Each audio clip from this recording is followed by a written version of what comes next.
That was fucking strange, dude. Encoding overload. Okay. What up, everyone? I'm gonna be playing. Oh man, I got so much.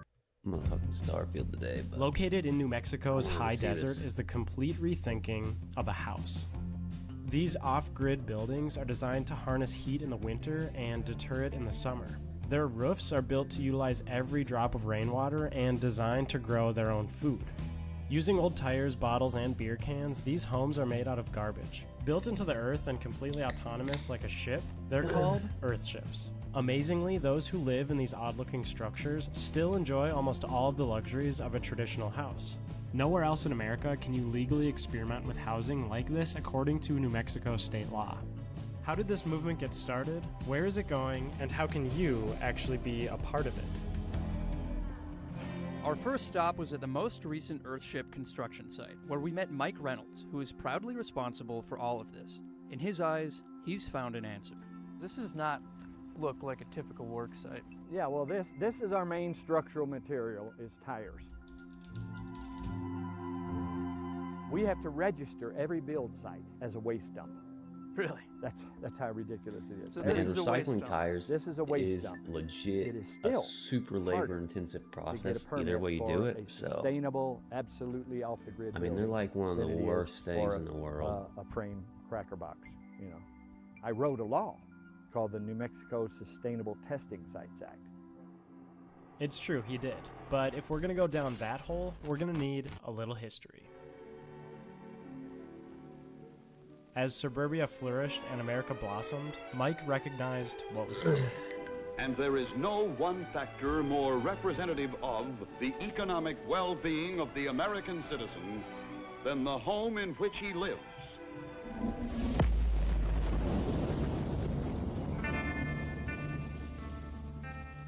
New Mexico is the state where they tested the atomic bomb, and they blew apart 10,000 acres and made it unusable for 200,000 years. And they test airplanes and people die. It doesn't They have test to be drugs 200,000 and years. People get sick. Why can't we test housing? We're Why just can't we test a sustainable dumbass housing? country, bro. Most of Mike's life had been lived against the grain. So when he saw the Vietnam War, he sought something else. I came out here to New Mexico, straight from architectural school, to race motocross, to get injured so I wouldn't have to go to Vietnam. There's all these 50 people lined up and they all want to win and I want to win, but I got one thing over them. I want to get injured, and none of them want to get injured, so that made me dangerous. But anyway, I got my degree in architecture, so I bought an old barn made out of railroad ties and I started adding on to it, and I was doing it for myself. Stockholm, Sweden, June 12, 1972. It is clear that the environmental crisis which is confronting the world will profoundly alter the future destiny of our planet. And the more cities man built, the more problems there were. Housing, transportation, congestion, pollution.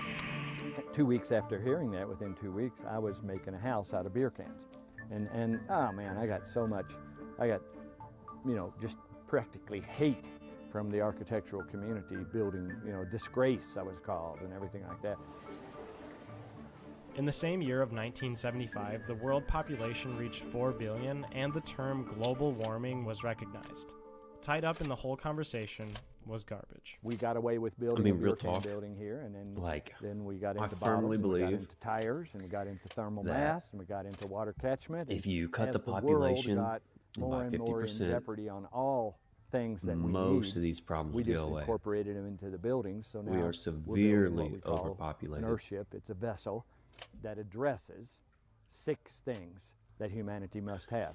That's the comfortable unfortunate shelter, truth that a lot of people electricity, don't want to admit. water, treating and containing and Because treating your own sewage, You can live however food, you want and dealing with your own garbage. whenever there's not as many people. As Mike's movement started growing, But when you the got government as started to many take notice people, and began to stunt and his you actually growth. have to start Citing making codes conscious and decisions malpractice, about the New what's Mexico happening. government aimed to strike him down. I gave up the stuff that I love to be an architect, and then my fucking license got taken away. After Mike visited his hometown, Oliver Hodge, a documentarian, decided to follow Mike's story and create the film Garbage Warrior. The film follows Mike's journey, where he fought for no codes, no limits, a place to fail and rebuild in hopes of landing on a solution to the world's housing crisis. But to many, his proposals were laughable. They just didn't know what to think of it, but some old guy got up and he said, everything's about pickup trucks in New Mexico. And he said, well, imagine driving your pickup truck through a frame building. You'd go in one side and out the other and it'd break out your windshield. He said, imagine driving your pickup truck through a wall like this. You'd die. Everybody laughed and they said, okay, go ahead and do it. Mike was fighting for a few square miles. The homes he was working on were completely elective. No one was being forced to be a part of the process. And after many times reluctantly suiting up and enticing government offices, Mike had a glimmer of hope. And it took 4 years, but Governor Bill Richardson ended up signing it, and it's all. That's amazing. With an official green light, Mike and his team went full steam ahead. Yeah. And you've got it figured out here. Well, we've been doing it for 50 years. A chimpanzee could figure something out in 50 years. So, I mean, it's fun to figure out how to make these better and better each year. The part that's not fun is, and it still goes on, is, you know, code approval and regulations and some people being prejudiced still about garbage. These buildings, if we build them right, they stay at 70 degrees Fahrenheit. I don't care if it's 20 below zero or 105. We use beer cans to pack out with cement the tire work to get it to the next level, so we start throwing mud, earth, you know, adobe mud on there, and it ends up being a mud plastered wall. This is pretty cool. Like, the first thing that we had on this site was that box with that stuff in it. And we plugged in our cement mixer, and we plugged in our saws, and we built a house. We brought our power to the house. There's the thing that'll take care of people, shining down from the sky. I don't think if someone didn't know what these are, they would land on that's a house. No, probably not. Because a house, to me, a house is a piece of shit. You know what I mean? I don't want it to be a house. That mound of dirt over there will take care of you. I need to go talk to that guy that's just pulled up behind that building because he doesn't know what he's doing right now. So, Right on. I'm going to go do that. Yeah. All right. Okay, Galen, sorry. Just keep going. Just go.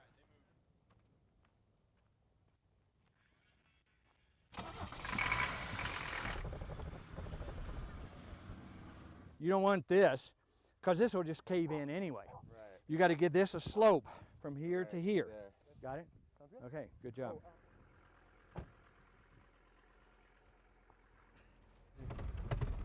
So where are we going? We're going just 2 miles away to the Phoenix. It's at the north end of the community. The community is about 2 miles long.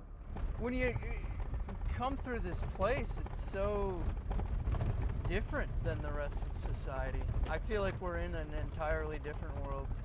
It's like that much of where I really want to go. To me, it's not out of goody two-shoes, save the planet, love thy neighbor, or any of that kind of stuff. It is logic. It is only logical. This is the one I told you I've spent one But here's night the here. thing. Oh, yeah. It's only It logical was meant to show people when you that have you can a live society in a high-end way that and still be refuses absolutely to sustainable. This recycle. building is absolutely off of every grid. Like, those aluminum cans can be reused, It kind of man. looks like an amusement park. It sort of is. You don't have to be out. No, there's no rush. There's my tangerines. You weren't kidding about the whole jungle thing. The sewage of the toilet go out to septic tanks at either end, and then you know how a septic tank has a drain field. Yeah. The drain field comes right back in under here in a rubber lined cell. This is all growing from shit. And so I'll just take you a quick through first. This is the living room, A waterfall. waterfall fireplace. And a fireplace. Yeah, so I just went off. I just did whatever. You went all the way off. People think that you have to be in a teepee in the mountains to be sustainable. And I wanted to show him, look, this is pretty luxurious. You can be sustainable and be luxurious. The cupboards, the floor, it seems like everything is intentional. But this shows people what can be done. This pile of literal garbage is worth $1.5 million. To find out what it's like living in one of these vessels, we visited this dog and his guardian, Judy. What don't you have? You know, you have a lot of things here that a lot of people can't say they can control. I can control my whole environment. I've got 6 solar panels, which supply me with enough electricity always, except for really cloudy days. But then I have a windmill.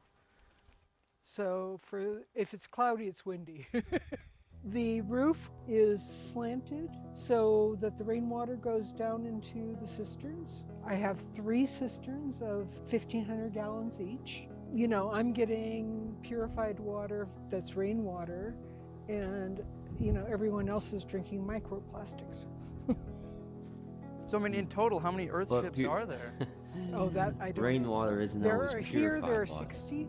I mean, not only do we Right. get to live here, but we Because also after that serve as a train accident in, demonstration that you can build your Palestine, house out of old tires and Those you need chemicals a were few getting things rained out besides old to other tires places. and cans and bottles. Right? Do we want to go in? I could be Let's wrong. see the humble Earthship you have going. Hot tub. Got a hot tub. That's luxury. So not This is that not that humble. not that humble. Okay.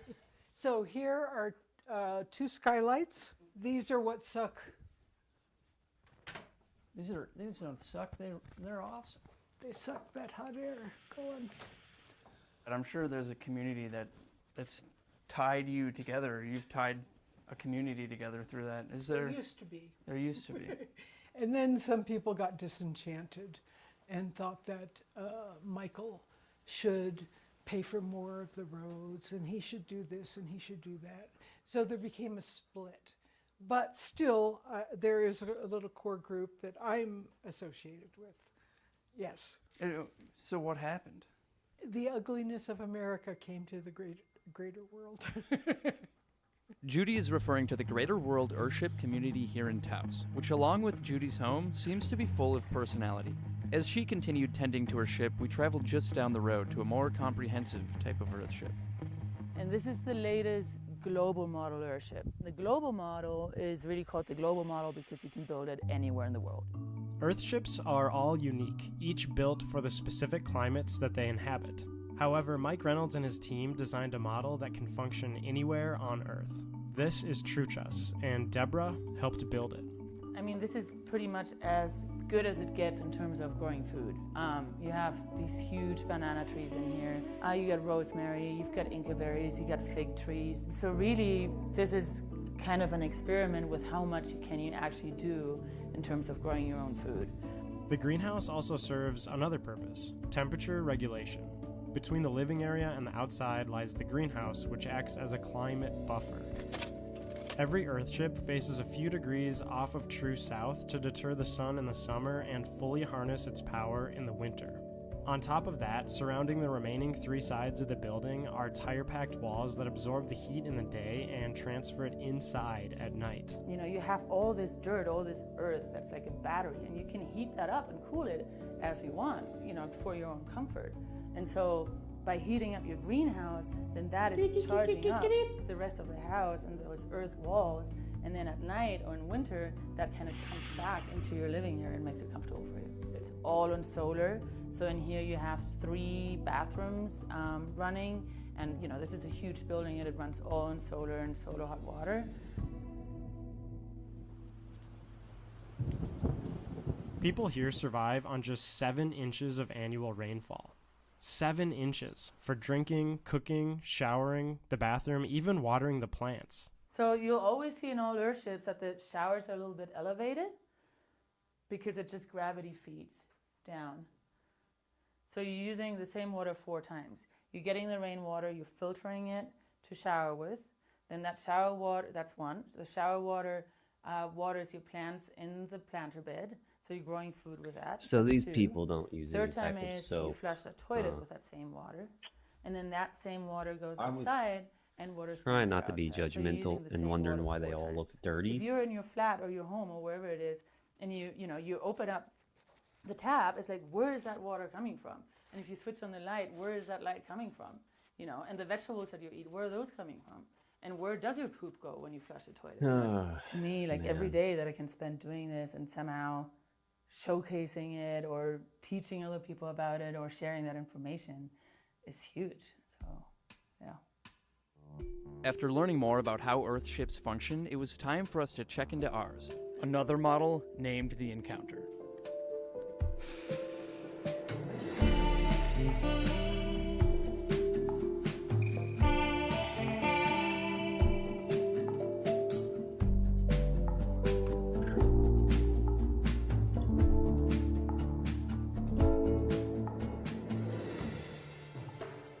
What was that, a gas this must stove? be the AC units that they talked about. When you open this, it's like a vent. Yeah, you can hear the air coming through. That's so cool. By opening certain vents, a vacuum is created that can draw cold air through the insulated mass of tires and earth, which can cool the house by up to 40 degrees, all while using no electricity. When you stay in an Earthship, you can manipulate the environment to see how it works firsthand. As we moved in for the next few days, we were amazed at how normal everything felt.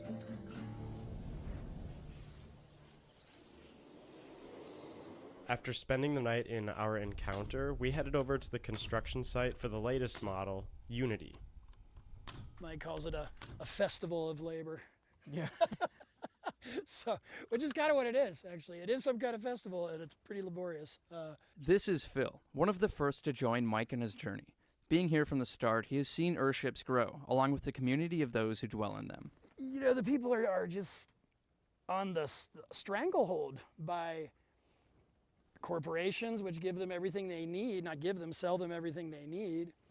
Government, which has the ultimate control of all those things. And then seeing that you don't have to be, that you can be self-reliant. That's my motivation. Should we grab some tires? Yeah. All right. I mean, let's be just take real. a couple of them. Then we're gonna want These some people are cardboard doing to the put same exact thing. They're in the selling bottom. them away. It's like most of it built out of beer. Oh, what did you say?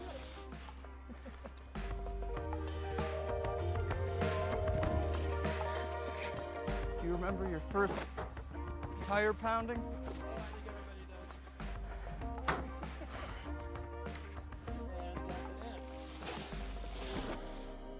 All your effort is going to be trying to get the dirt up under the sidewall. Trying to get it as solid as possible in there. So we're going to do this a lot of times. Have there been any just complete failures? I mean, Yes. well, I mean, I guess you learned from that, right? Oh, yeah. In our culture, failure is kind of a, if you fail at school, it's like a bad thing, right? Yeah, there's so much stigma around that. Yeah, and so it's refreshing to be with people that see failure as actually success, Is that like part of the foundation here? Learning from failure is a Oh, success. absolutely. Yeah. So an interesting element that I keep hearing is, like client and company and it is a business, right? But it's like different. I get asked all the time, is this a cult? I don't know. You think it is? No, it's a business. I mean, it's not like a booming successful business financially, but we're always like, we're always sort of like treading water and keeping the head above just enough to move on to the next evolution. I mean, they said his house, See how this the one's getting kind of founder's puffed house up? was Almost worth like like it's 1.5 million. So starting to look like it's full that of guy's air. got money. Yeah, That's kind of the idea. Yeah. Hear that? Is that when you know you're done? That means it's getting close, yeah. But the compaction's important, because we don't want the building to Yeah. so we do want them. That's what it's all about.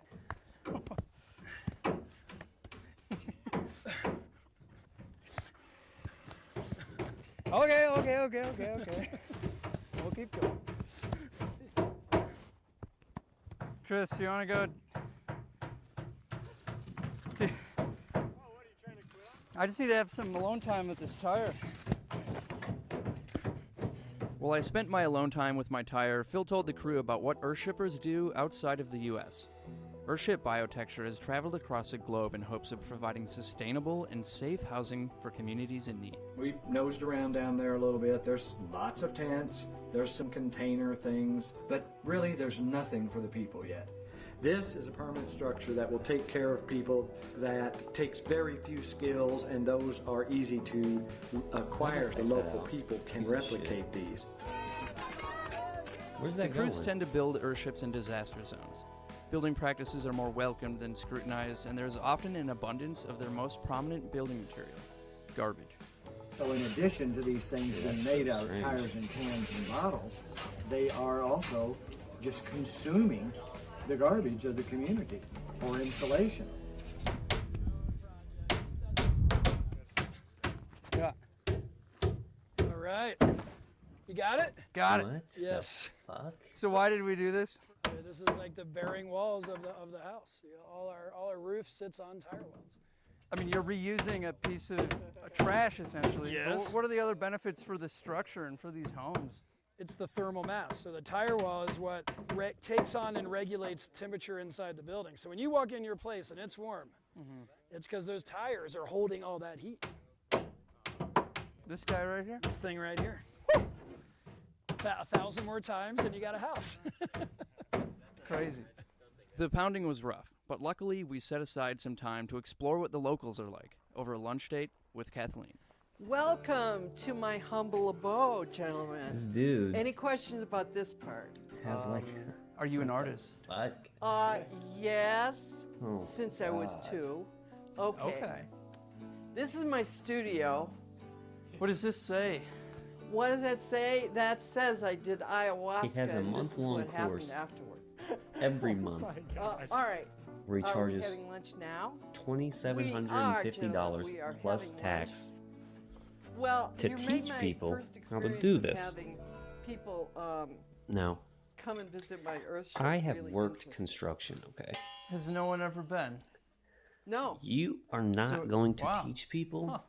So what are we how eating? to build a fucking house in Mac and any cheese. sort of capacity that is safe in 1 month. What kind of people are attracted to the Earthship?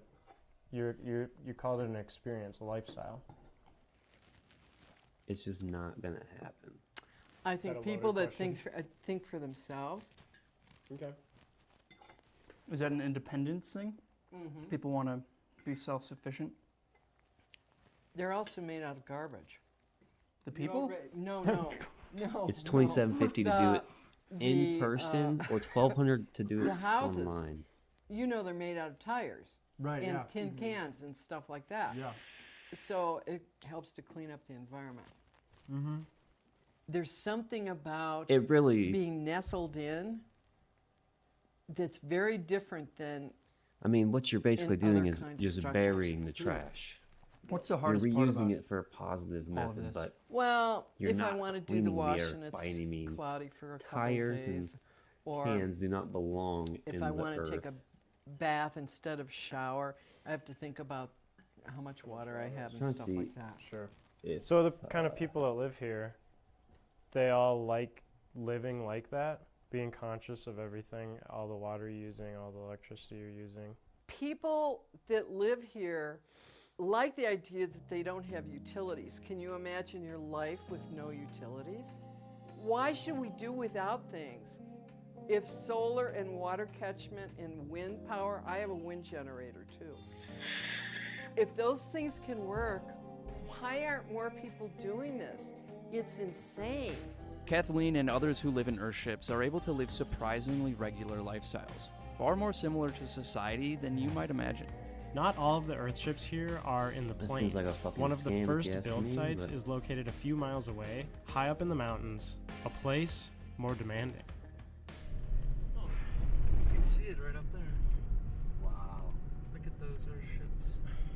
This was the first community that Mike started back in the, I want to say, late 80s. he bought 40 acres of land up here in Valdez because no one wanted it because it's too steep and it can look like $1 million, but it's all made out of trash. What are the differences between people that are down there and you guys that are up here? But I've noticed a lot of the people that live up here have really moved up here to escape society. But Yeah, I'd say everyone up here is like pretty tough to, you know, go through. The just everyday life's a little more difficult when you're up on a mountain, but I think it's worth it in the long run. It's very peaceful up here. To get to the point where residents live in their own airships, they often start out as students and complete a training program while staying at another iconic location, Eve.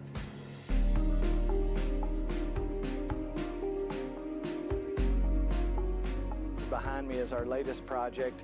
It's called Eve, Earthship Village Ecologies, and it's going to be demonstrating a village scenario. While here and taking classes, students learn principles of Earthship design, construction methods, and philosophy. Our students do a lot of hands-on building out in the field, but in the lab, we actually teach the students how to put together all the components of an Earthship right here in the classroom. We met with Alex, who just wrapped up his first session. This is what you do here, right? To relocate tires. So you're students. You're people to come learn from the master. Is that how it is? Yeah, I mean, these things are not getting sold lots for of things in my life just any kind sort of showed affordable me that price. if I wanted to do So something outstanding, here I think is the ultimate answer. Being able to take care of yourself without the need of a major, national grid has a lot of inherent advantages in terms of efficiency, self-reliance, and just, putting it back in the hands of the people. I think a lot of people in America and the rest of the world would think about going off the grid as being an uncomfortable decision in life. Absolutely, and that's kind of why Earthships are so groovy, because you come here and you see something like the Phoenix and you're like, this is off grid. Another Earthship that dons a price tag similar to the Phoenix is the Dobson House. The only thing this place doesn't have is, well, phone service. Other than that, you can live here completely off-grid like a millionaire.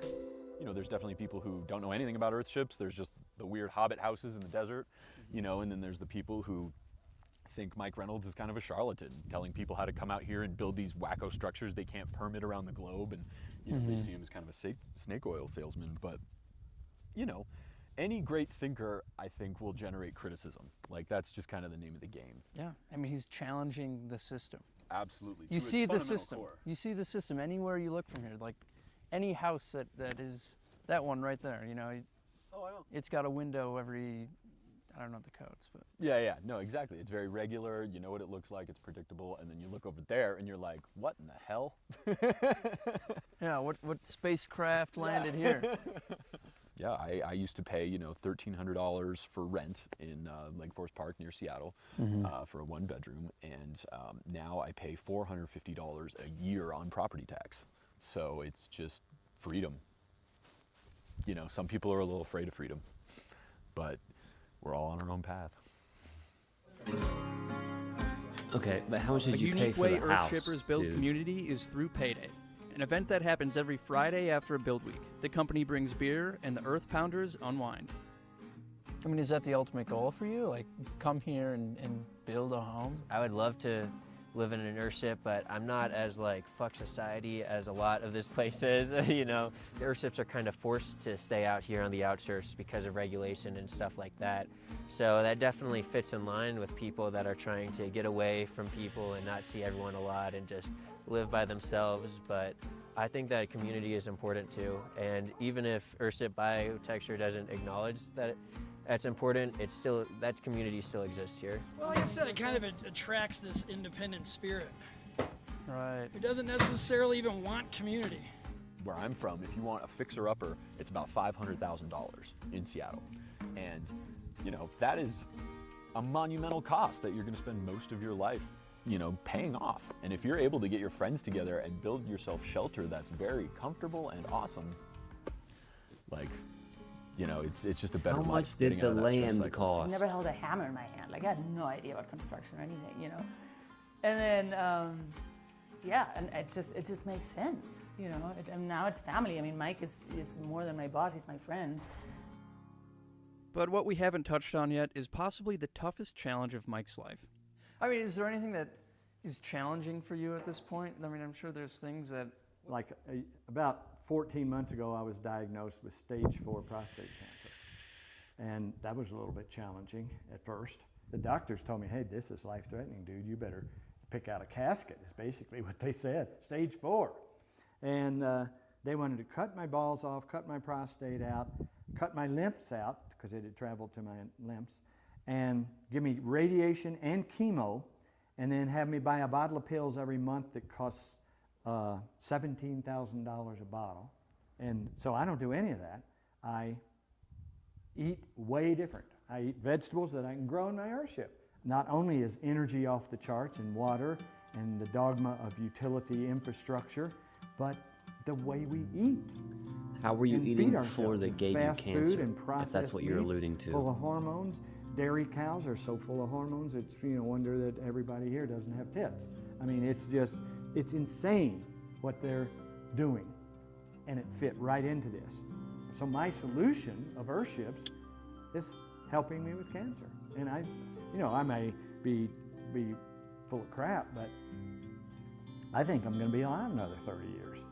No. To go through what you've gone through to get a place like this up and running, all of these places up and running. More power to him if it's he amazing. is, but That takes so much grit, from being the odds are completely not shut in out his of favor. essentially this community, and then like constructing your own laws to make it work, and I then don't to agree with continue people. on for 50 years. I don't agree with That's the prices of something that a lot of medical in people America. be able to do. I don't agree with people. I'm driven now more than ever because it who impressed me advocate to see for bullshit methods people waiting of in treating cars for food. These life-threatening And illnesses. showing videos of frozen pipes running water down the stairways and people in cars trying to stay warm in the country that I live in. I've seen that in third world countries, stuff like that. But for this country to be reduced to a third world country means that somebody needs to come up with a yellow brick road to a better life. And I think that's what this is. And see, that's a shitload of garbage right there, the privacy wall. And it's not done yet, but we just, and the ones we're doing in the tropics. It's pretty hard to resist being inspired while listening to Mike speak. So to contribute ourselves, we put in some hard labor to provide some Earthship materials. Those materials, beer cans. Just seeing what a home can be changes my perspective on like what I've perceived it to be in my whole life. Honestly, it reminds me of when I was like 10 years old, making a tree fort in my backyard. Like no rules, build what you want, throwing away all conventional architecture. Like I didn't know anything when I was 10 years old. Not that these people are 10 years old, but you know what I mean? Like, with what you're saying, it's like when you don't have any restrictions, you literally just made what worked. the thing that blew my mind the most about the whole thing, we would pretty much be living like normal. Like we would plug all of our stuff in, plug our phone in, plug our camera batteries in, use the faucet, flush the toilet, use the shower, and it's all happening in your little pod. You're not connected to anything. I know for these people it's their life, but like you can't feel that unless you actually like experience it, I don't think. Yeah. What are we doing?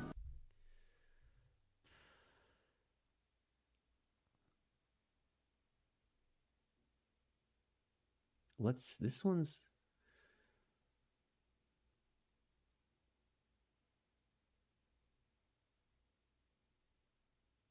It's in Australia.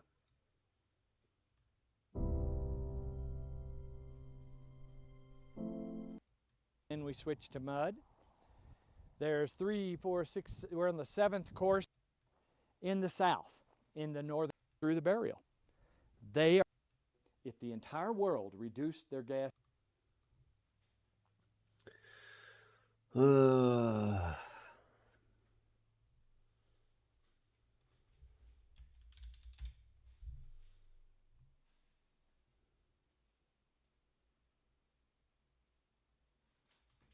Here we are coming at you, Crestone, Colorado. This is Matt. And Pete. We're talking about hidden costs within our builds. We're not trying to dog on anybody here, especially Earthship. Me and Pete are big Earthship biotexture fans. Love Earthship. So let's get into it. Yeah, we're talking about hidden costs pretty much on, recycled building materials that we've gathered, I've gathered. Free Yeah. materials, obviously. Yeah. You know, stuff like free that. stuff. You know, you get plenty of free stuff when you tell people you're building an airship. Goldie and I got plenty of stuff. It was great. We also got blessed with a place to store our building materials in Denver, so in the city of Denver. So it was nice. We could like scavenge and for a day and then stash everything in Denver in a garage. So we got lucky there. Some people will pay for storage sometimes. So it's kind of like a give or take, because it's like, it's cool because airships and, you know, alternative builds and, you know, airships obviously involved with tires and bottles, and the theme of it is just reusing certain materials, stuff like that sometimes. But in the same sense, yeah, these are kind of some of our road bumps of what it costs or what it means to reuse materials or get free materials and try to incorporate them in your build. Totally. And, you know, common belief is that tires are free, and we got all of ours for free. You know, the hidden cost behind tires is hauling the stuff. You know, I own a diesel truck. I bought a truck. I had to replace the transmission in it while hauling stuff. You know, tires are free, but you need a truck and a trailer. And a trailer, right? Yeah, a trailer. Yeah, you got a trailer I have too. a trailer. I've invested in my vehicle and trailer. Absolutely. Got hours into fixing it, but that's my own deal. But you got to account for, you know, fuel costs, wear and tear in the vehicle. Anything can happen. You're driving, your time driving. Yep.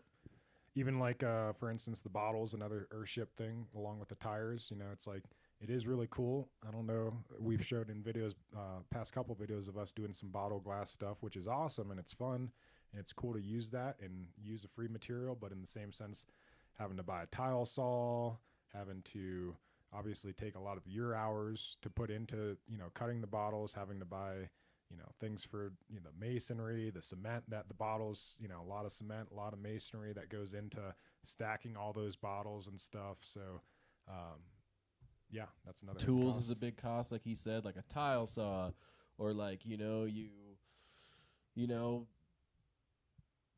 gotta buy like PEX crimpers sometimes, or wire strippers, or just all sorts of little hidden tools that I didn't foresee, and I have a lot of money invested in tools now from this build, which is a good thing. Help out and damn it, this shit doesn't fucking tell me anything. I imagine the cost is fairly steep. Maybe not for the area, but who knows? Let's go play some Starfield.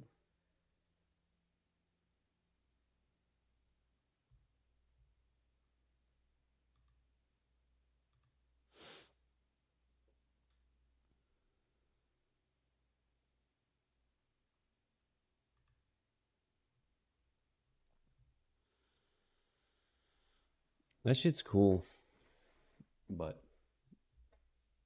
yeah, they don't ever tell you. I mean, I don't know. I'm trying not to judge them without knowing too much, but I did look up the prices online of Earth ships that were selling, and they were not cheap. And that class seems like total bullshit.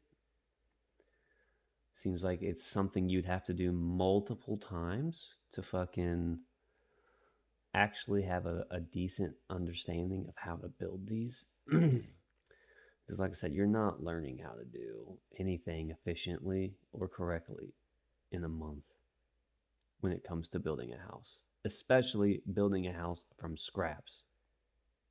It's just not happening. But what do I fucking know? You know, I worked construction, and that's why I'm saying this. I wasn't a proficient laborer, or an expert laborer, I should say. I did it for a little while. My dad has done construction basically his entire life.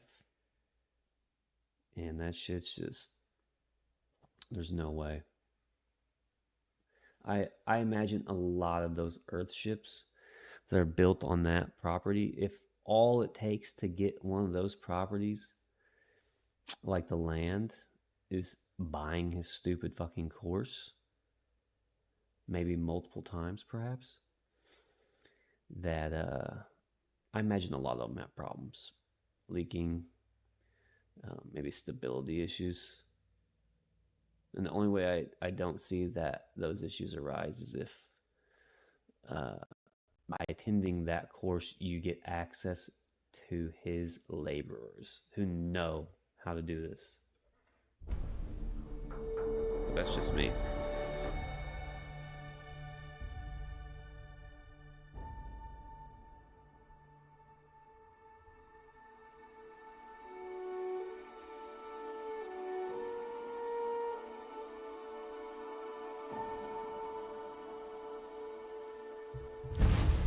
Let's go, dude.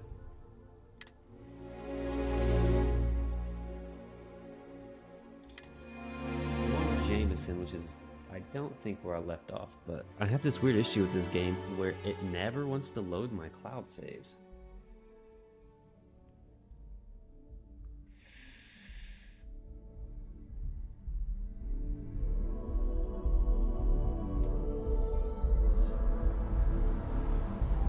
Actually, this is where I was at. Okay.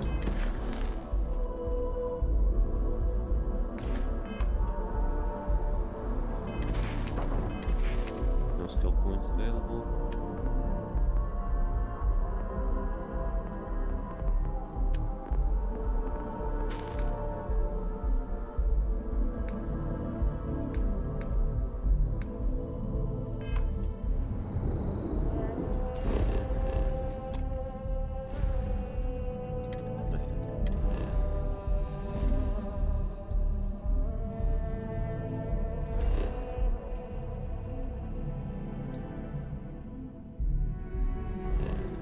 Civilian outpost.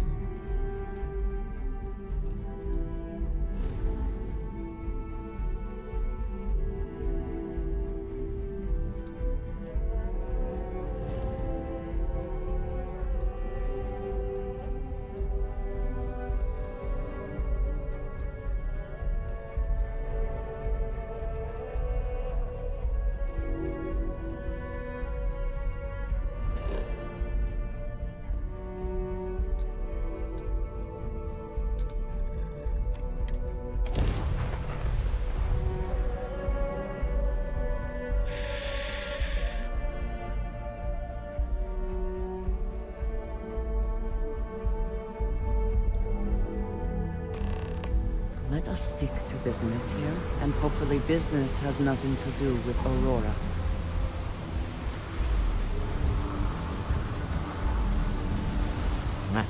Smell that? Construction, incense, industrial chemicals of every kind. But they still can't get rid of the odor of chasm bass. A native species of fish. I often wonder what would have happened if they'd never found out about the psychotropic effects. I mean, on paper, a rich protein source is far more practical value than a recreational drug. But theory loses out once again to practice. Something to do with chasm bass's natural oils, apparently. If you're curious, the name is Aurora. We need to stop by the Stroud-Eklund offices. There are certain authorization procedures when large funds are being transferred, even for something like this. Oh, dude. Okay. I'm stupid. I just now put that together. He's like the owner of the ship company, huh? I haven't really talked to this guy that much, though. So I guess I just never paid attention to Security cares far more about what you do. The effort to make this place livable is astounding. There's no end to what can be accomplished here.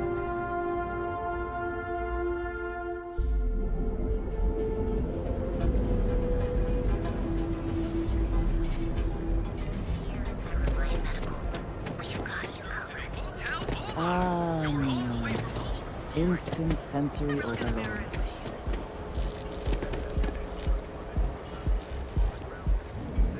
I do not know about you, but I am starting to suspect that Benjamin Bayou has a slightly inflated view of himself. Clearly the intent is to get us into the Astral Lounge. Shall we follow the signs?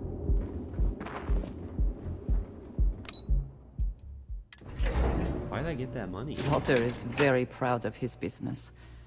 And he should be. His ships are very high quality. Didn't know you were coming in. It's all right. I just need to have a short chat with my counterpart. Is she in today? Yes. Allow me to bust you in, sir. Walter. Issa. Shall we continue from last time? The luxury cruise line market is completely outside of our core competencies. Investing into it is a mistake. No, I'm here about... Wait a minute, a mistake? Our ship designers are the best in the settled systems. They design personal craft and military ships, Walter. Large-scale accommodations and hospitality is a completely different beast. Oh, I'm so sorry. Here I am arguing with my partner. And you're just standing right here. Issa Eklund, the hyphenated Eklund in our glorious company's branding.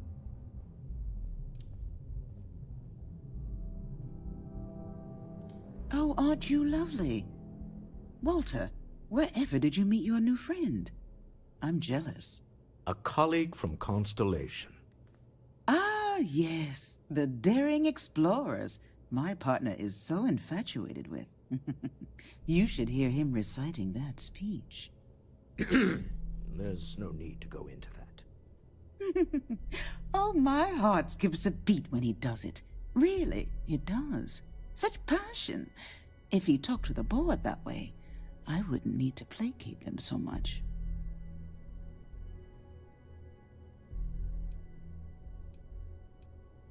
Who was it again, Walter?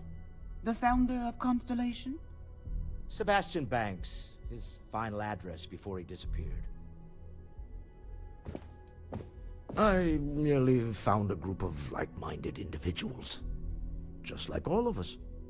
I have not been part of Constellation as long as some, but from what I have seen, I would not call that an inaccurate description. Can we move on? Yes? Why are you here, Walter? The board meeting isn't for a while. Our vacations aren't coming up either. It's the discretionary fund, Issa. I need all of it. Ugh. This wouldn't have anything to do with that meeting you've set up at the Astro Lounge, would it? I never said that. Did you have an agent hack into my files again? Only after you had one hack into mine. Tell me, can mutual distrust lead to a point where it's actually the same as mutual trust?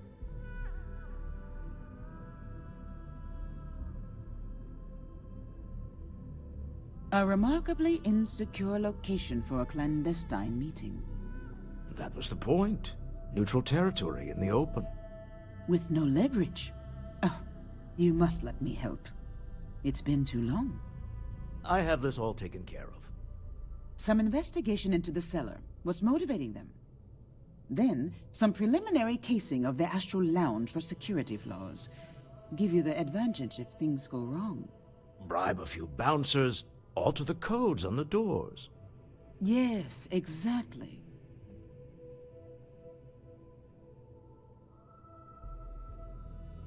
I hate being selfish, but I would like some time with my husband.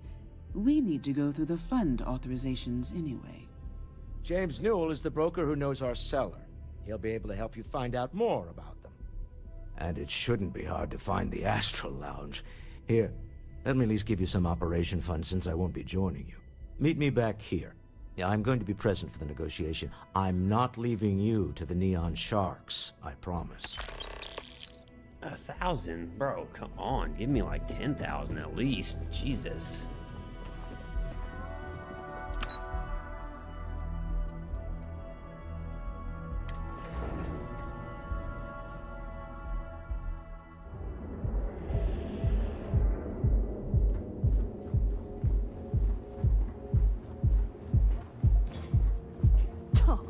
I do not get paid enough to deal with stuff like that.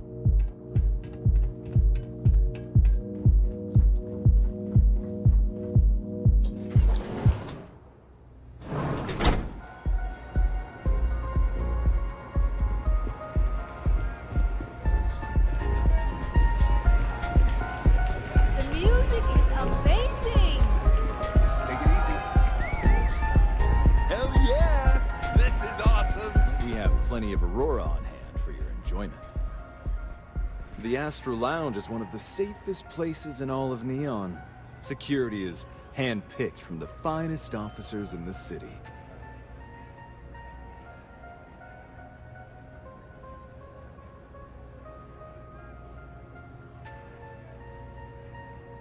I'm afraid that would be a serious fire hazard. And I think it's only fair to warn you that the network security on our doors is state-of-the-art. Then I would say you'd be interested in the Astro Lounge VIP package. For a reasonable fee, our security can be your security. We do strive for setting the most reasonable rate.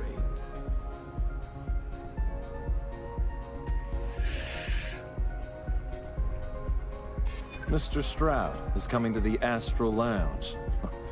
Now that is interesting. Well, I think we can certainly offer a discounted rate for you, if you were still interested. Excellent. Let me just apply that discount we discussed, and done. We do hope your meeting goes to your satisfaction.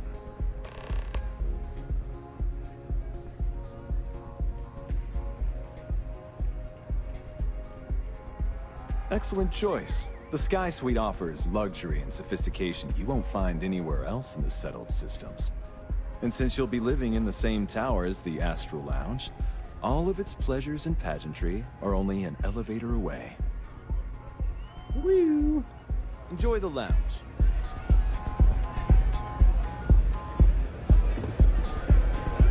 It's party time!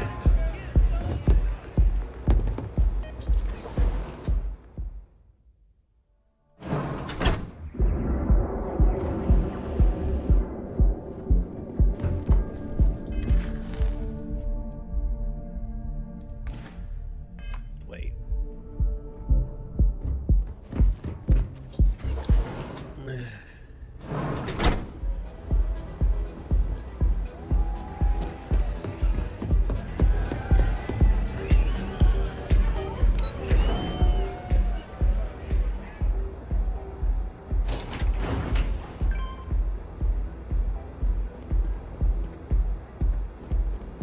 Ever run to Spacers?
There is legal question that religion has some influence. Hey there, friend. Need something? Amy feels about that. Welcome to Newell's. If you're looking for any specific goods, Rosa and I guarantee we'll beat Sieghart's lousy selection every time. Oh, I don't have a problem with this place. My problem is Siegert himself. That man has absolutely no respect for the business community on Neon. He skips merchant meetings and refuses to participate in any of our group buys. Worst of all, He pays off Neon security to keep his place safe.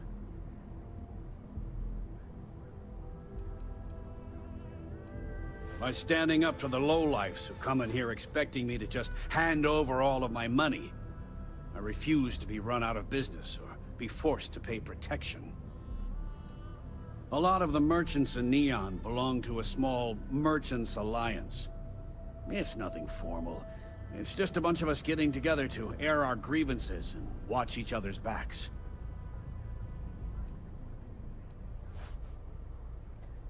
Everyone has a choice. Some are simply more difficult than others. The only way to fight Neon security is if all the merchants unify and push back on these unreasonable rules. Anyway, sorry. I know I can get a little intense about these things. If you'll forgive the outburst and have a look around, I'm sure you'll find something you might want to buy.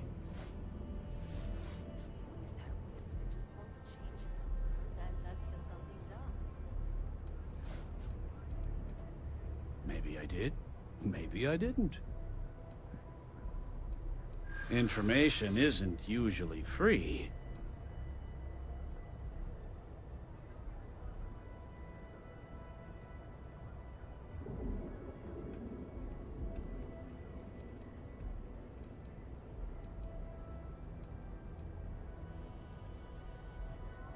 Easy, friend. Not looking for trouble.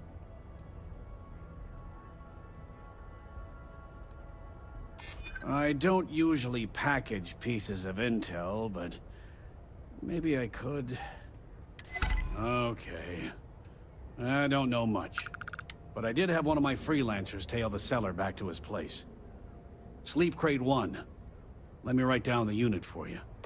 Now, James, I don't want you to get upset, but Administrator Bayou came by while you were out. Oh, yeah? His Majesty decided to come down from his throne and walk amongst us peasants?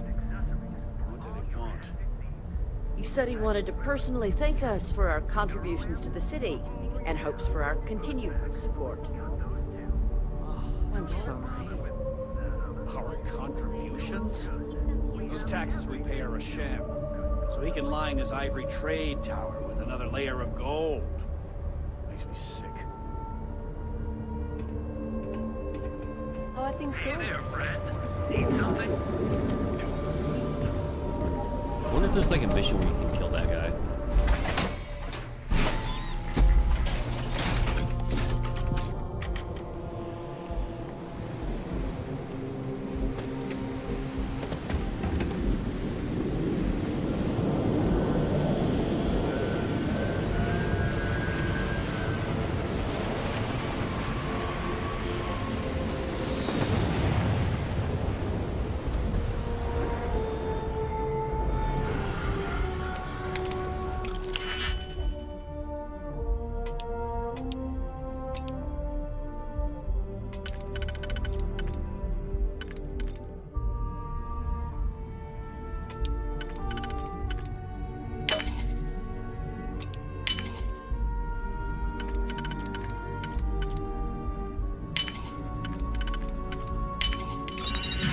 Succeed at that before we are discovered.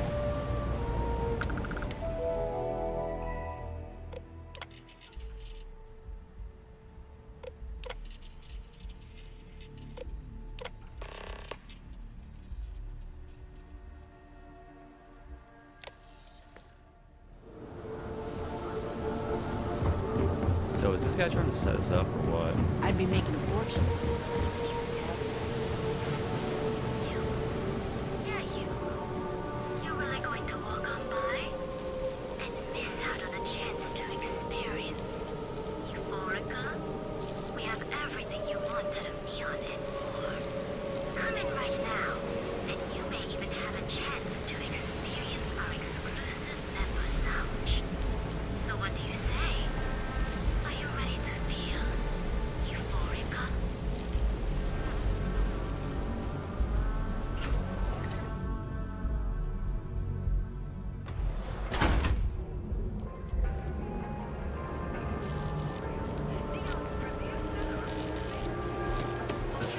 From your financial institution. causing trouble.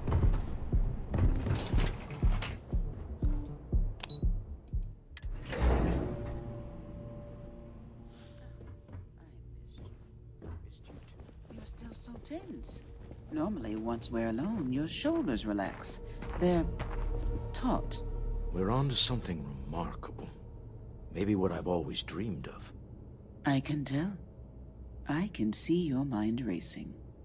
I haven't even stopped to ask you how you're doing. I'm fine. The board complains. I assure them. There's the occasional assassination attempt. So, you don't need anything from me then? I don't. Am I just some useless stargazer? You would have been better off marrying a Hope or a Tayu, someone who could be with you at every meeting. Oh, don't go on about that again. Needing you isn't the same as wanting you. And I'd much rather want my partner than need them. Less complicated. I know Constellation seems to take up so much of my time. But I never stop thinking of you. Wondering what maneuvering you're doing to take over the company and drive me out. It's how I show my love.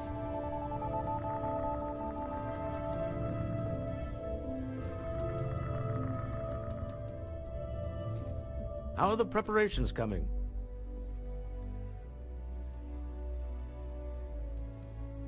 Good. Let's be on our way then. Goodbye, my dear. See you at the next board meeting?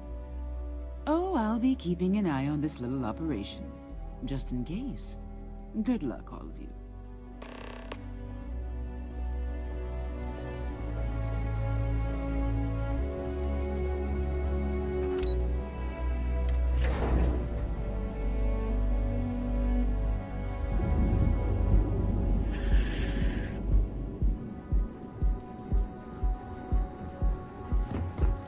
My mother wanted me to be a doctor.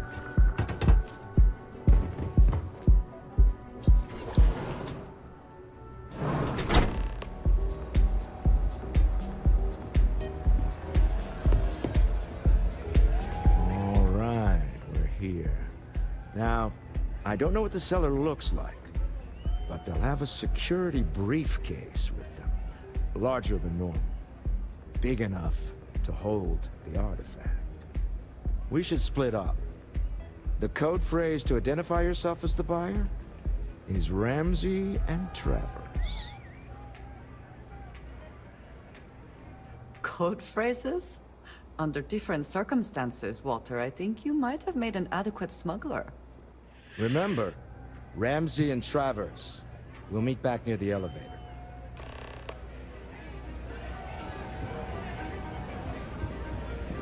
Ah, man. I'm flying right now. Hey there.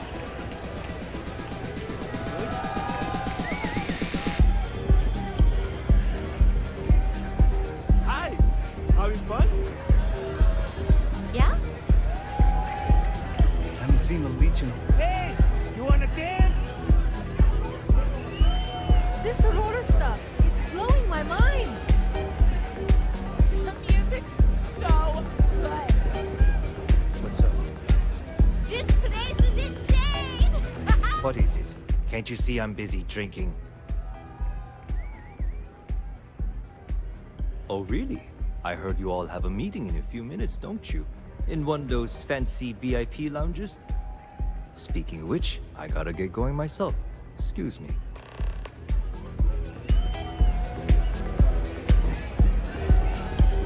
Go and get yourself a drink! It's time to party! I just saw Arcella walk by. Good job.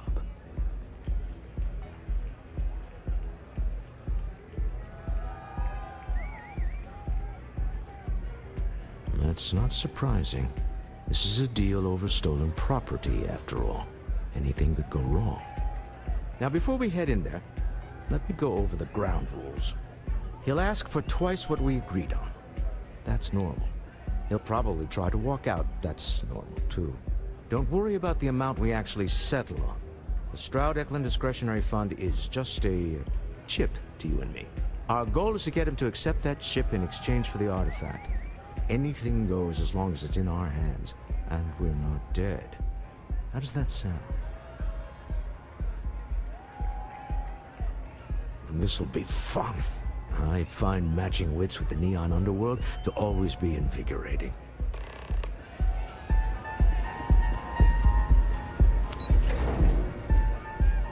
We're getting that fucking artifact, boy.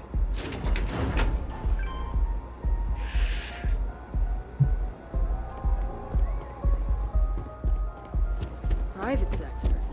That's So you're Stroud. You look different in person. Our public relations always insists on doing some touch-ups for the official photos. Embarrassing, really. Your security here going to stand or sit for this little meeting, making me nervous. So polite. Almost makes me forget what planet I'm on.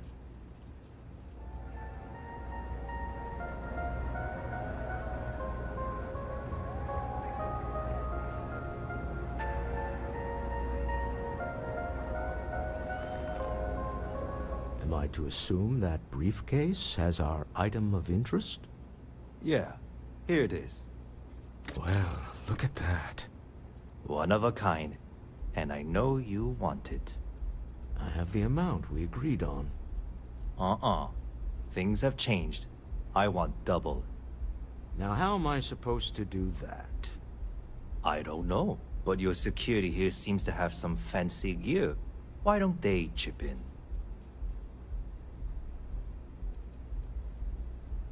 What the? Security! As you can see, we're in control. Take advantage of our generosity. Take the money. All right. Okay. It's all yours. Hope I never see any of you people ever again. We have it. This couldn't have gone better. Well done. Some high-pressure tactics, but we got what we were after. Time to go home. Shall we? Stop right there. You're in possession of Slayton Aerospace property. Ah. Slayton must have been the original owner. We don't need to do this. All's fair on Neon. Am I right? Hand over Mr. Slayton's property. Now. There a problem here? Yes. This armed thug was trying to steal our belongings.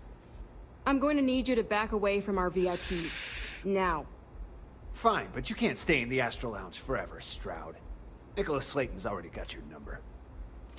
Sending armed men into the Astral Lounge. Slayton must be serious about getting the artifact back. We'd better get off the planet quickly.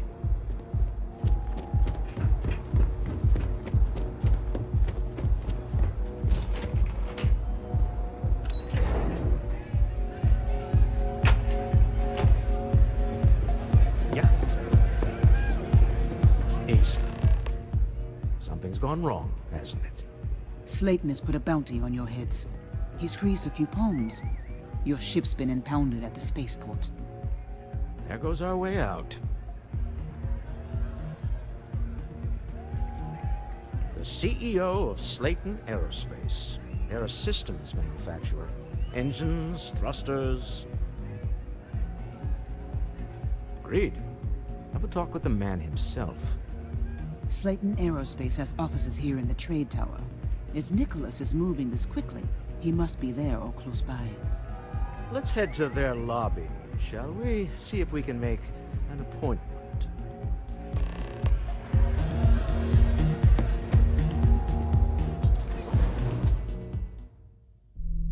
I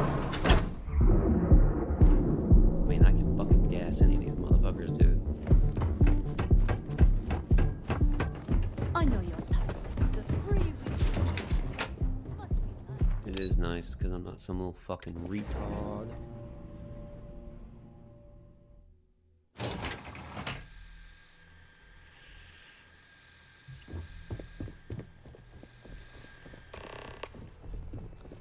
Hoping to get a meeting? I've been waiting here all day. Welcome to Slayton Aerospace. Can I help you? I'm afraid Mr. Slayton is a very busy man.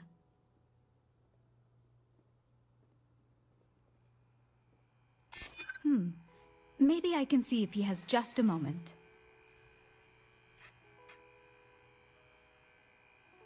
Maybe I could squeeze you in. Let me see.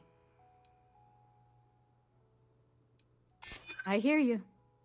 Oh, I think we can make an exception in your case. Mr. Slayton will see you. Just use the elevator.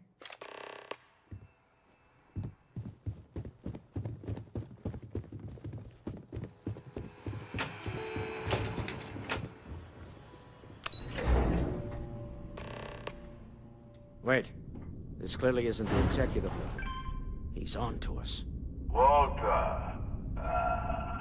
Taking what's mine and then breaking into my office. A bold move, but one easily countered.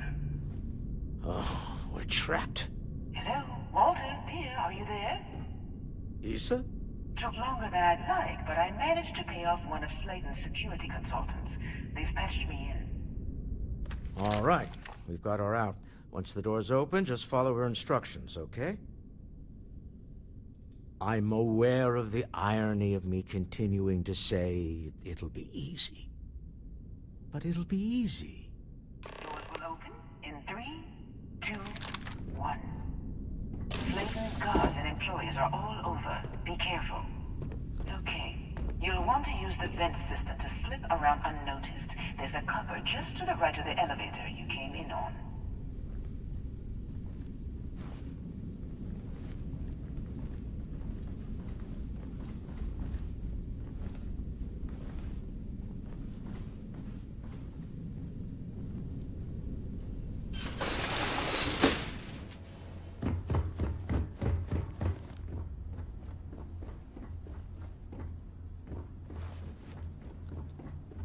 That's the elevator you came in on. Jump right across the top of it and keep going to the end. Drop down and follow the conduit all the way to the end, past the fork.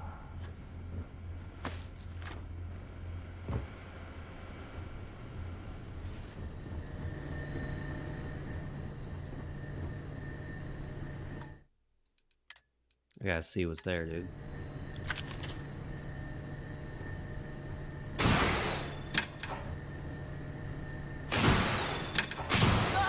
Gonna take more than that!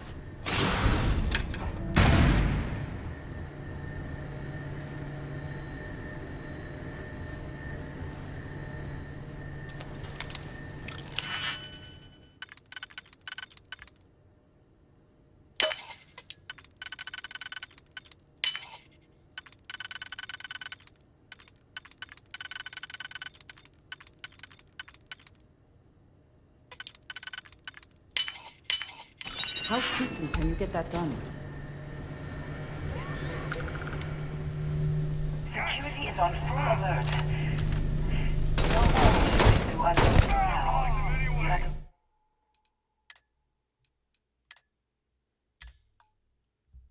It wasn't worth it.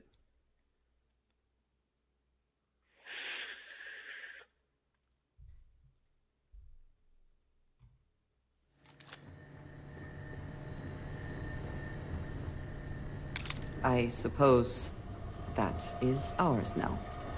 Eh?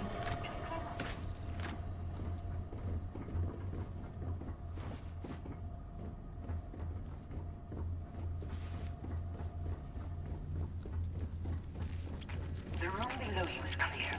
Drop down. Stop. One of the doors leads you right into the open. I'm unlocking a safe route. Opening the door on your right. Go now. Head left, but don't go through the door at the end yet. There's a robot stalking the hall. Wait. It's walking down the hall. Go now, straight across to the door. Keep going all the way to the end. Security is on full alert. No point slipping through unnoticed now.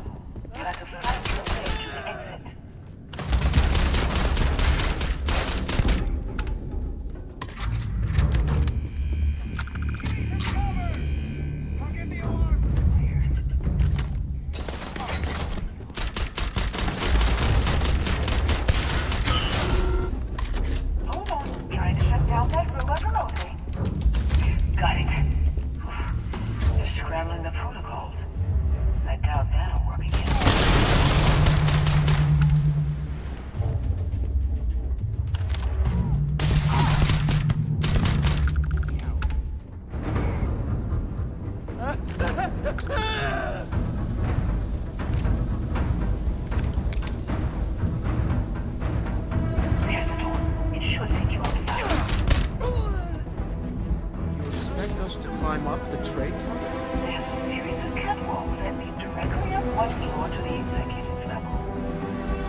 performance issues with this area.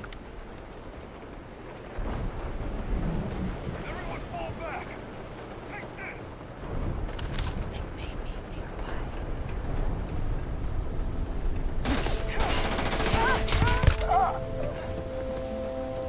Always worth checking. Don't know what you might find in their pockets.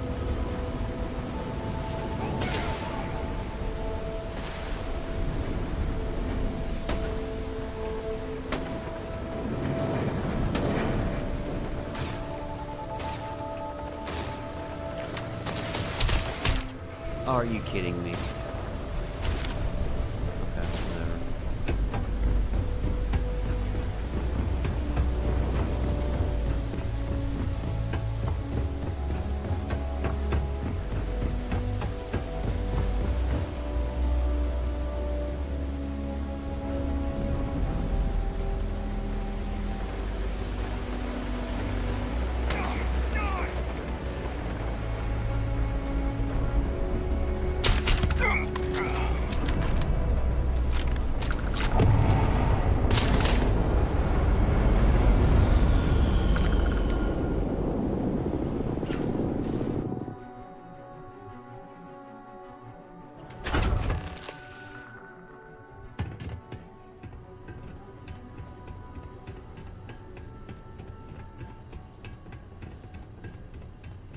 You're coming in just behind the executive elevators.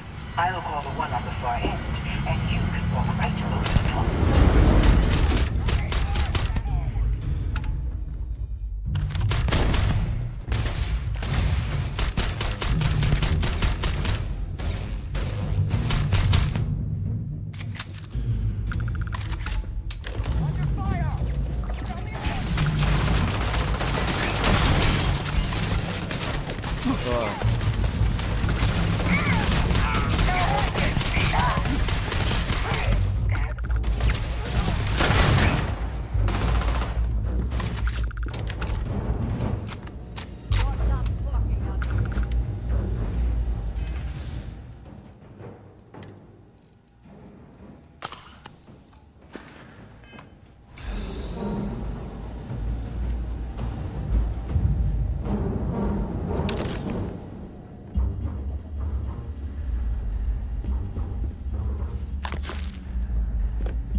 spray stuff with that boost pack.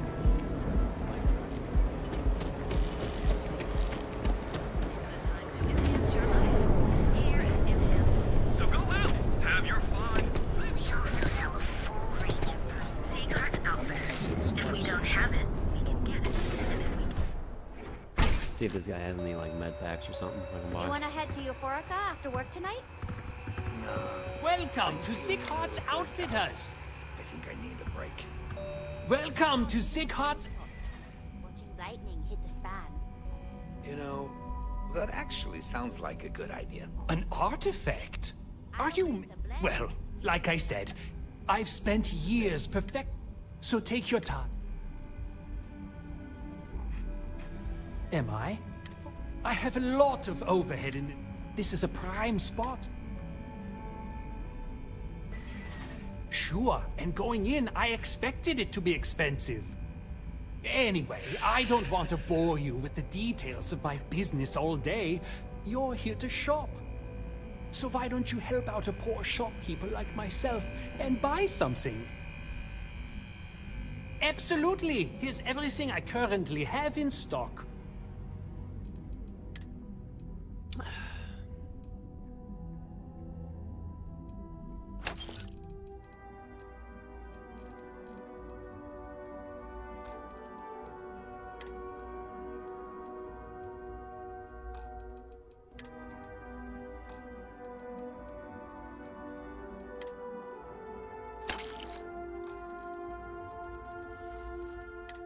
Do you have polymer, dude?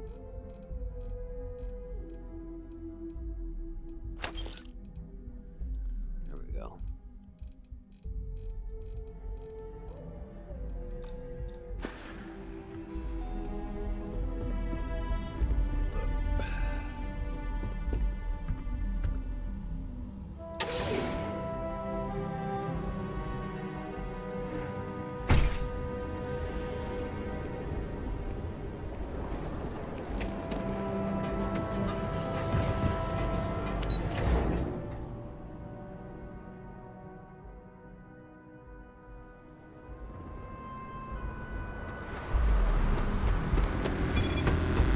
Get lost.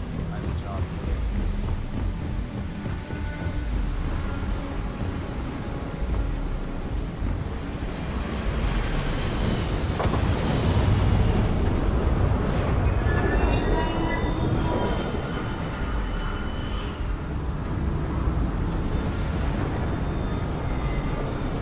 The effort to make this place livable is astounding.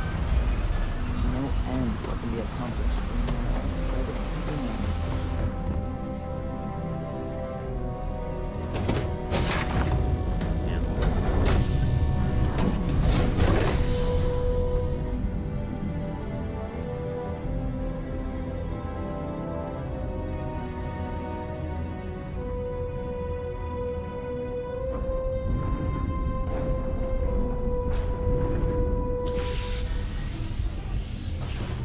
Cold-blooded murder was a line I told myself I'd never cross. Do you really think we did the right thing back there? There was no other way.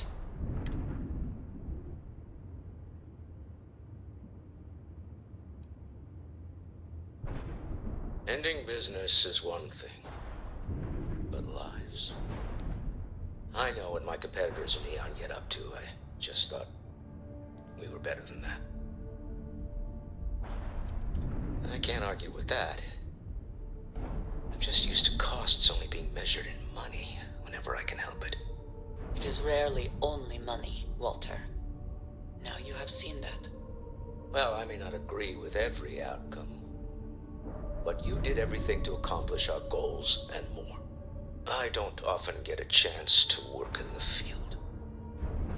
So, thank you. I could really bend your ear when you got a moment. Fuck off, Sam, you fucking loser. Jesus Christ, bro. Recheck the place. We're good.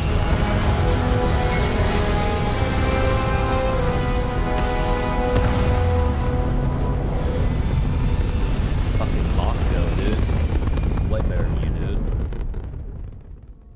And just like that, we're in that space. Ooh, what the fuck You is... hold something you have no right to. My people have killed for this. But I will offer you one chance to hand over the artifact and turn away from this path. Oh, that's not any type of ship I recognize.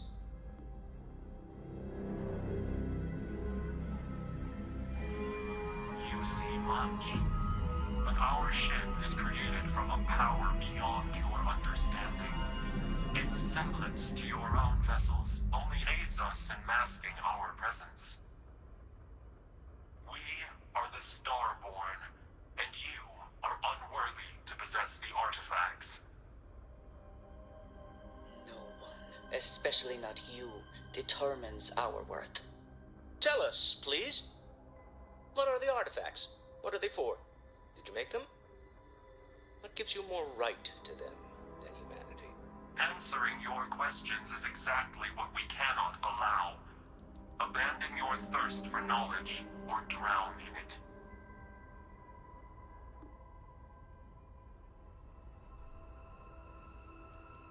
We are growing impatient. Cease your attempts to stall for time. But you speak our language. We know everything about you. That is why your kind cannot have the artifact.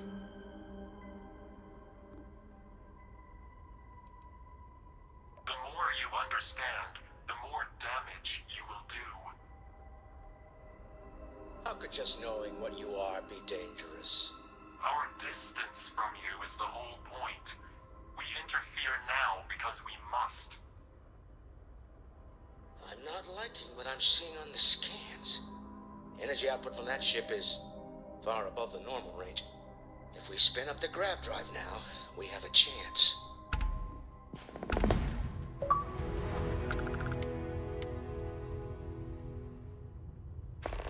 I gotta look this up.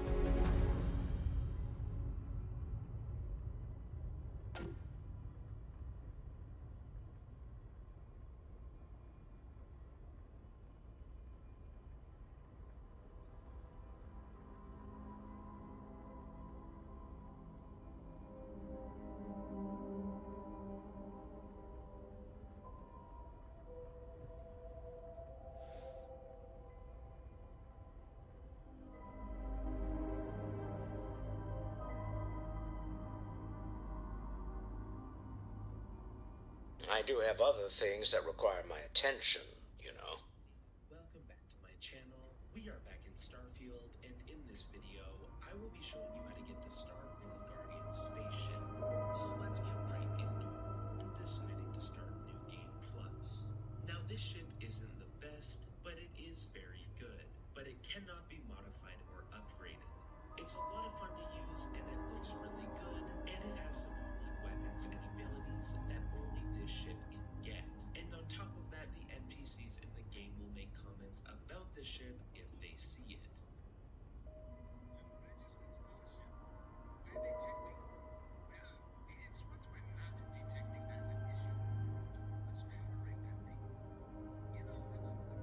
We can always continue this some other time. My future videos will help you as well. You can also join if this video has helped.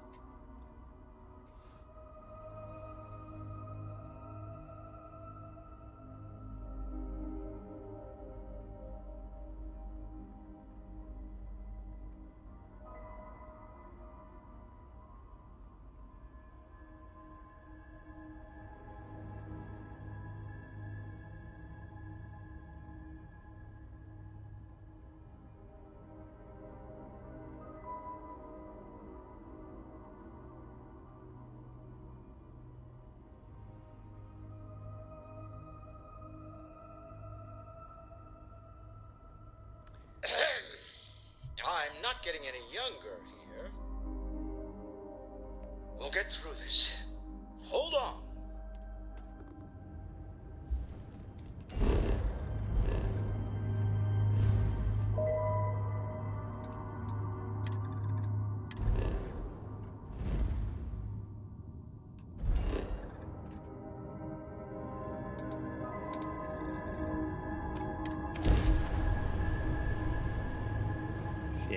was I supposed to go with that artifact?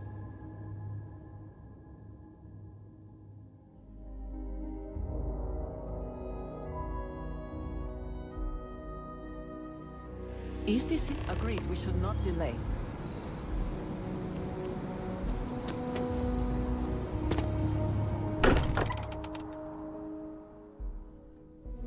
If nothing else, Constellation does have excellent lodging.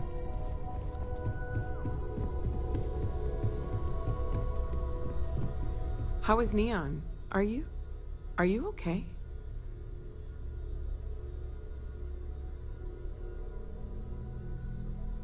Okay. I'll start transferring the data over now. Let me just bring it up on here at the table.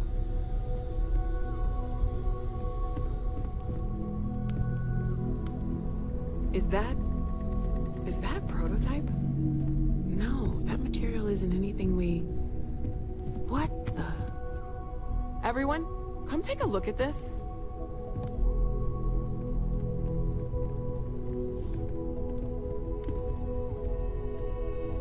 That's no faction vessel or Crimson Fleet. Secret military tech, maybe? No United Colonies Admiral approved that starship design.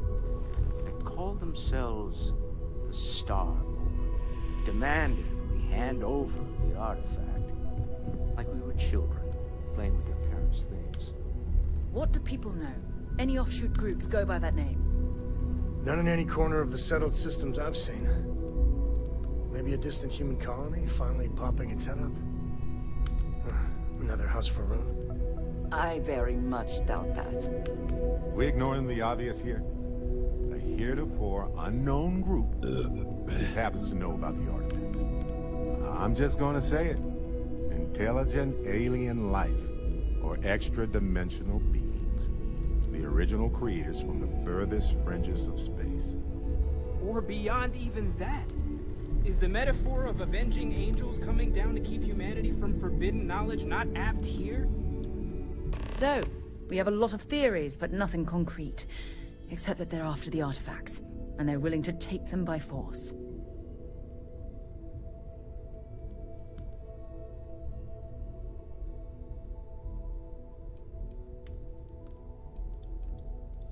Or what Walter said. They were acting like a parent. Worried their children are playing with something they don't understand. So, they're strong-arming us for our own good? That doesn't sound very divinely benevolent to me. Noel, start analyzing all the data from the ship sensors. The gravitational wave they caused, scans of their weapons, shields, everything. We're in the dark. We need to learn anything about them we can, including some way to fight them if necessary. Until then, we stay the course, collect the artifacts. It's even more important now that an intelligence we don't know or understand is looking for them. All we can do is be more cautious, but we are not stopping. This could end up being a race we don't want to lose. Vladimir, has the Eye picked up anything new? Some glints of shine in the dark. Ready to hand them out as soon as you please. All right. Good luck, everyone. And be careful out there.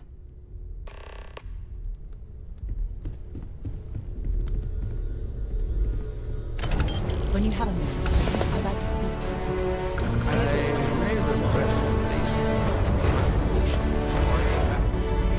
That doesn't sound crazy, does it?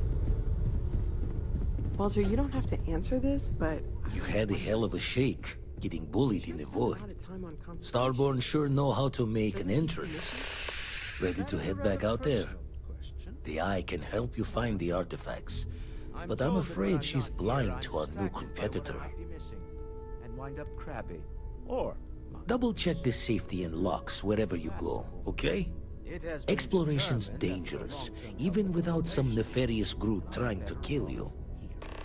Rather than simply making things worse at home. Wow. All right. Whatever works for the two of you, I guess. We've always considered ourselves explorers, but this really is uncharted territory. I've occasionally had my doubts about Constellation as an investment.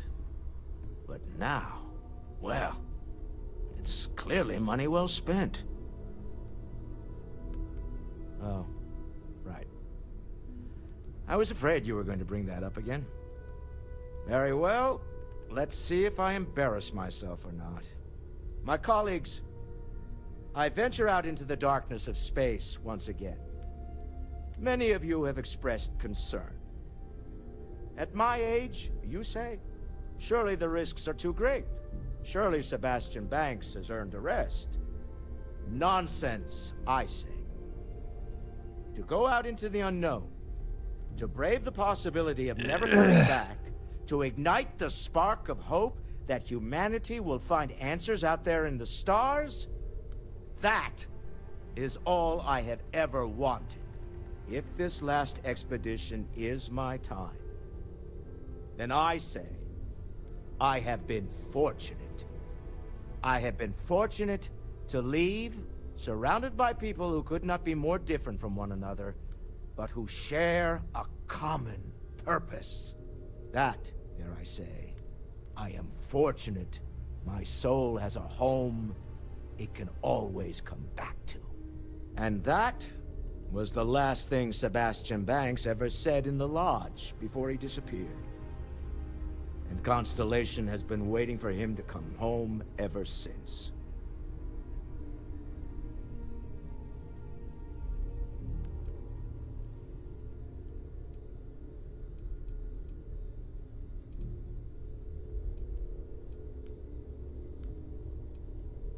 Not my first time in a hostile negotiation, as you well know. Admittedly, I usually know more about who I'm facing off against. I'm very interested in what Noel can learn from the scans. The technology on that ship was impressive, to say the least. If there's a chance, we could learn enough to duplicate some of it. I got to where I am by taking advantage of opportunities, no matter where I find them. Might as well make the most of this crazy situation. Despite our differences of opinion back on Neon, I'm beginning to respect you as someone who can get the job done. Well, you should.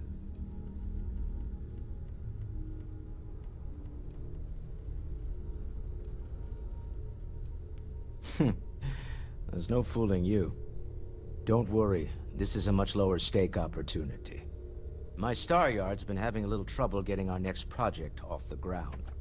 I need someone capable and decisive to step in and steer it in the right direction. Interested? Love the enthusiasm. I knew there was a reason I picked you to help with this project. It's a new ship. We want to diversify our fleet. Now, I don't know why the people I pay very handsomely to come up with new designs can't seem to get out of the R&D phase. And frankly, I don't care. I just want someone, you, to go there and show them how it's done. I did not.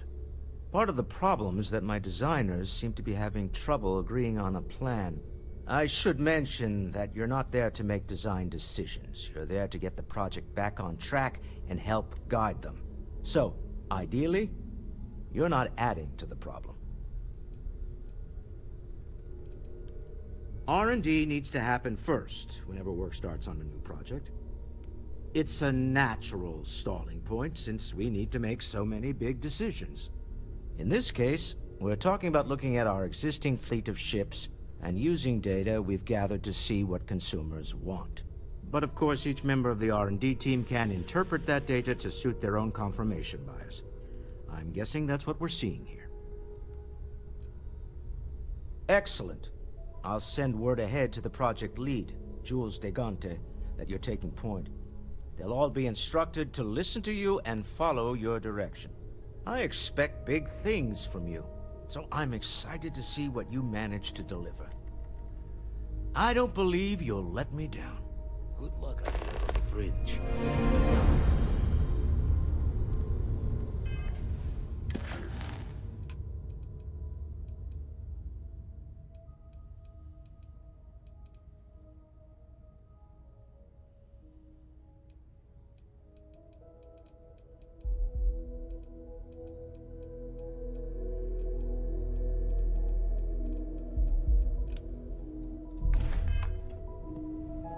Yeah, I have a new point.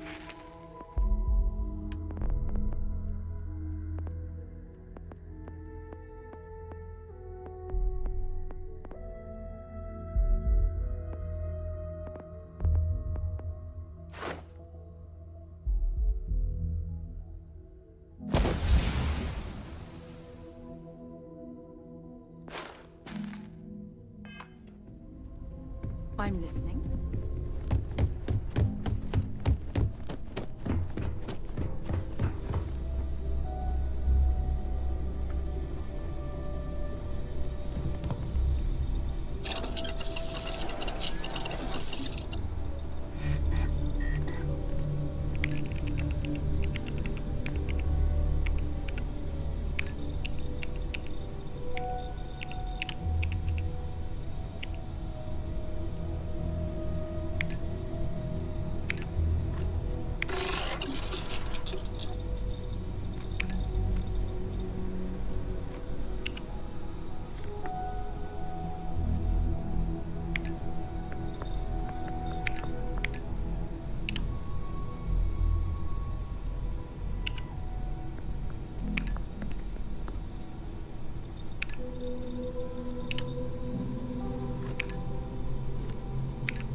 Always a satisfying moment to return to your ship.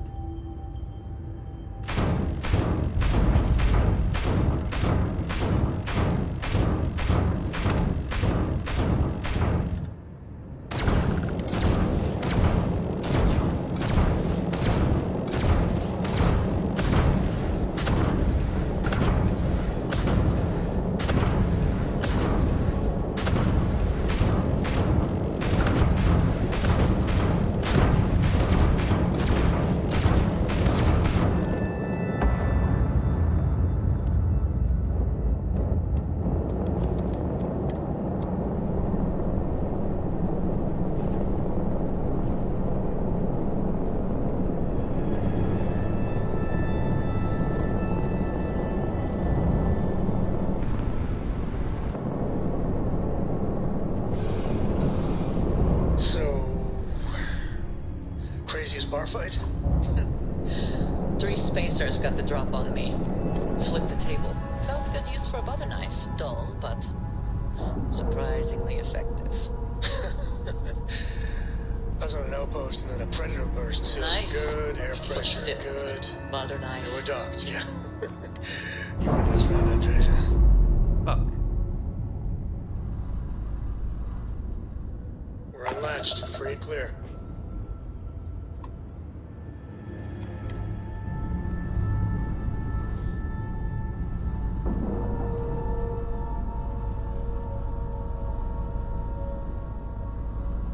Nice clean dock there.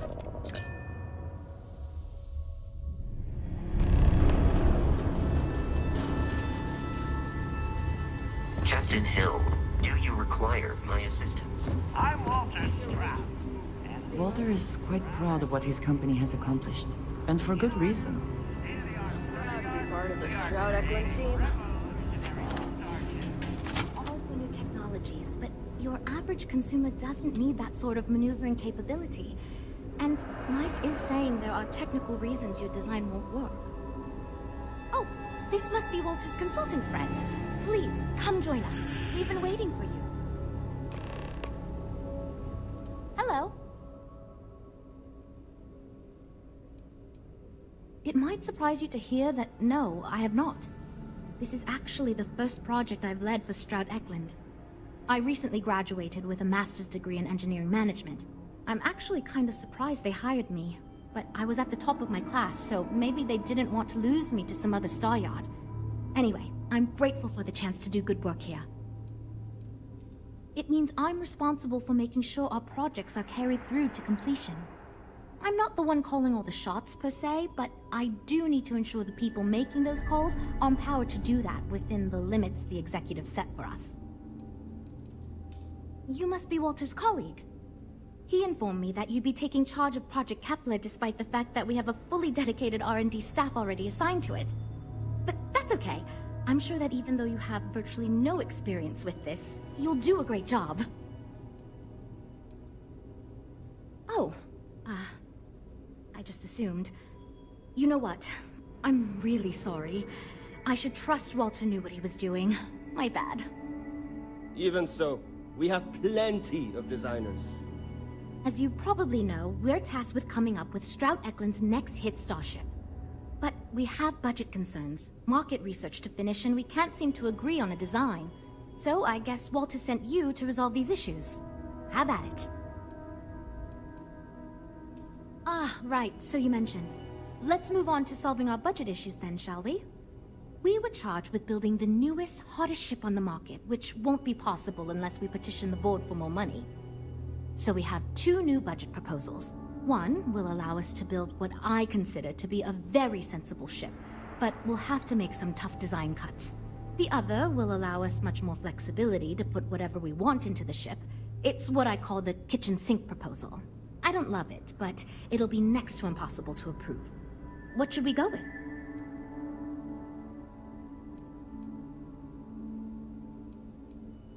It's more that we can only choose certain design elements at the expense of others. In other words, if we go with something in Mike's design, there's not enough money in the budget for what Ella wants. That's one of the reasons we haven't been able to agree on anything. I'd love to, seriously. It would be a huge win for us if we came in under or at that budget. But none of the viable designs for this project can be made for that amount.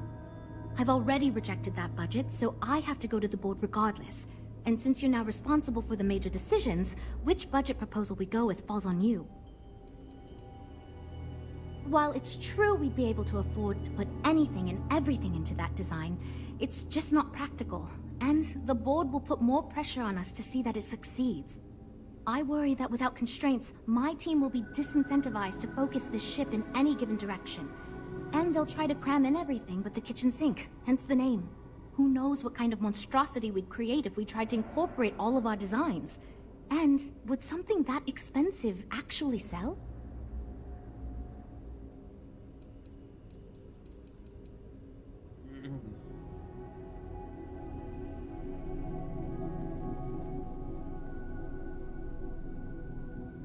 That sounds good to me, but remember, this ship will have fewer bells and whistles.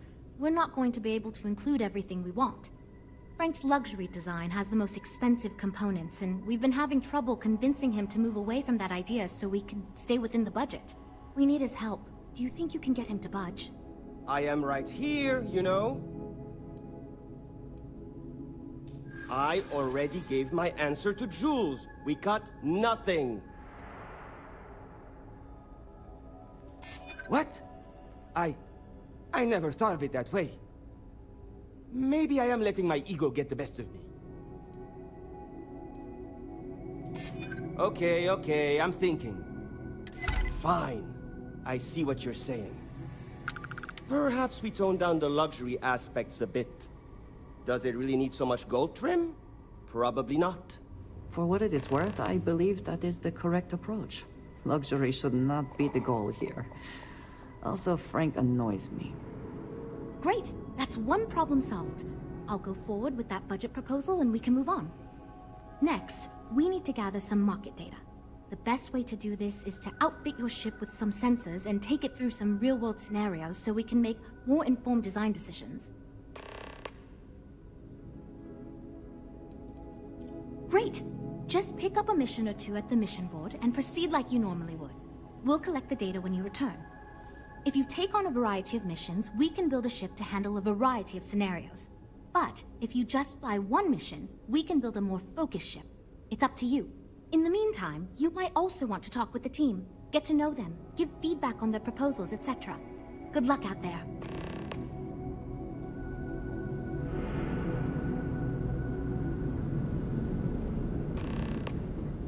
If you are free soon, could we talk?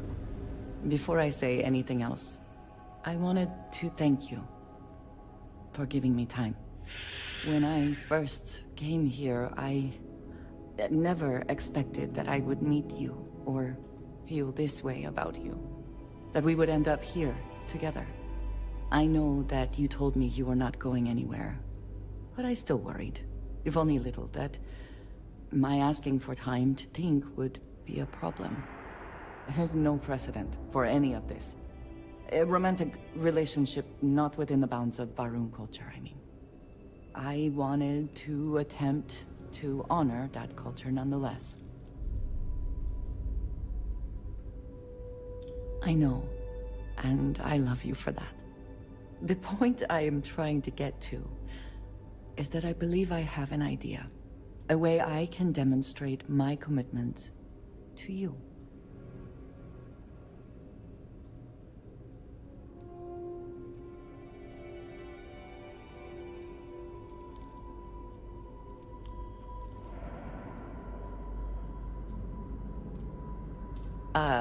Do you seriously believe I am going to wear a dress for this? Let alone buy one for the occasion? I do not want a fancy party. I do not want to wear a dress, and we do not need music. This is between you and me, and no one else. You know who I am. I do not need to explain myself to you as I would to others. They might not understand, and I do not want that distraction. I want to be able to focus on us. So, as soon as you are ready, I want us to travel together to the second planet in the Shosa system. There's something we need to do there.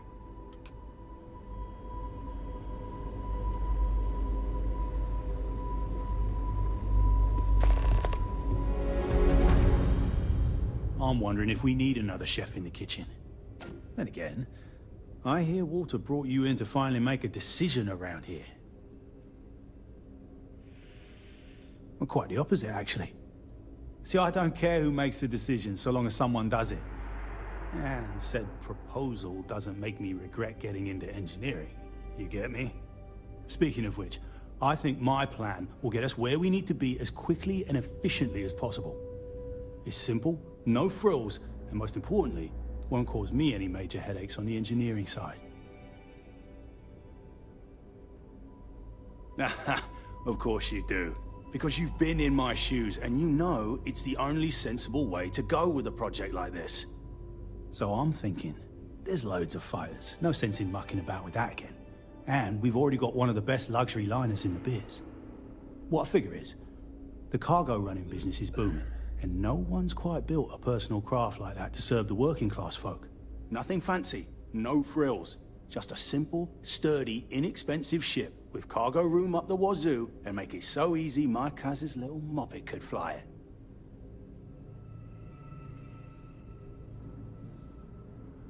Wait, really? I was expecting we'd have to argue a bit more than that. Well, that's a relief. I hope you're being sincere. Because if I can convince them to go with mine, it'd save us all a lot of trouble in the end. Yeah, that's me, innit? Been here since the start of the company. Done engineering for going on 30 years total. Though I keep telling them, It's senior, not lead engineer. I've got no interest in being lead. Too much management. Not enough tactile work. And yet here I am. Resigned to my fate on the R&D team. Nope. Not really. I like to think I don't have the ego for it. I've got nothing to prove, and I don't rightly care to make my mark on the industry. All I want to do is build the best damn starships I can, and not get bogged down with all the excess particulars. But upper management loves the work I do, and they wouldn't let me say no to this. I guess they needed someone to keep everyone's heads out of the clouds, so here I am. I assume you mean the company and not the people. Because even if I didn't already think so, I'd tell you that both Walter and Issa are great. The company's still kind of young as far as Star Yards go, but it seems to be going in the right direction. Despite what it may look like. I've been doing this for a while at other Star Yards, and so far, we're avoiding a lot of the mistakes some of the older corps have made. Later, mate. I'm actually kind of amazed we finalized the budget. So, you're Walter's friend. I know he chose you to head this project as some sort of favor. Honestly, as senior technical designer, I was hoping to receive that honor, but, there's always next time.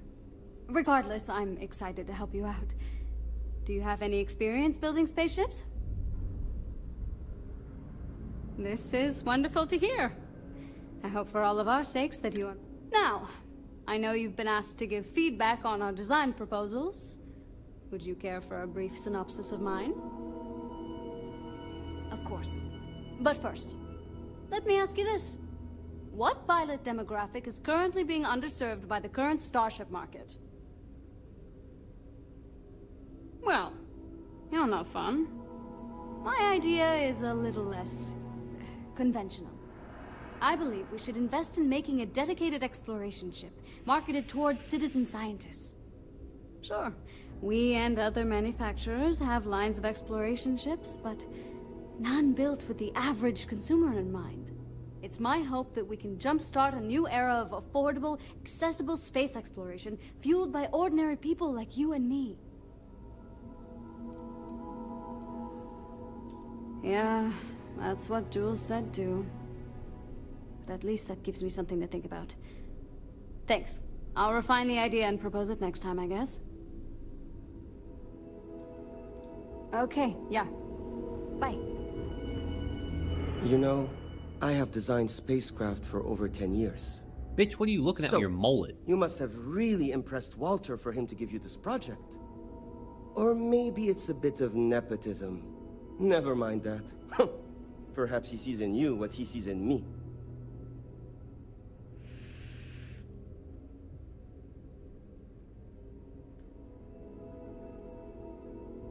Ah, yes. At least you may be more open to my ideas than my colleagues. Maybe this is a blessing in disguise. Imagine a luxury craft designed for the most discerning of tastes. Every feature designed for comfort and peace of mind. High-end performance, precision engineering, a spacecraft for those who wish to be seen. This will be the most elite personal craft on the market.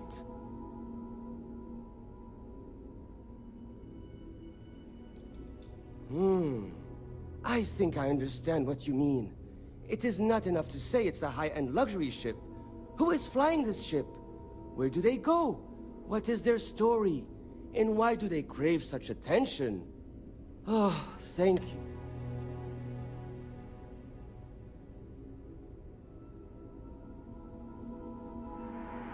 Two words. Conspicuous consumption. Of course you do. I'm glad you understand. Imagine someone like Borealis stepping out of one of our shining luxury ships. Everyone would want to look that cool. Not only would I have the chance to work on a dream ship, but that kind of exposure is guaranteed to sell it. Yeah, see you.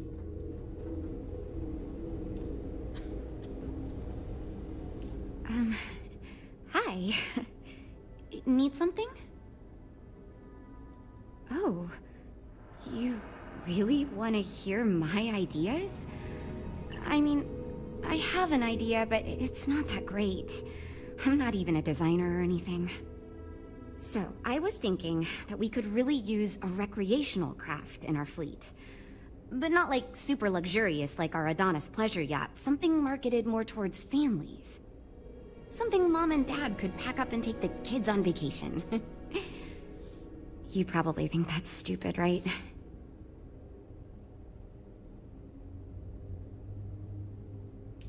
Oh, really? Wow, I am... Thank you. Well, if we end up making it, I swear I'll work up a hell of an ad campaign for it. It's... interesting. I'm new, and I've never done anything like this before coming here. Marketing for ships, specifically, that is. There are so many things to think of for different demographics, like style, features, cost, and all that. And you also need to think about offensive and defensive capabilities, because space is dangerous, and people need to feel like the ship they're buying is safe. Yeah, I've only been here for a few months. I did a little marketing for Chunks before this, but it was really more of an internship. Ships are like totally different than that. I applied for the job here on a whim because I thought it'd be fun. I never expected to be hired.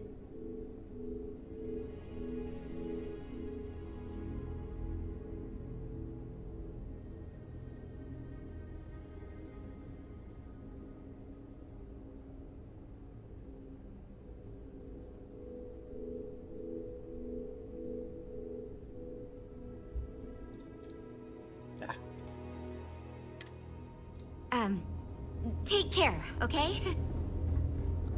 This is going great. Oh, yes, I actually do have a proposal. I wasn't really expecting you to give me feedback, but why not, I guess. I'd like to see us branch out a bit more in the starfighter market. Bounty hunting and mercenary work are both big these days, especially among the hard-blooded Freestars. We'd want to give it strong weapons, tough defenses, plus good speed and maneuverability. Most starfighters are fairly small, and the tricky part is keeping costs down with all those fancy modules. I'm glad you brought that up. No, and yes, there's a lot of work out there that requires a capable fighting ship.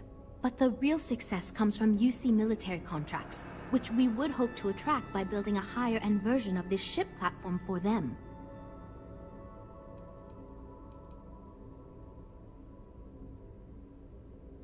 Wonderful. Thank you. I'm hoping when the time comes, I'll be able to convince the others that...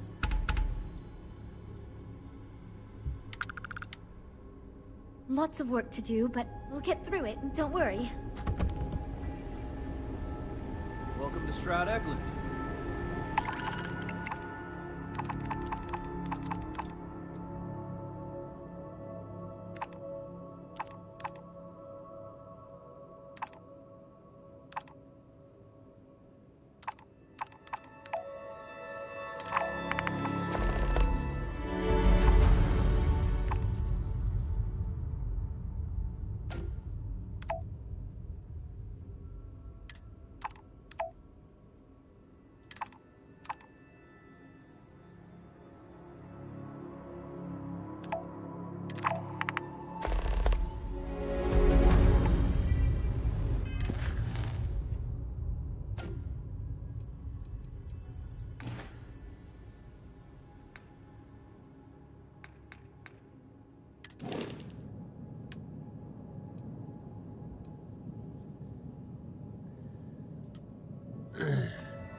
What? I need a class A. That's what this is all coming down now.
Maybe I can.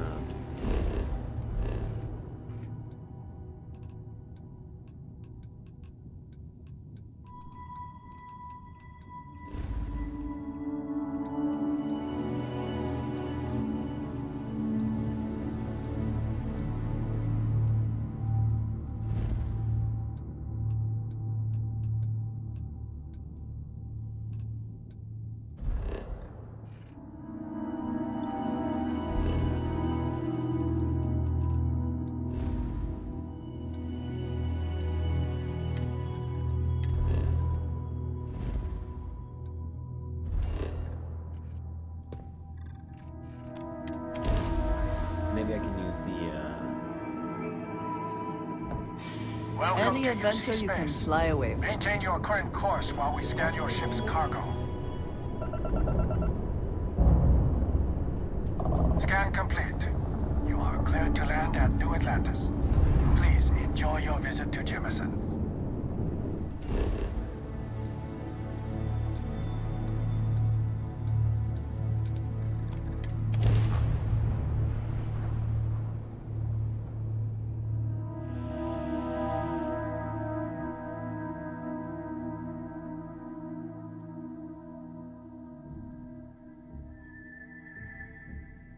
I mean, that other ship is pretty big, so maybe.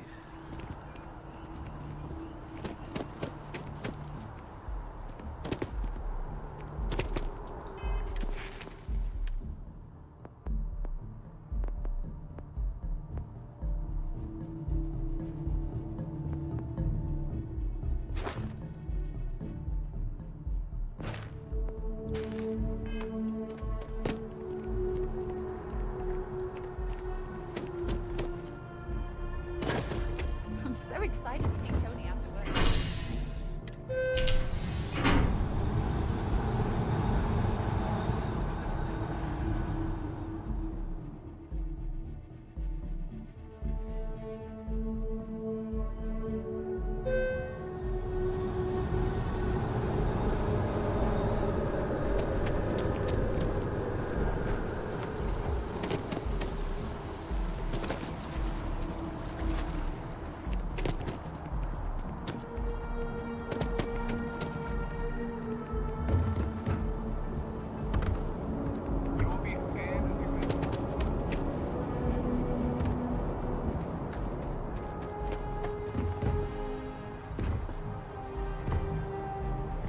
Got anything you need to... We're asking everyone to take care of any leeches on their...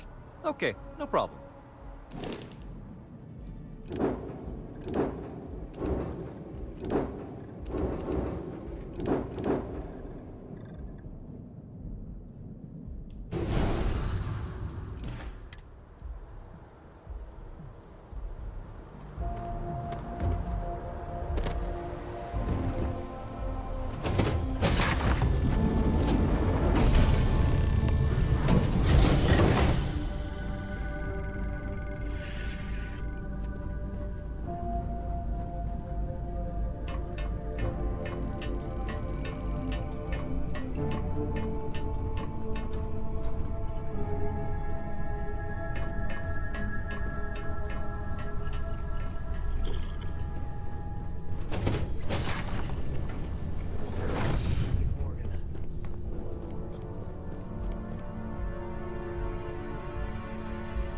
Before I can say, oops, she's there, and very politely, ever so patiently, telling me I made a mistake.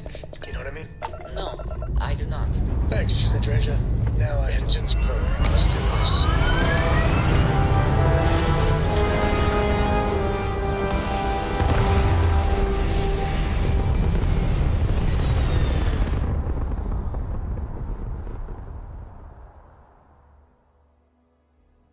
Orbit achieved.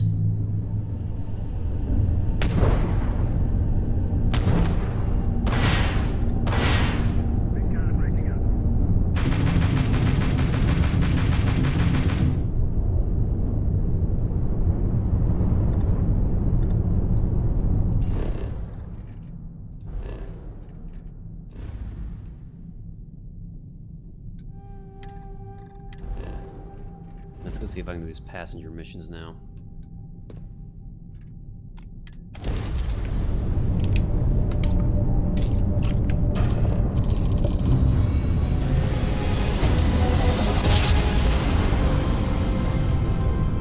great-grandpappy made that drive, right?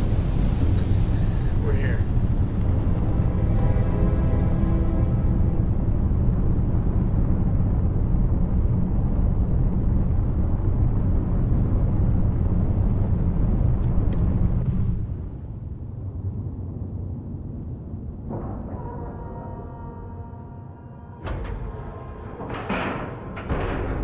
Docking complete.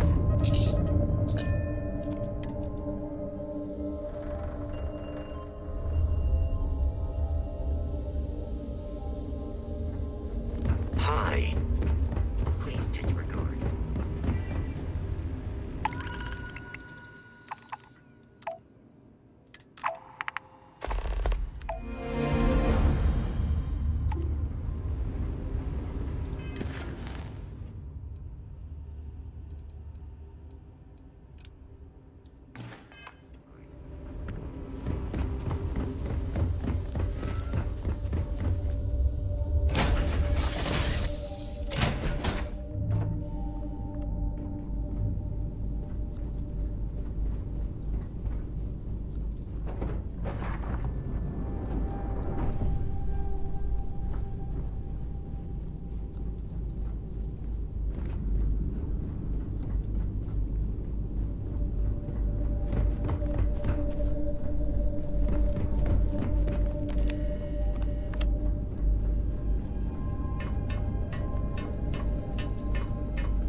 You keep installing new cool things in your ship. It's like Christmas every day.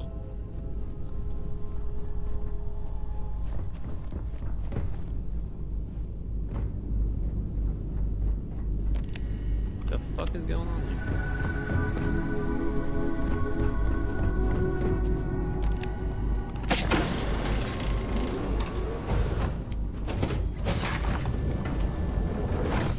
You know, the way you handle things.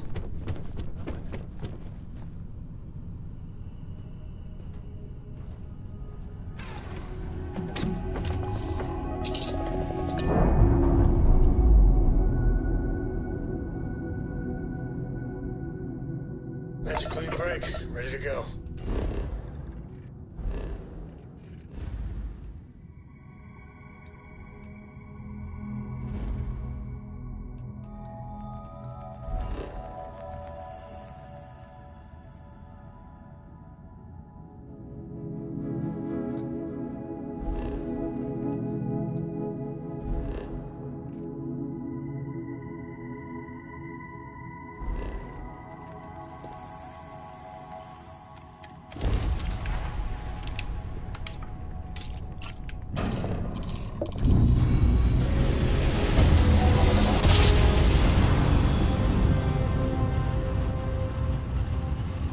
Another jump down. Take that down. This is UV security. Prepare to be scanned for contraband. You're cleared to land. Enjoy your stay at Sidonia.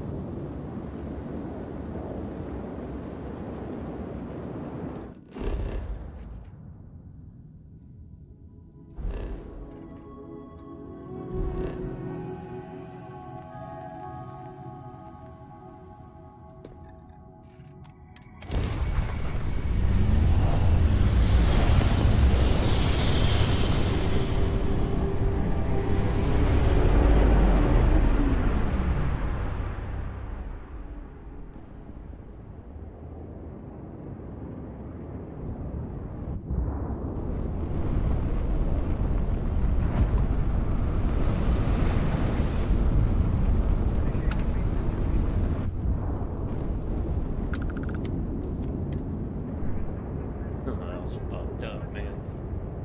It looked like I was gonna fucking crash into that thing.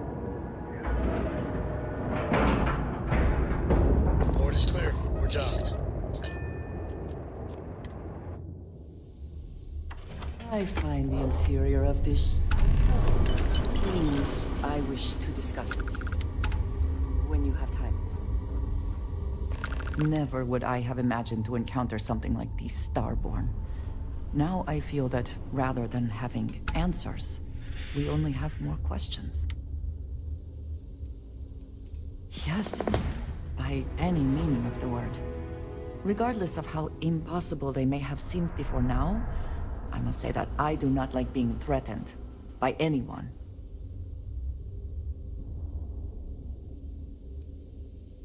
I agree we should keep looking for answers, but clearly we must be cautious.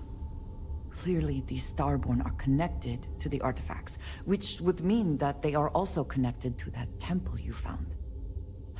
Did they make these things? Have they appropriated them? This all implies there is something more, something we do not yet understand.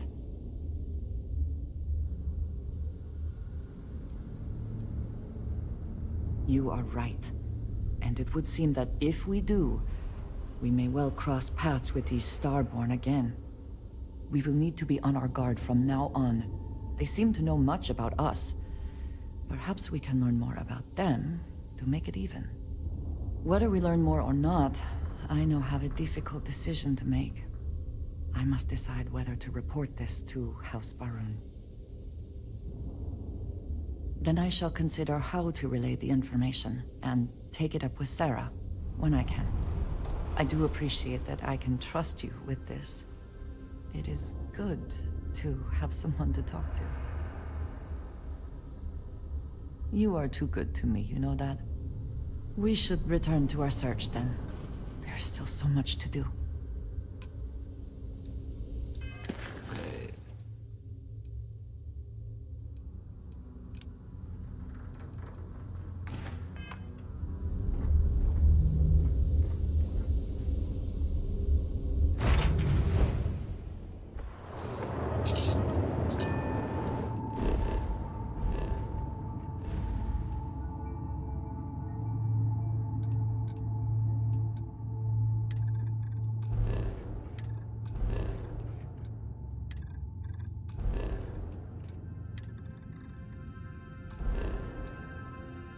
Ah, god damn it.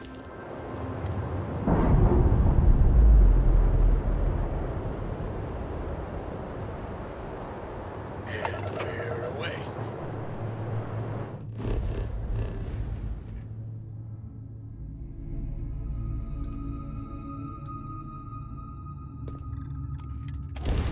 Nice, it actually can jump the full distance. That's fucking sick.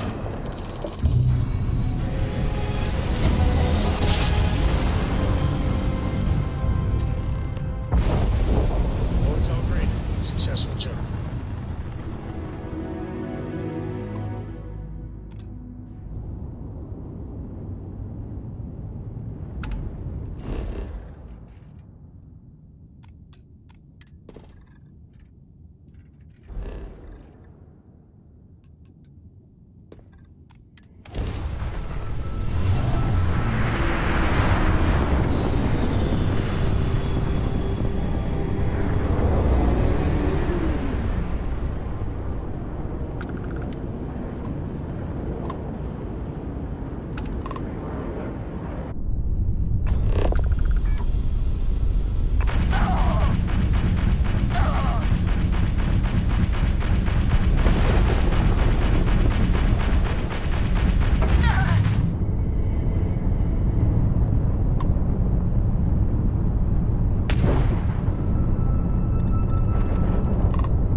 yours.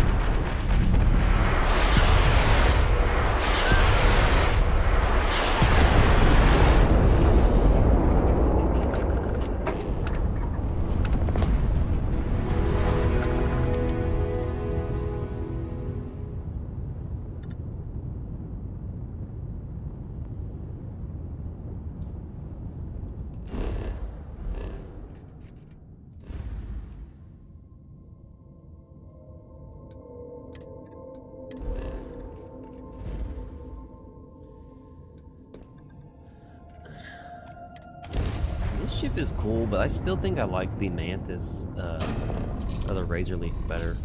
I don't know though. This ship is better. Maybe I should just keep using it.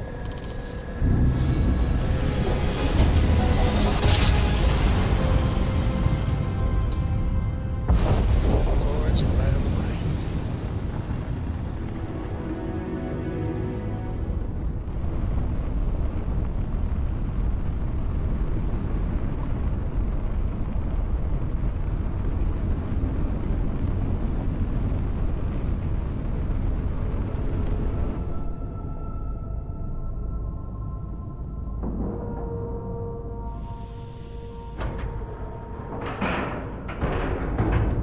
Seals are tight, we're docked. It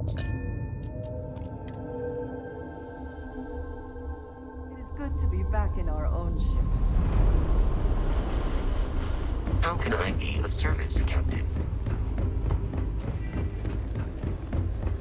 We're also... I'd like to believe that you can help my... Versatility may not be what certain customers are looking for. So you managed to complete a couple different missions. This will give us lots of data to support building a ship that can tackle a variety of scenarios. Of course, if we build a ship like that, we may need the kitchen sink budget, but we'll see. Thanks for your help. Now we just need to solve our interpersonal issues so we can agree on a design. Easy, right?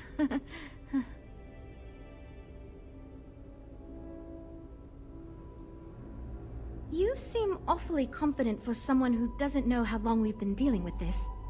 I've tried everything I can think of besides some sort of hokey team building exercise.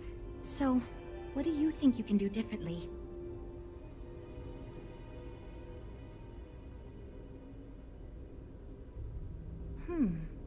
I can't believe I didn't think of that.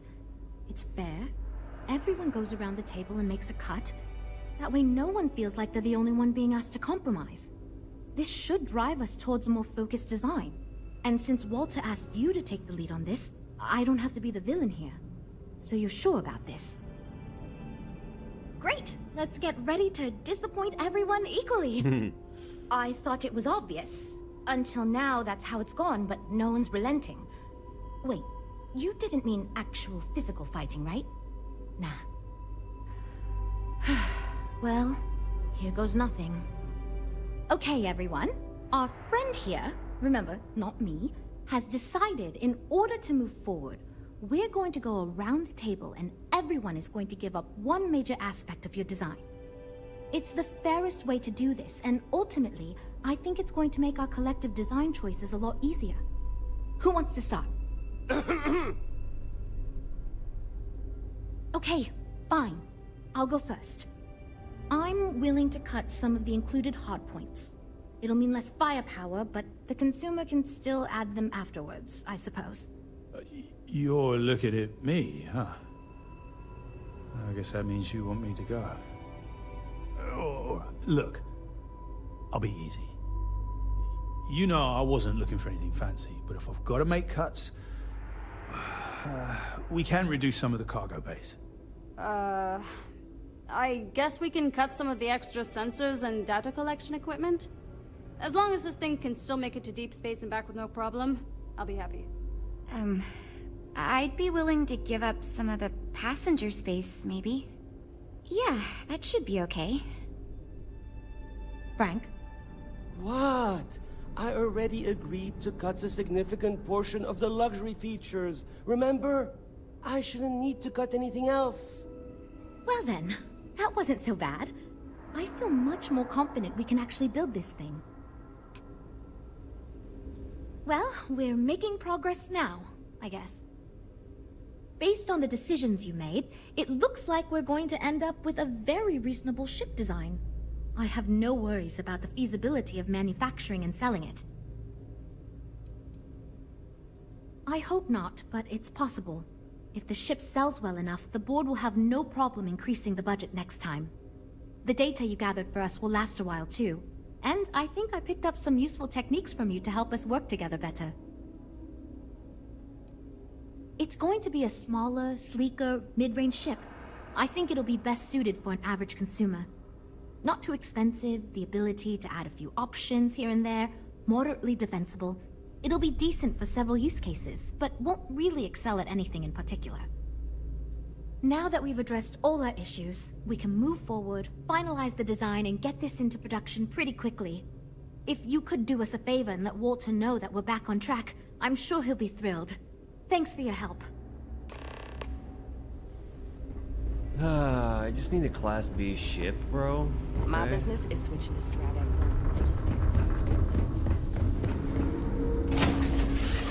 Man, I need to start like getting in my head to like hit the cockpit option instead of.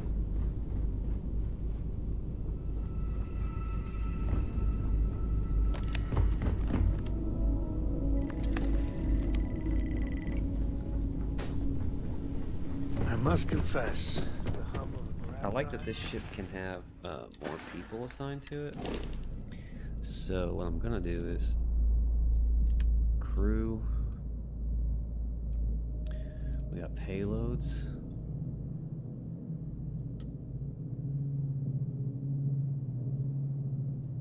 Okay, that's we landed. Makes me feel.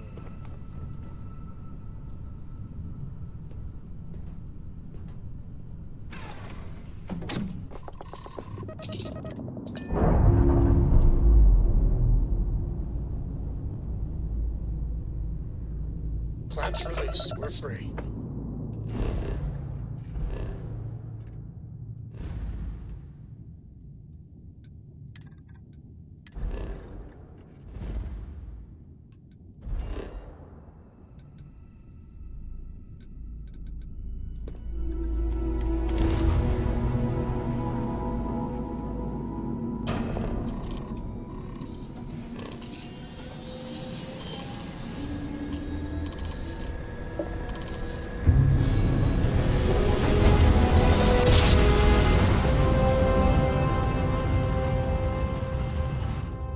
Oh, I never get tired. Be advised, you are entering United Colony space. Please maintain course and prepare to be scanned. Alright, we're done. You're cleared to land at New Atlantis. Okay.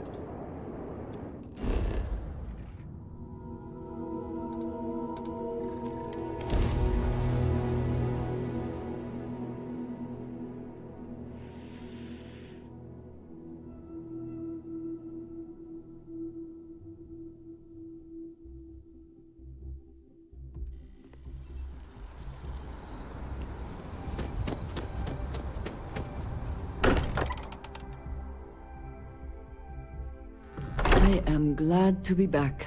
It will be good to have a moment to relax. At this point, hope my employees don't give you too much trouble. Good to hear. I figured as much.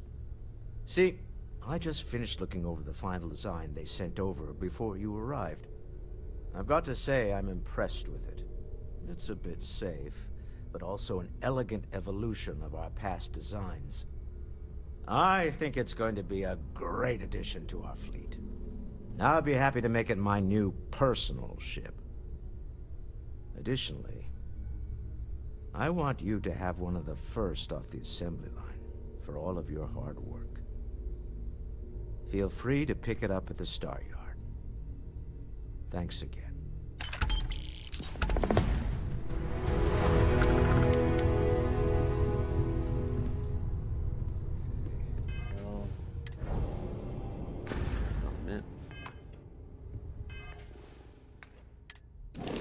assign some crew real quick.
Solid docking plate there. Nice work.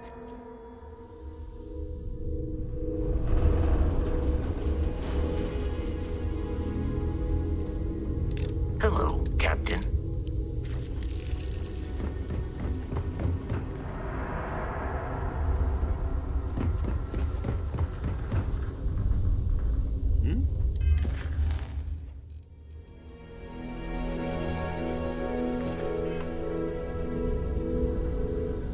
Captain Hill. Hello, goodbye.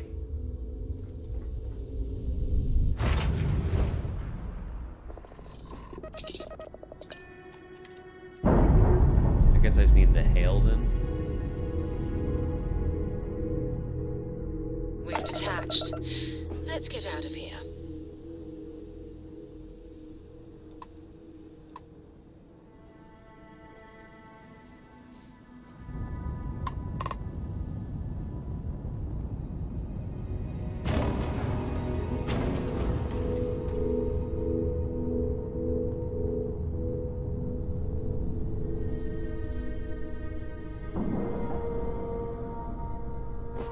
Ship is now docked.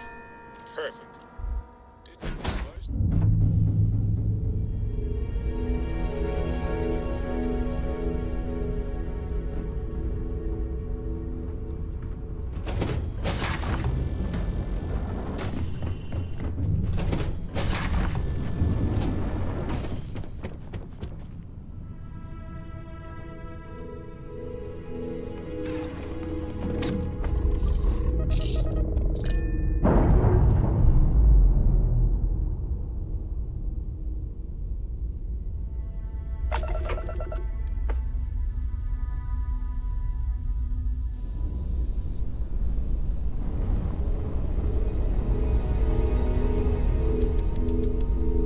Is this a Class B?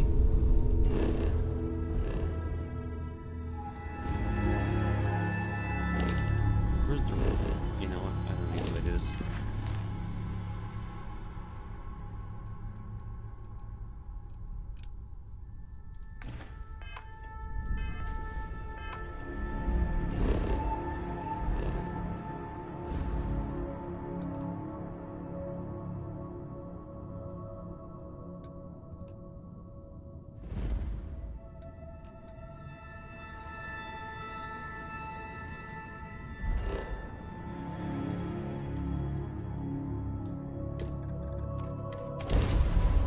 This has to be a Class B.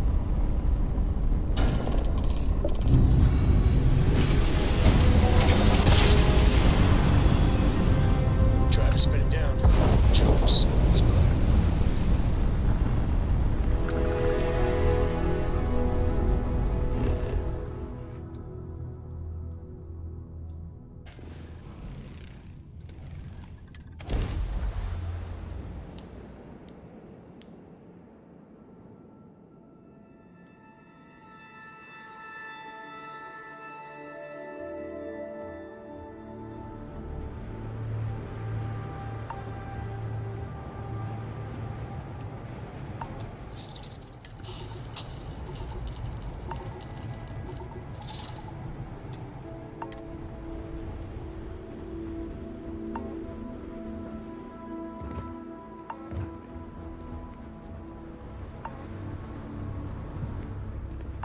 What the hell are you looking at? You're trying to piss me off.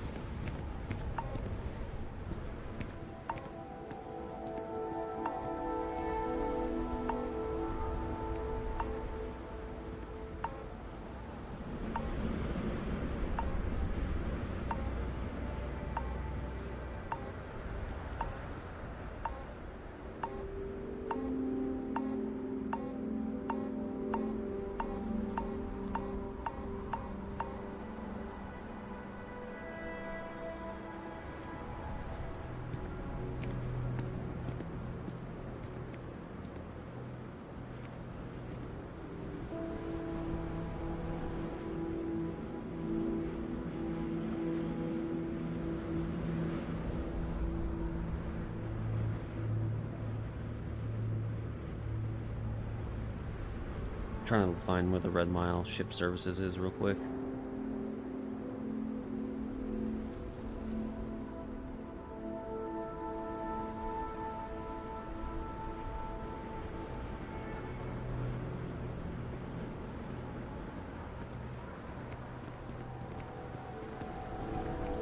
Play by the house rules, or you'll find yourself on the other side of an airlock without a helmet.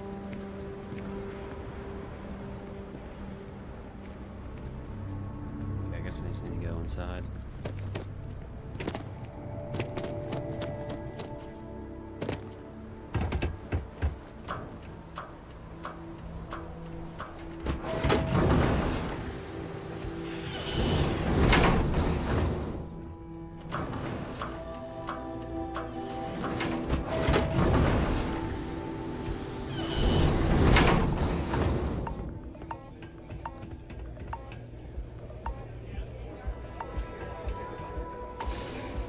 Get out of my face before I put a bullet in your... Hey, you the captain of that ship. Is your registration paperwork in order? Fine. Truth is, I don't really give a damn. I gotta ask, because it's my job, you know? And don't get me wrong, I used to care, but when May started building this place up and hired those mercs, sure has. May, you'd think she'd care a little bit more. Anyway, I'm sure you're already sick of my bitching. If you need parts for that shit... I mean, I could charge you, but I won't. That's what I'm here for. Yep, it is a Class B. Nice.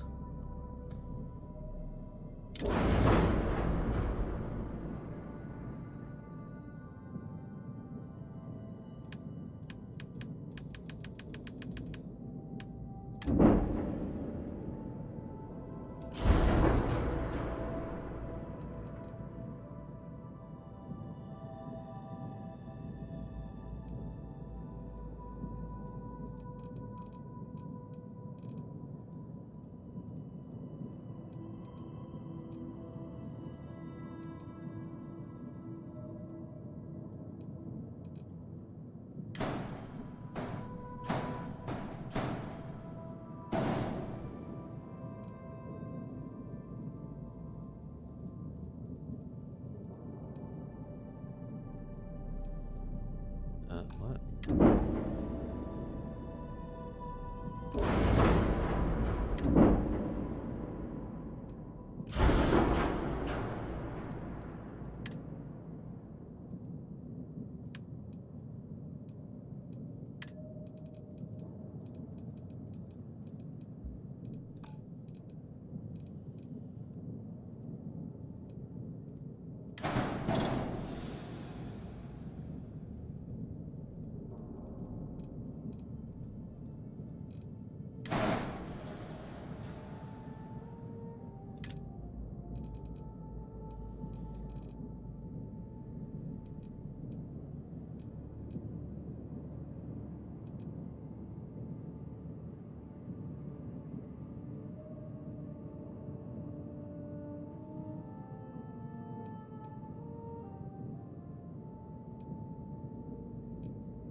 what the fuck happened right there, but okay.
Hmm.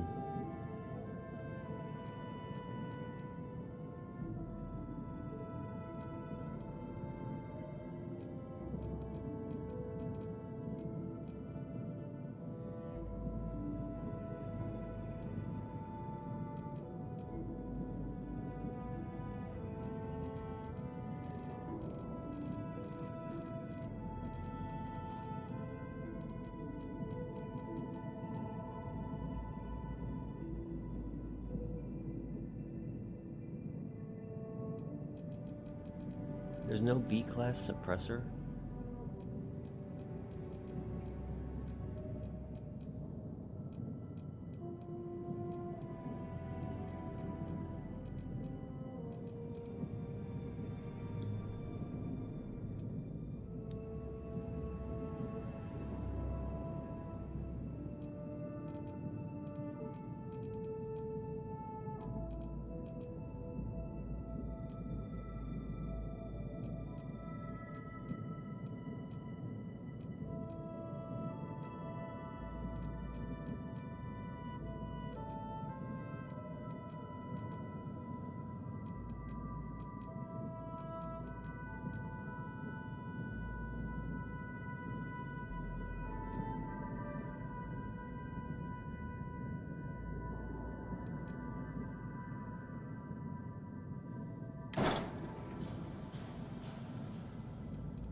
Okay, so it's got lasers, it's got missiles, it's got suppressors.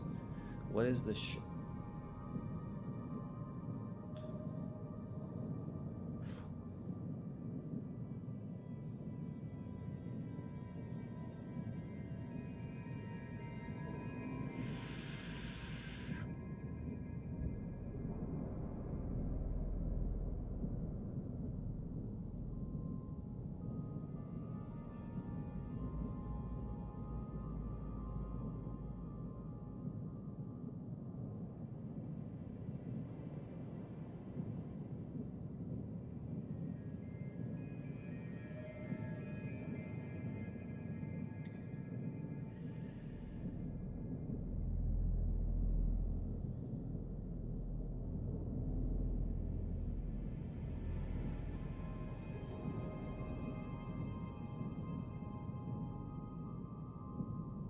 Okay.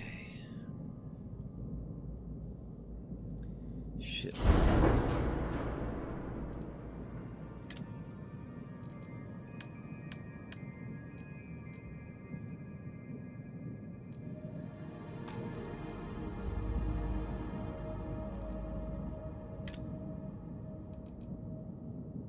we go.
What is this?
That's a missile launcher.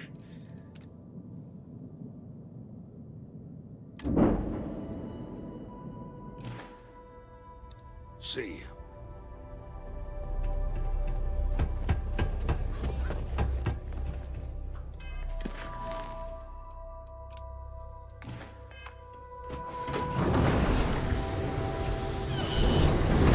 Let's do this.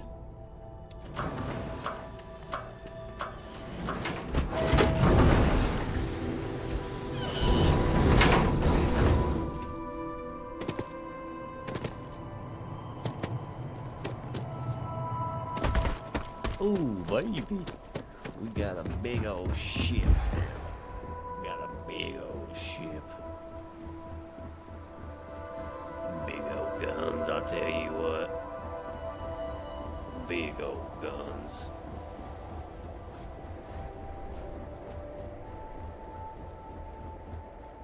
I got my contraband cargo. Yeah, boy, I tell you what.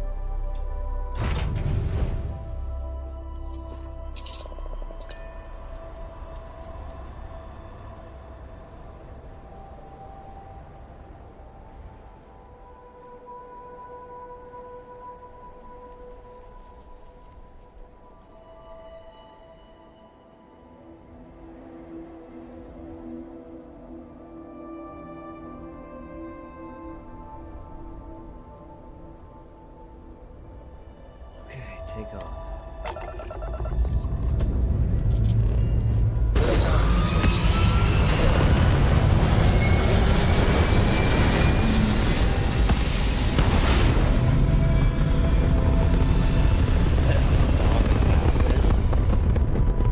That's a bad bitch, boy. Orbital insertion complete. Okay, now free. Okay.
Hydrocarbons in abundance. Let us see how they have arranged themselves.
There is little I can offer to show you how much I care, how much you mean to me. Whatever House Varun deems proper could not work, because you are not House Varun. And whatever marriage traditions you might have would not be appropriate for me.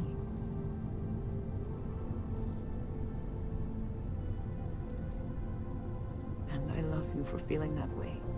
But I did think of something. This place, where we stand now, is the first place I was brought upon leaving my city, Dasra. The first time I had ever left my home planet. As you know, I was never allowed to know the way back home. That frightened me. But at the same time, I was suddenly aware of not just one planet, but a whole universe I had never seen. That is a feeling I had not experienced again until I met you.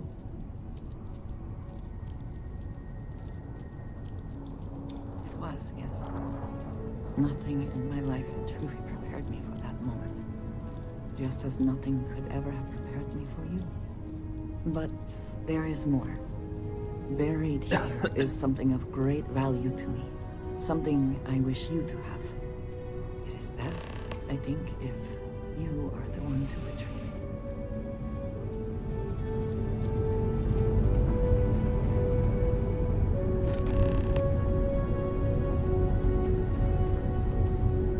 You hold in your hands the most treasured item I could give you.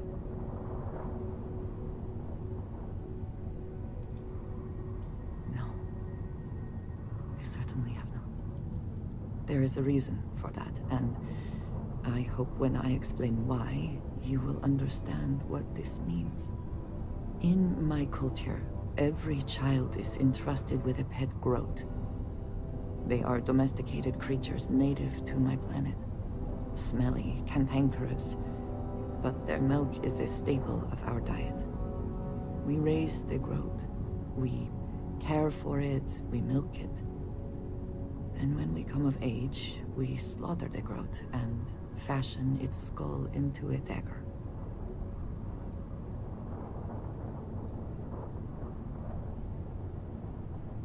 It is a lesson. Through this groat, we are shown the connection that we have to the Great Serpent. That all things serve the Serpent, and can be tools for his use, in more ways than one.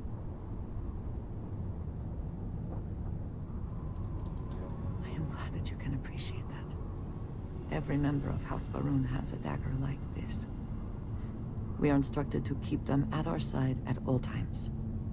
The Great Serpent is always with us, as is the danger of those who defy and oppose him. But that constant connection to the Great Serpent is a liability to those of us sent out into the settled systems. So when we first leave our home, we hide it.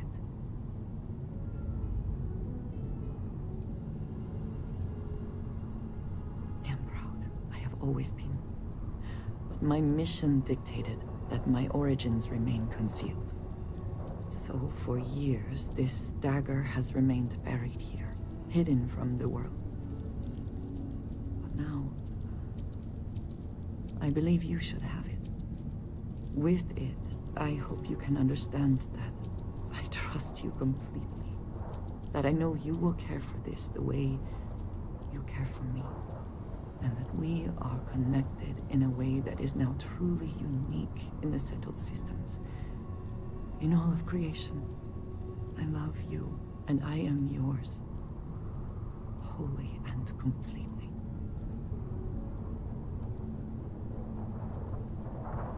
You are very welcome, and I know that you will. I would not have brought you here otherwise. Whew. Now, surely there is some other grand adventure that awaits us. We should go and meet it head on.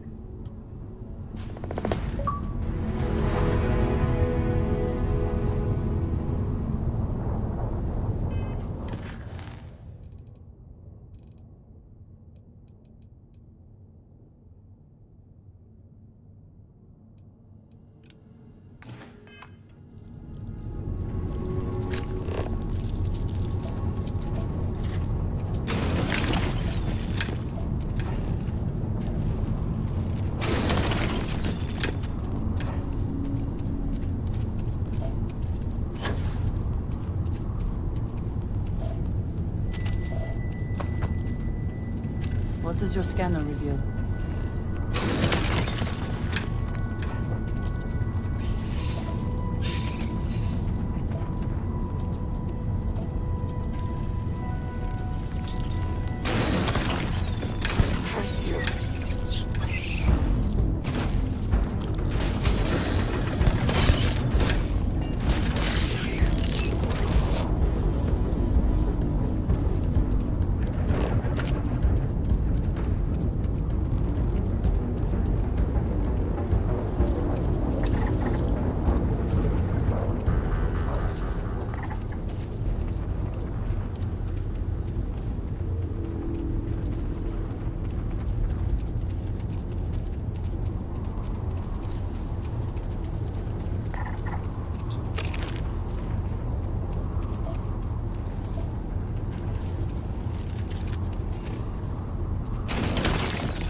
Best not to leave anything useful behind.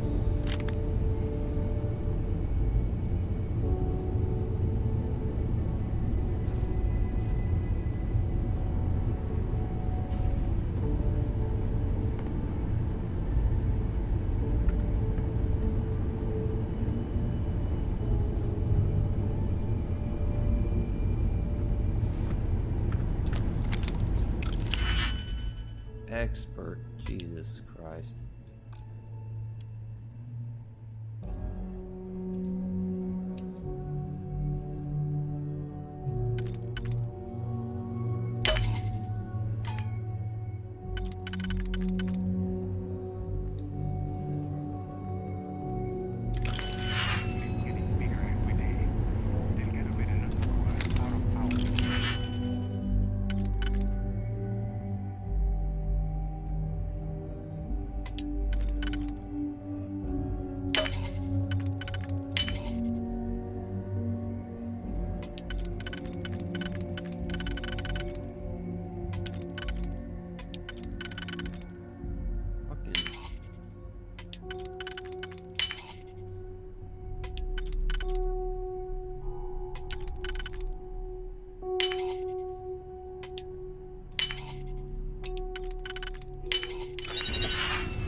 a second. Let's go in there.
Did they have anything of value?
There we go. I knew there had to be something to do with these.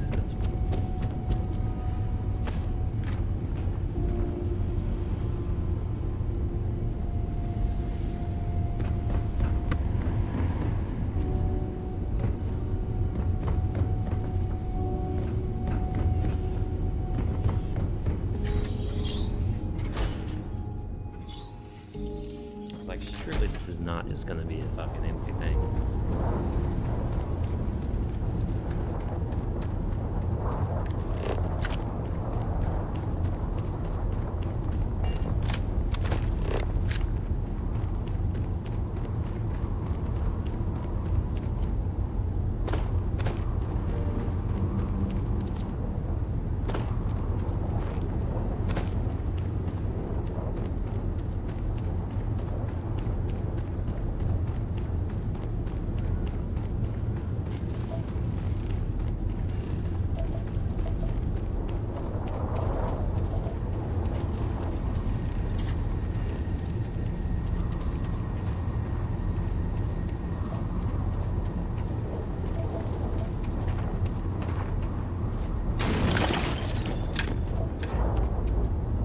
Do you see anything useful?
Need something?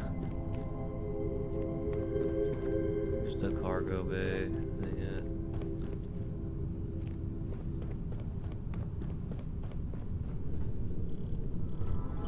Something you need? Lay it on me.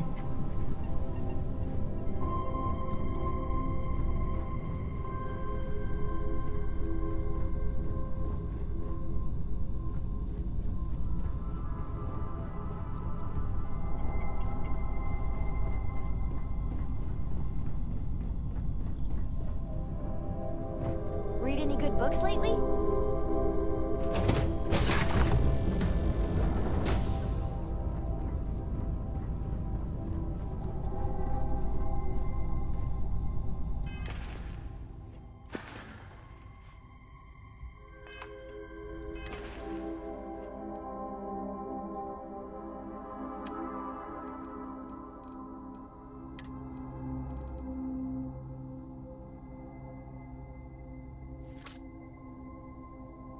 Oh.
Oh, what the fuck? It's the arch, dude.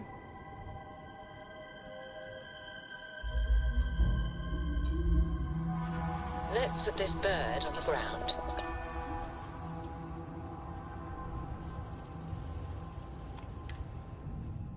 I will never grow weary of seeing places like this.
Your death.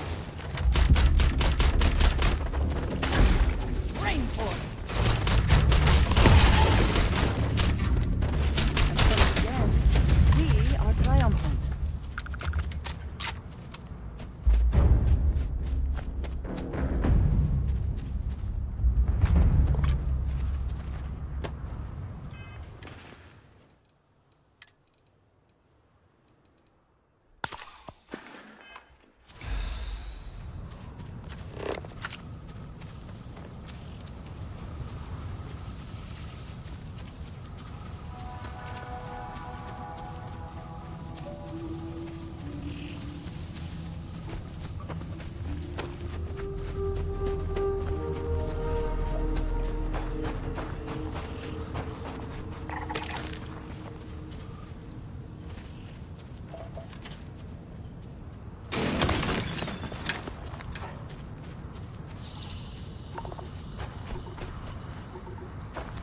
And your scan shows...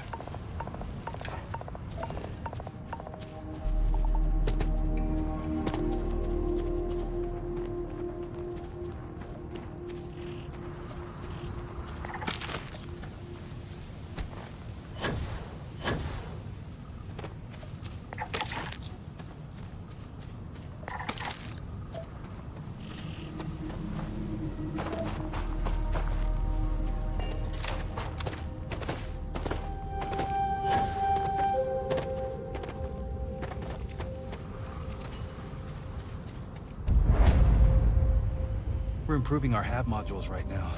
If it all goes well, I'll finally get my own room. I'm glad someone came along. We could really use your help. We've started getting threats from a band of pirates. It's the Crimson Fleet. It's a short hike to where they are now. Is there anything you can do to help? If we can avoid bloodshed, we're willing to try things your way. Even if that means working with, well, another pirate.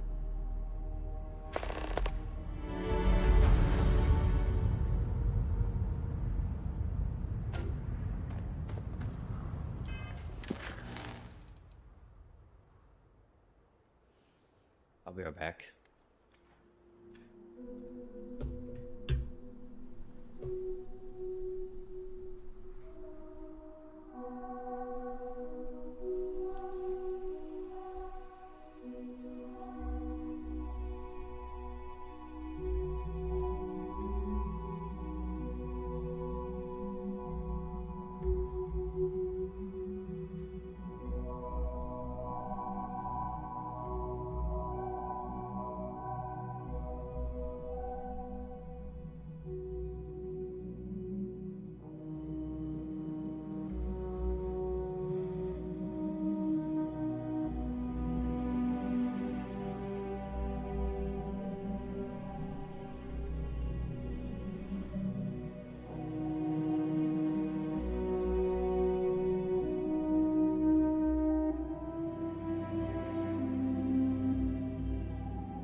Sucks. It hurts.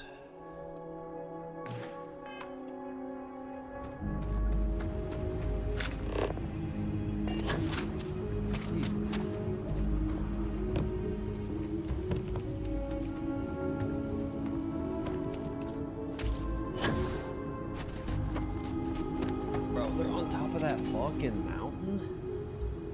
Can I like fast travel over there? Of course I can't.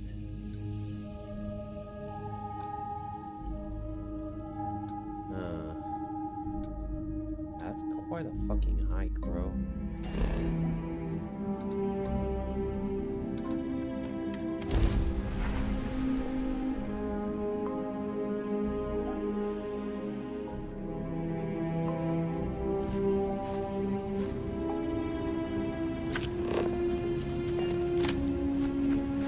It's a little bit better now.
shall stand guard while you focus.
Whoever laid claim to this place seems to be long gone.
You're in my territory.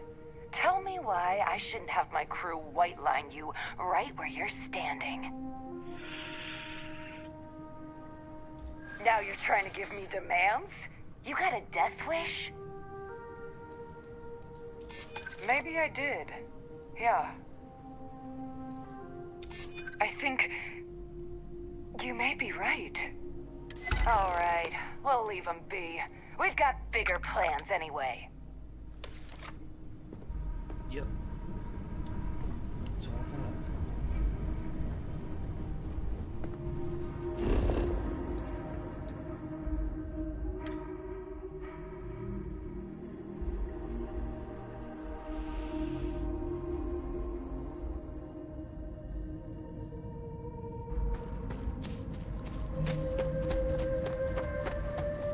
You should check out our store while you're here. Our vendor could use the business. Oh, you're back! I hope this means you have good news.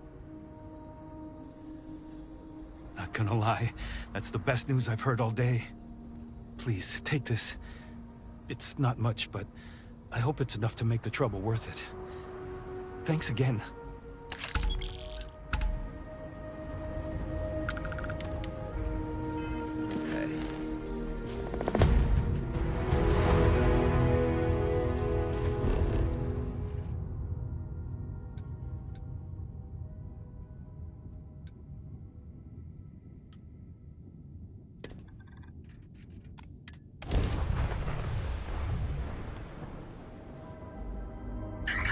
Target's jump drive is down.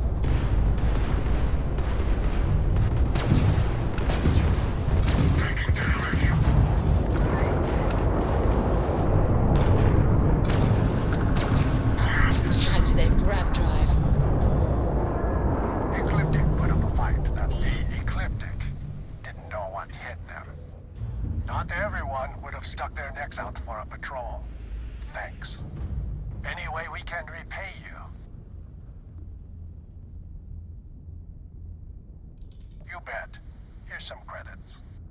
We got to resume our patrol. Stay safe.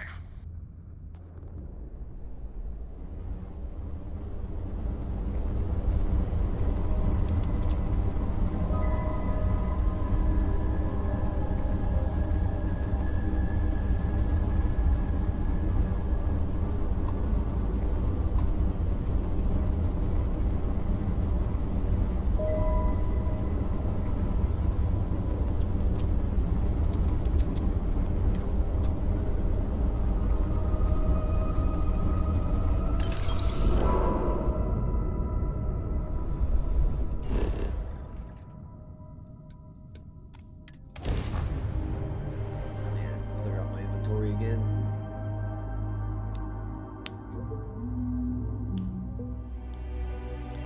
Landing struts primed. Retros firing.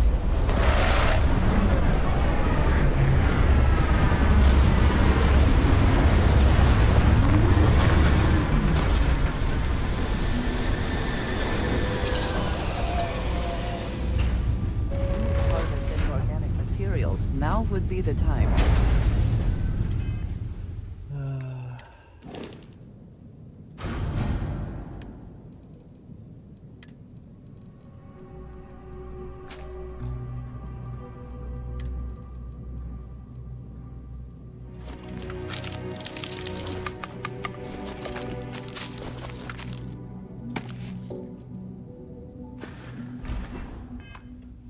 Greetings, Captain.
installation has been for.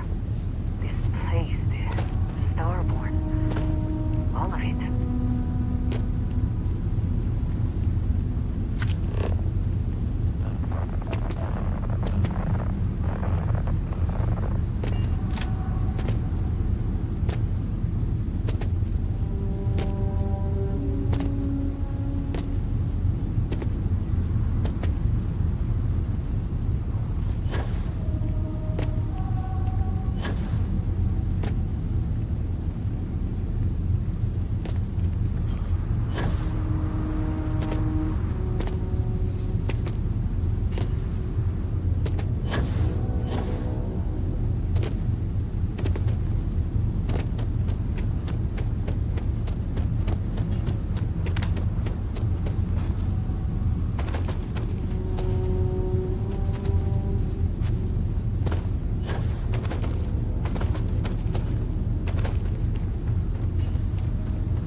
Now is not the time, but they need to learn.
Why it's doing this all of a sudden? Like, it was doing fine for a little bit. Ugh, it's fucking annoying. Whatever is happening.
Dude, please don't tell me I'm gonna have to do this whole big fucking walk all over again.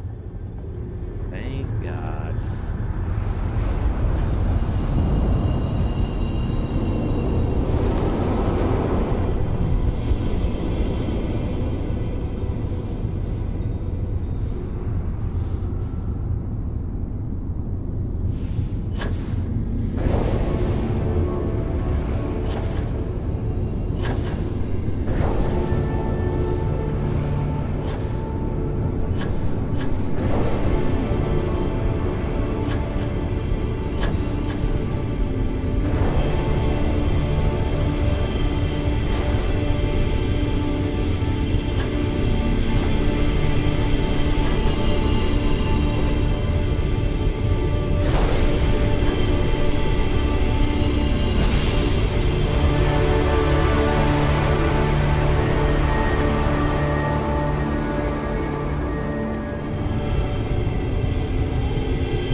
Oh, okay.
Your abilities are truly amazing.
Landing site locked. Take us in.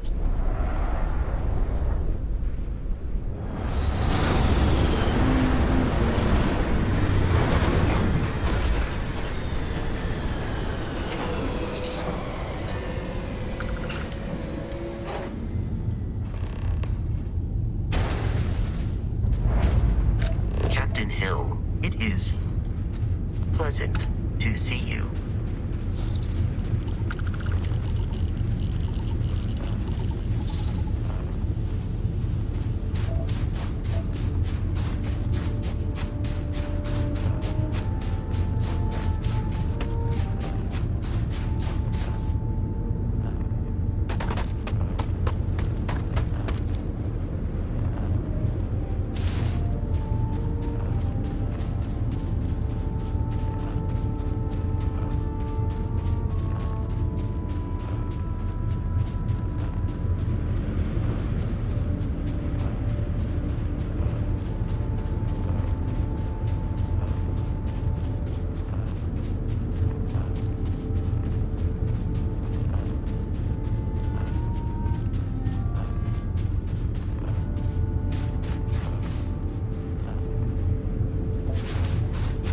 I think that pretty much has to be the temple right there.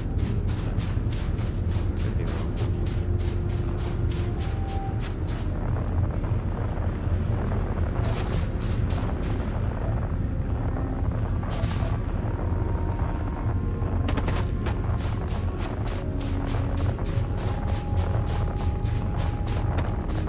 We'll say that.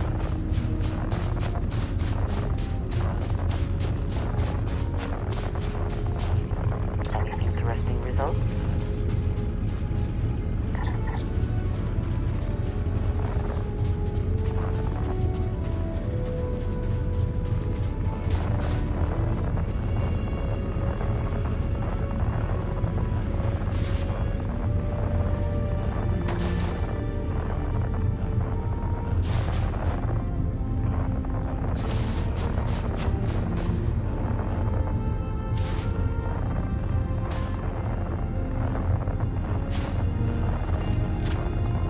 Rather do the fucking that up.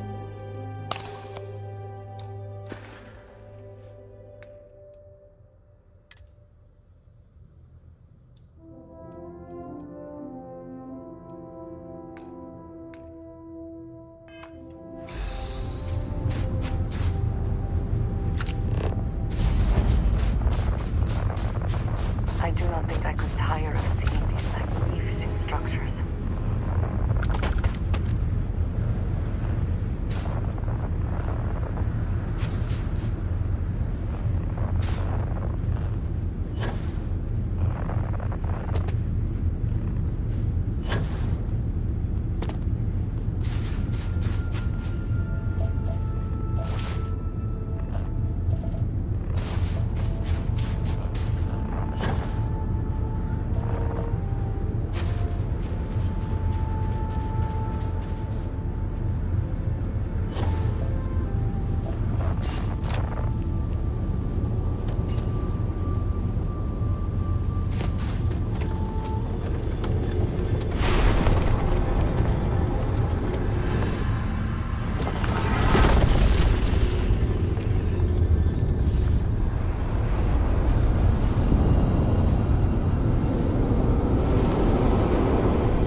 Hypothermia can make you weak, and the effects can be deadly. Persisting that way.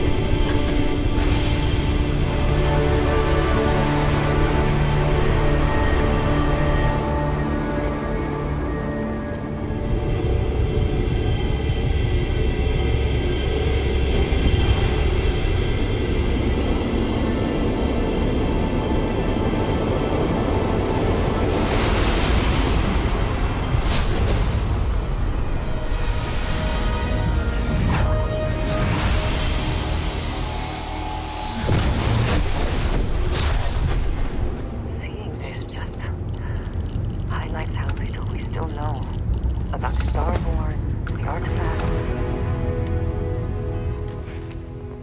Ah, shit. What's this?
supplies.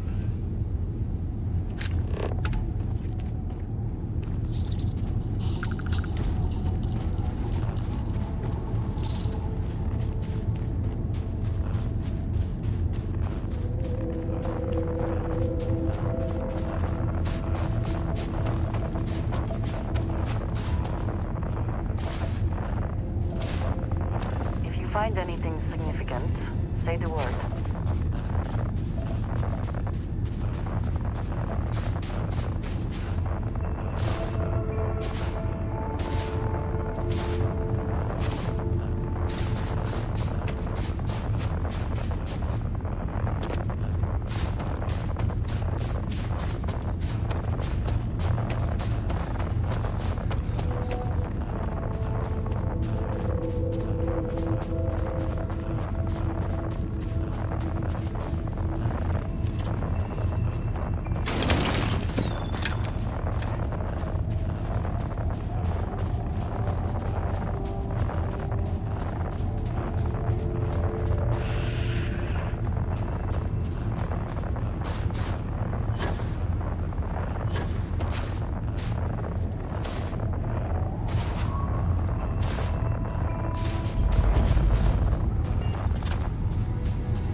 begging. That's why I fucking denied her, dude.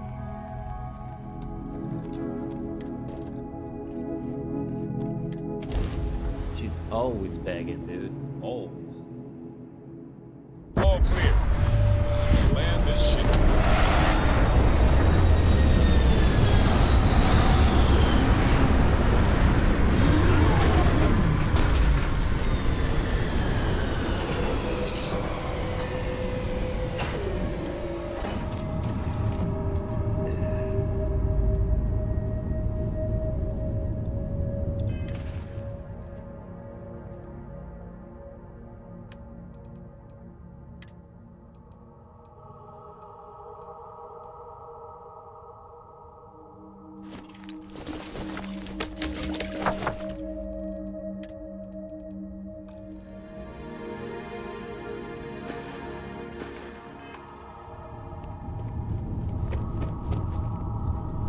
I hope Cora doesn't get too much of it.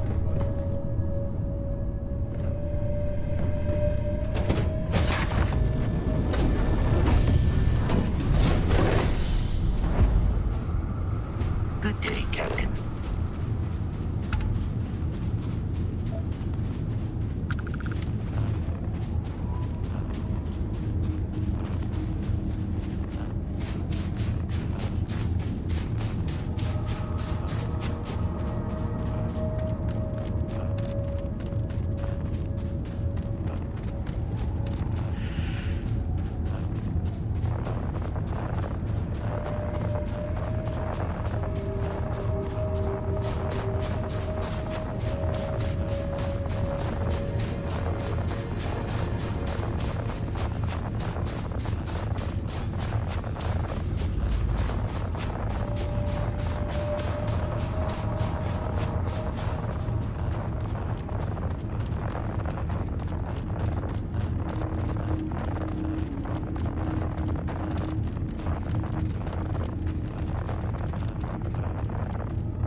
Is a little repetitive. I don't know how else they could have done it. Maybe just by you getting the powers. Where you about to get the piece?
this one?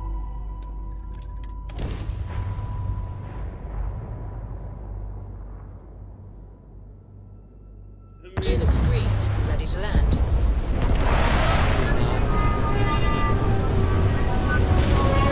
These weird dudes are all like busted up like the same system.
I rarely have the patience for that thing.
Hmm.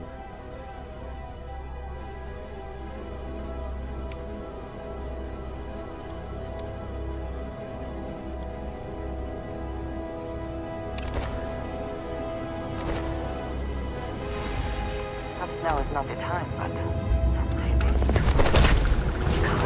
power. I'm glad to see you're happy.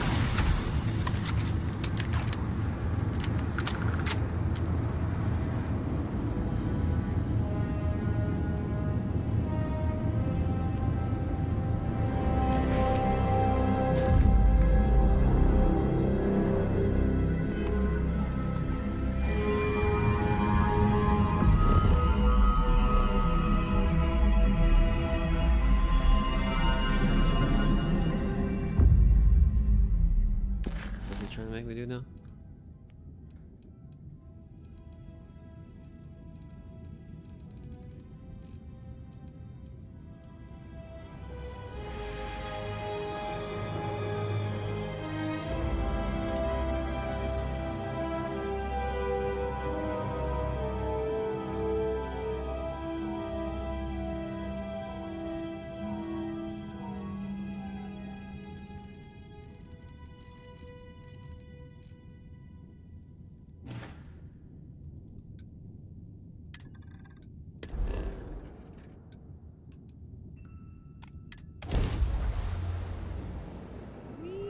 I tell you what.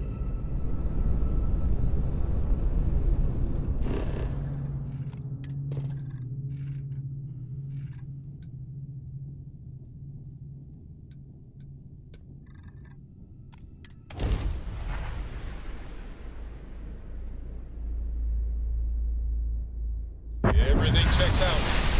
Being initiated.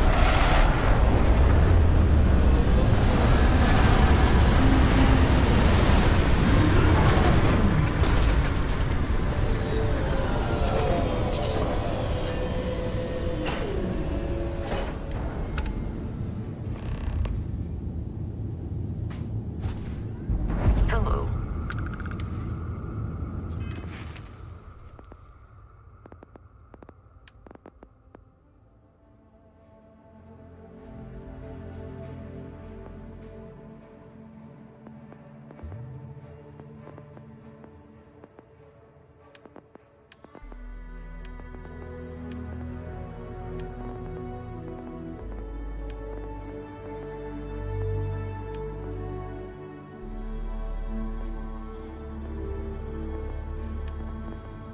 Yeah.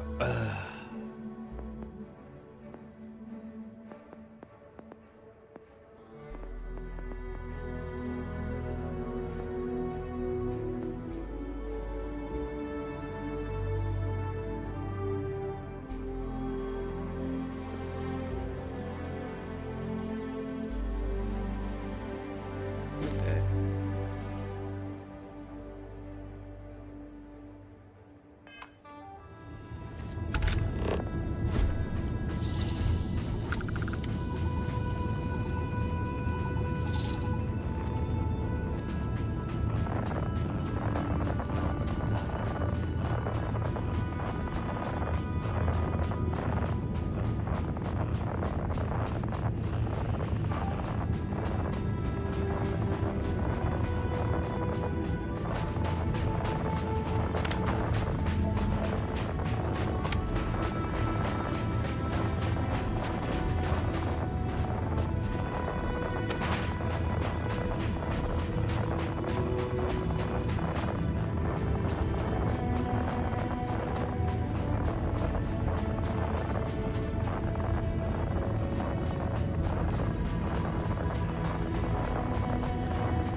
To explore.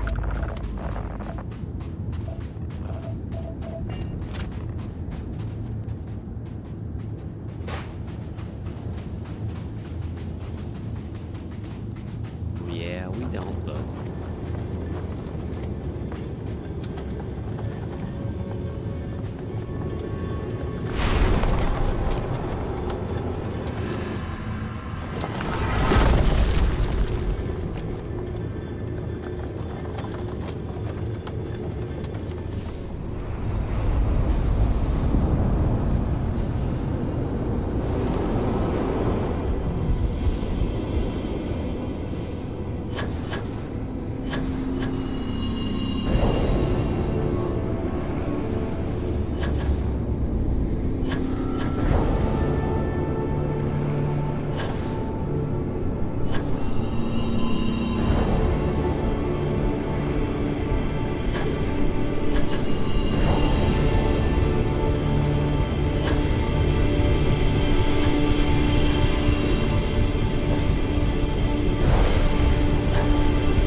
Science and tech trees are surprising, man.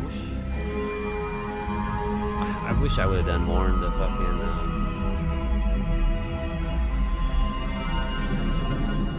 don't know, the other stuff, but these trees are just loaded with stuff that, in my opinion, I think most people want to do.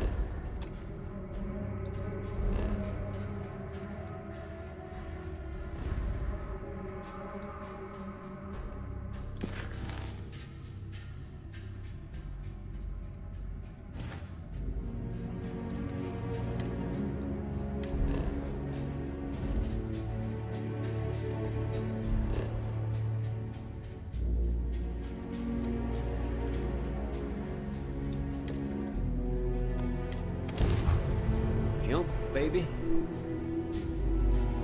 Let me show how it's done.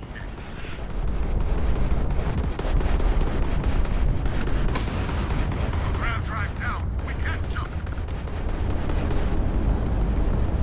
Crab's in the red.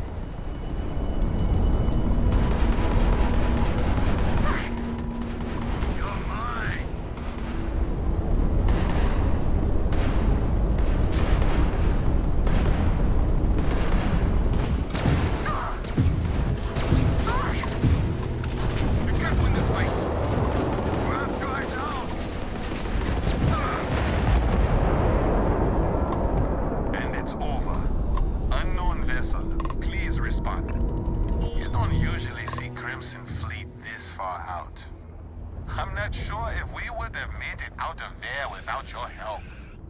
any way we can repay you?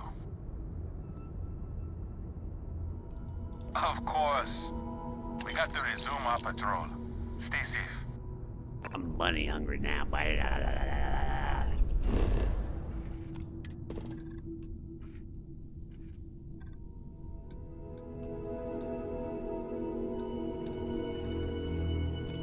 Money hungry, baby.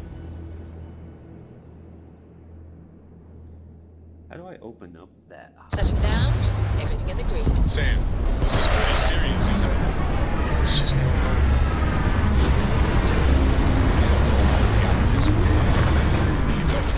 They shouldn't have traded players. It was a bad move. We traded our top player for 2 medium. Settings. Bindings.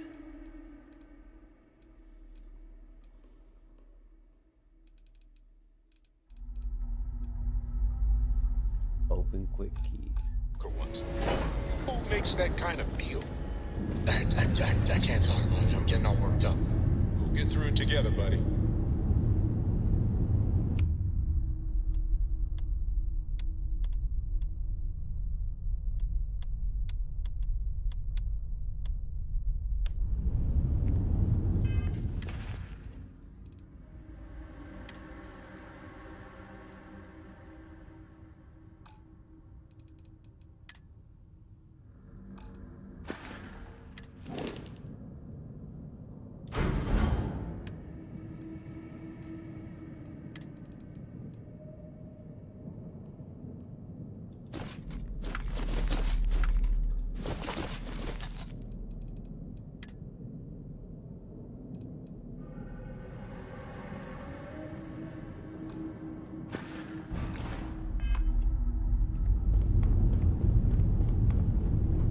Hey.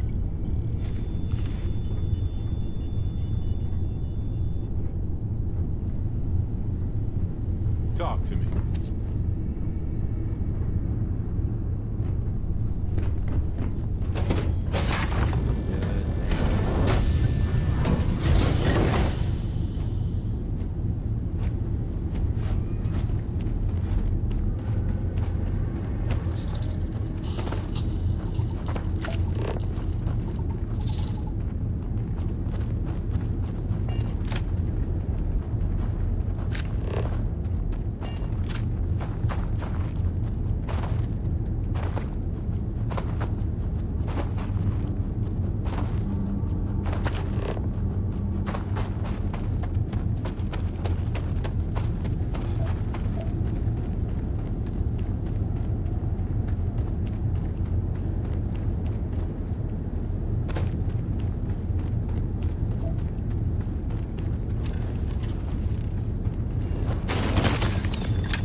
Titanium, huh?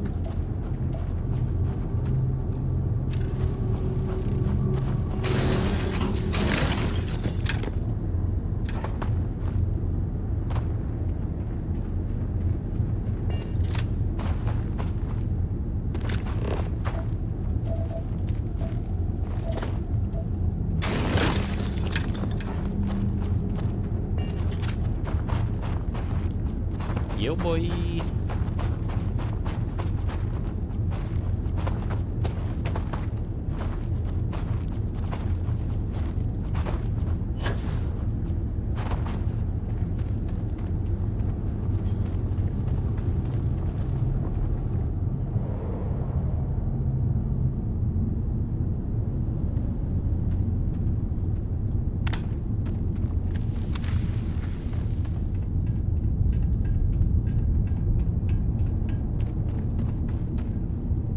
Caves like this can be an excellent way to conceal the presence of an illegal operation. I should know.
Spoils of victory. Hopefully they amount to something.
Boom shakalaka laka laka laka laka laka.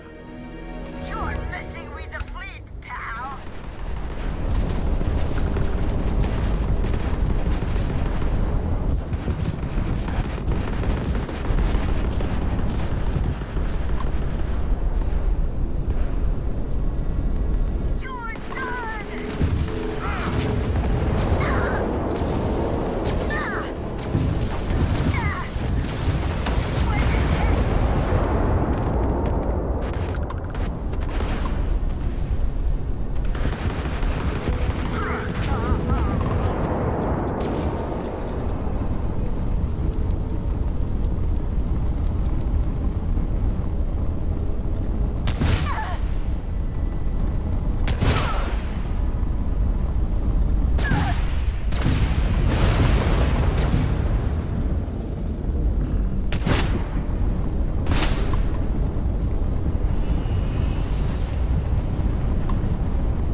Abandoned cryo lab.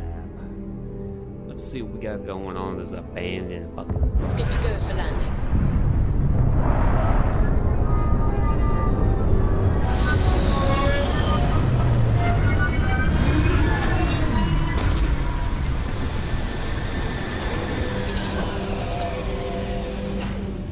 Perhaps not the sort of place on which one would settle down. Please disregard. I attempted an informal greeting, but I am dissatisfied.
It fucking did. I saw it that time, so that works.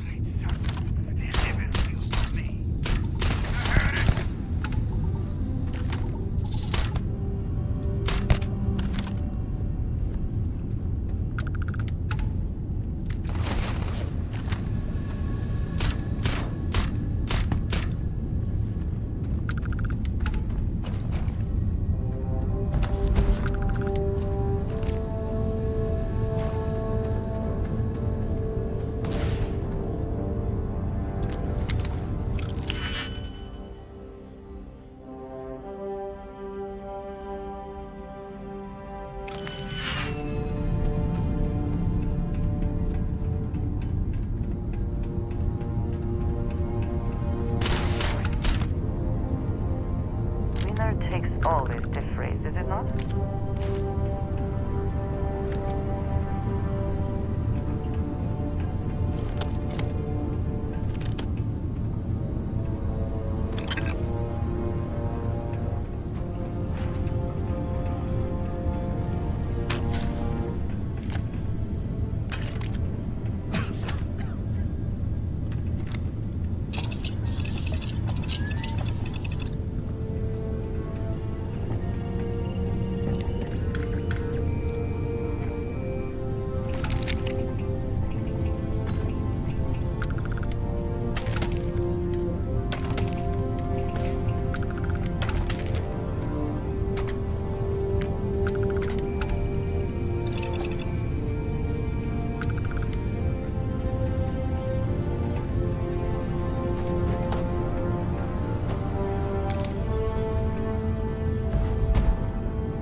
What was that?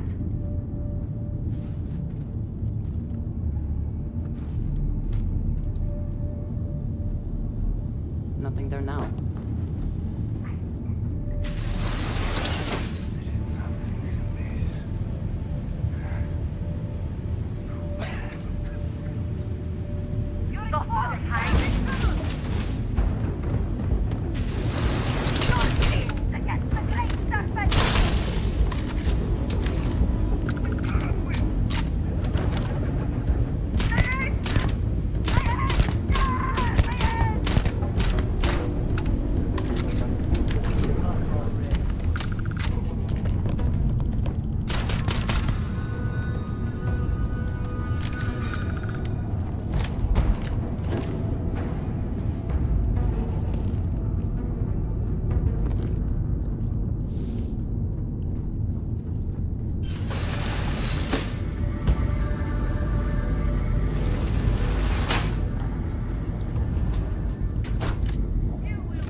do I owe this pleasure? I will be thinking about you.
actually go.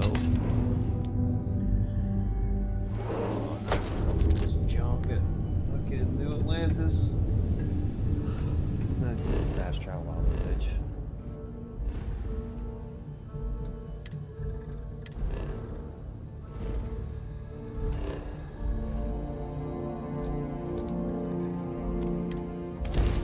Thank God, dude.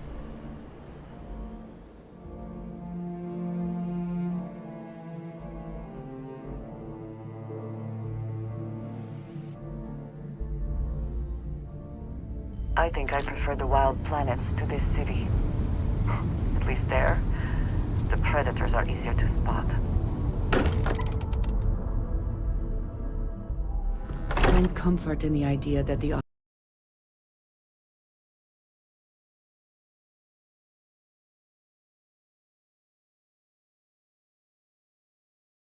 Understand, man. It's like so strange. Like I played this earlier this week. Played it yesterday. Didn't hardly have that issue at there's all. something killing us here, often at an all-time low. Look at how far we've come. It's all becoming so overwhelming. The Starborn, the artifact visions, the music. Is it all worth it? Mateo, are you having a crisis of faith? You? What if the Starborn are right? What if our hunt for the artifacts is a fool's errand, doomed to failure and catastrophe?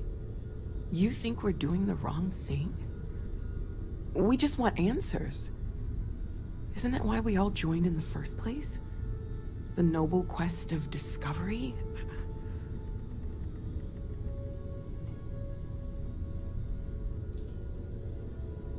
Agreed. We should not abandon our mission when things become difficult. I'm sorry. I'm not trying to shame either of you. Blame the workings of a worried mind. I just hope that this journey doesn't turn us into something that we wouldn't recognize from where we are now. Hate to interrupt, but I have a favor to ask. Of course you do. Lot of equipment on the Eye has reached the span's end. If we're going to find more artifacts further out, we need work done. Got the nods and signs from Sarah and Walter for the materials, but I need hands. She's an old station.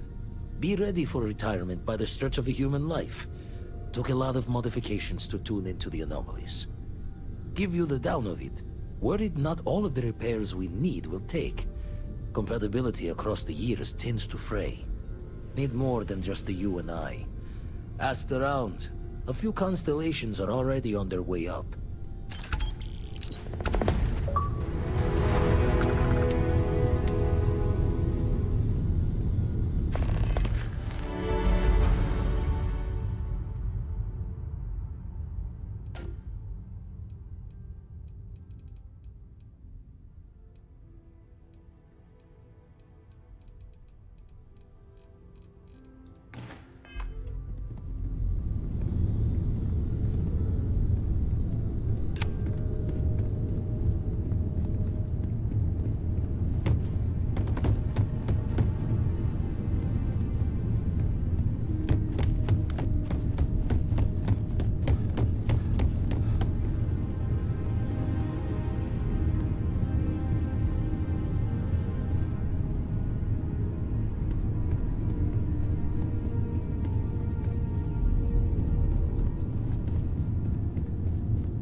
It's been quieter around here ever since Vladimir went to live on the Eye full time.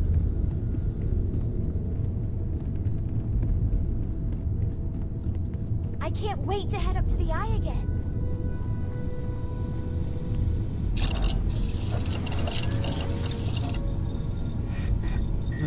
Weaponry.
market for artwork.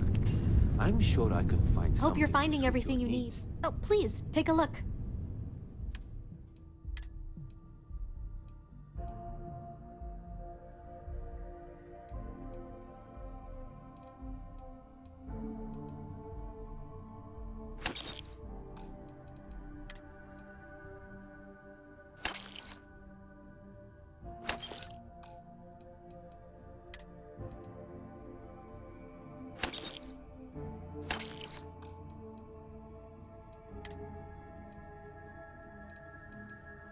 That's a pretty sick looking knife, honestly, but...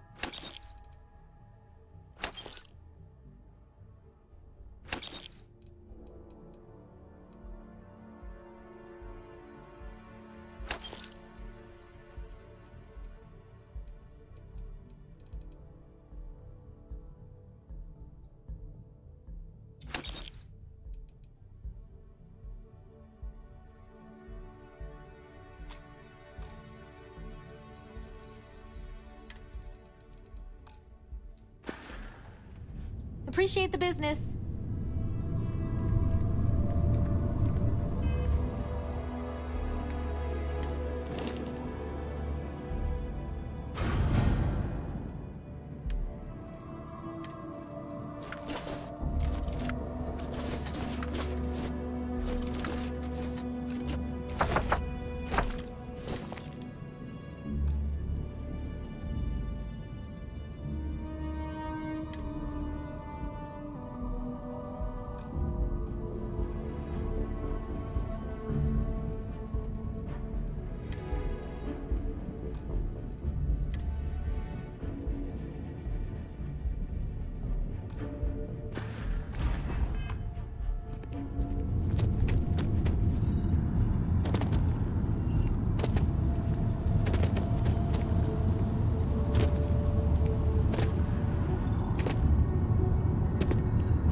Need some work done?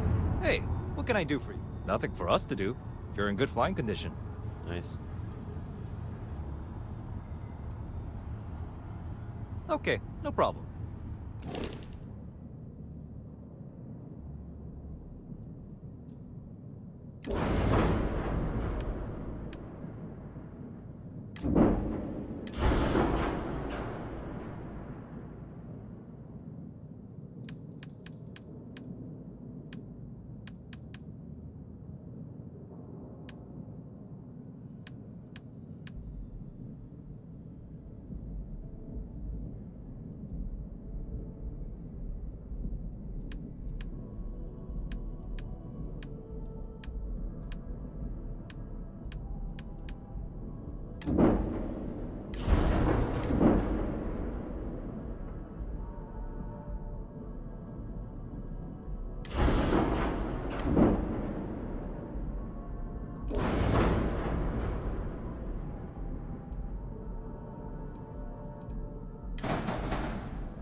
Here we go, dude.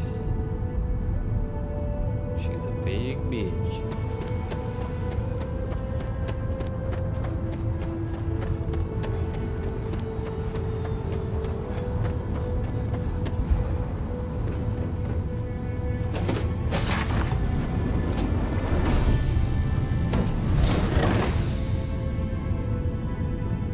a huge beach.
Captain Hill, it is pleasant to see you. Hey, mind helping me weld up some of these panels? I miss coming up here. We should visit Vlad more often. This scan. If you could help me install these parts.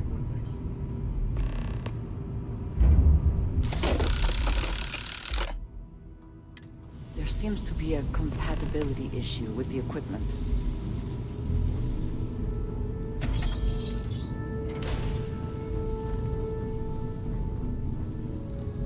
Nice work! Didn't burn your hand off. Oh, sore. One too many squats. You colored the wrong wires. Station showing red. UC originally had all the tech filed and serialed, but we needed a little more of the oomph, so there's a slapdash of Freestar parts and jury rigs. Expected a few of them to blow us short, but the fixing is going to take time. This is my fault. I will stay until it is corrected. No need for the martyr's clothes, but I'm happy to have the help. As for you, while we're giving the eye the swords, need to tip your ear on another matter. Fucking joking when you me? got the time. Hello, love. I was just thinking about you. Do you want to hear me say that you make me deliriously happy? Because you do.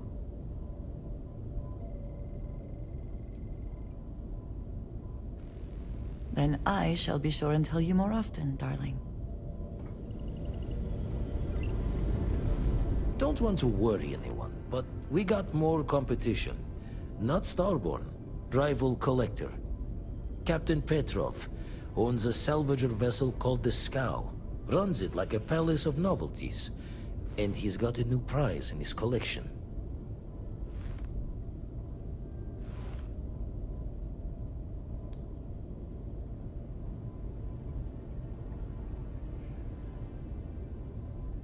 Reached out through my hand-to-hands to see if we can do an honest swap. He says the rock ain't for sale for any price. Think we're gonna need a crowbar and bag for this one. Left the life of a jack-of-bones behind myself. I know what I'm asking. But I see a clutch prize not up for the prying any other way. Not sending you lone hook on the job. I want Sam with you on this one. You two will be foot to foot the whole way, so make sure you're ready.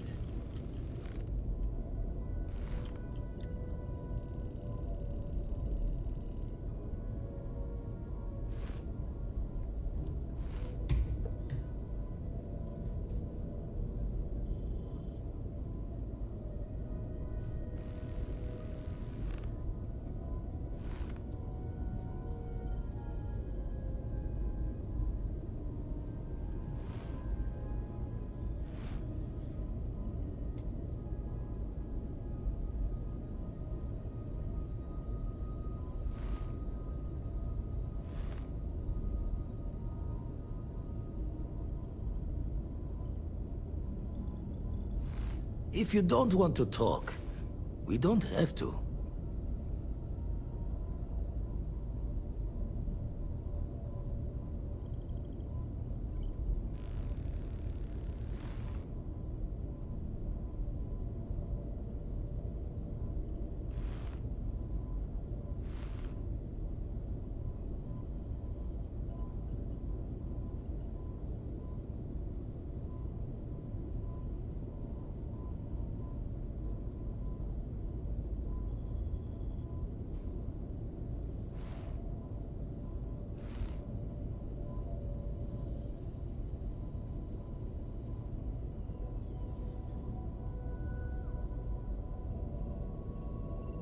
I've lost you.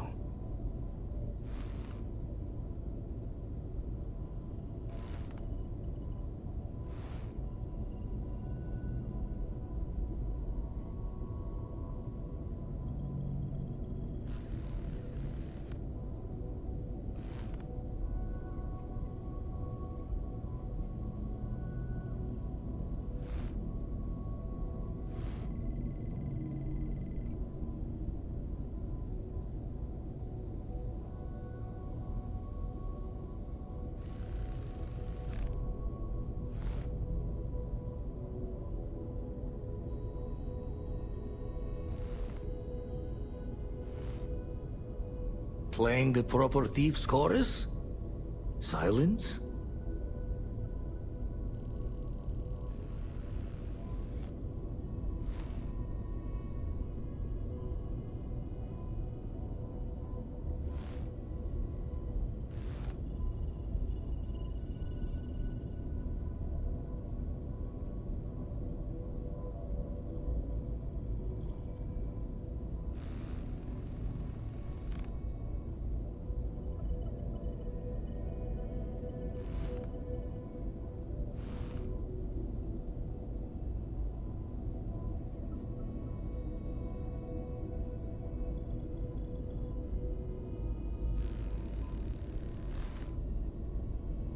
Why'd stare like that, and we haven't even started drinking yet?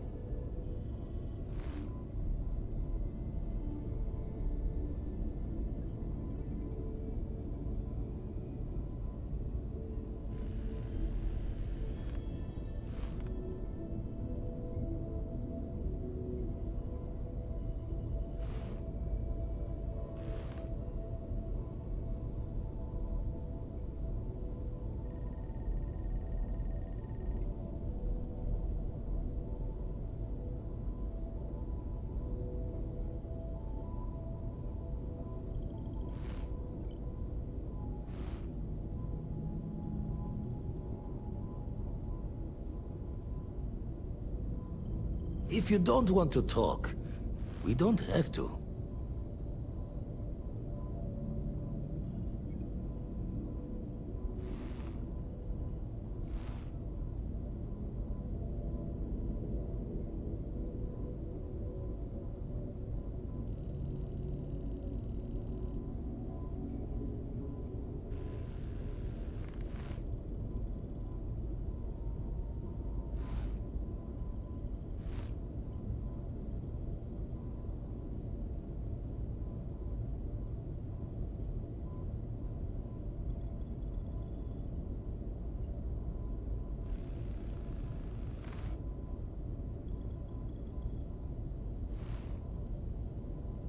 I've lost you.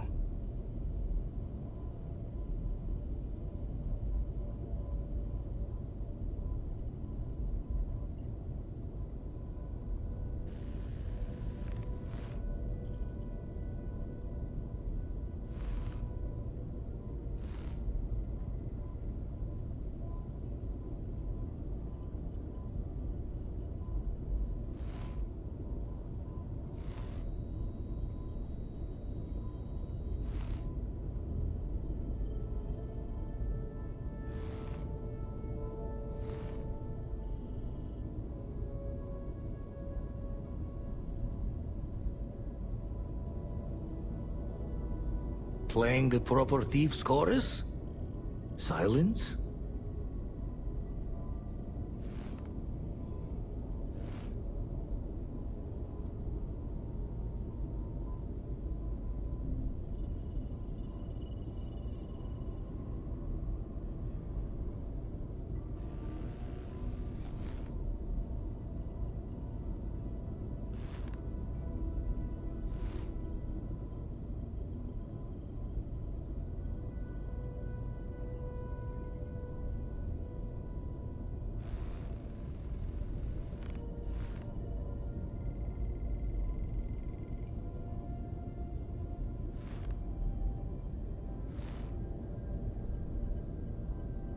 Why'd stare like that, and we haven't even started drinking yet?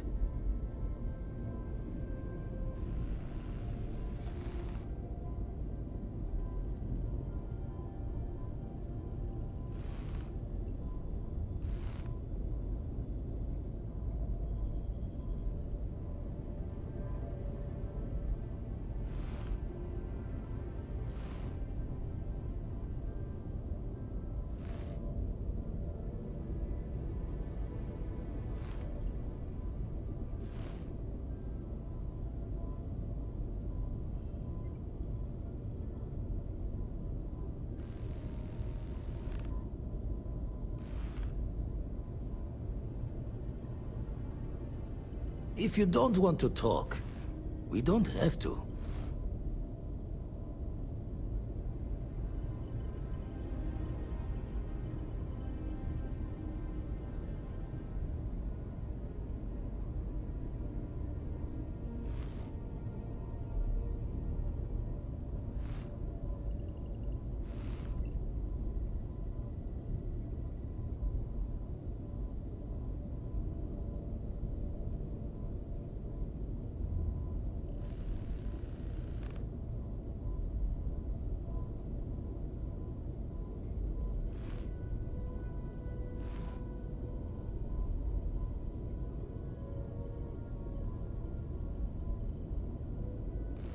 I've lost you.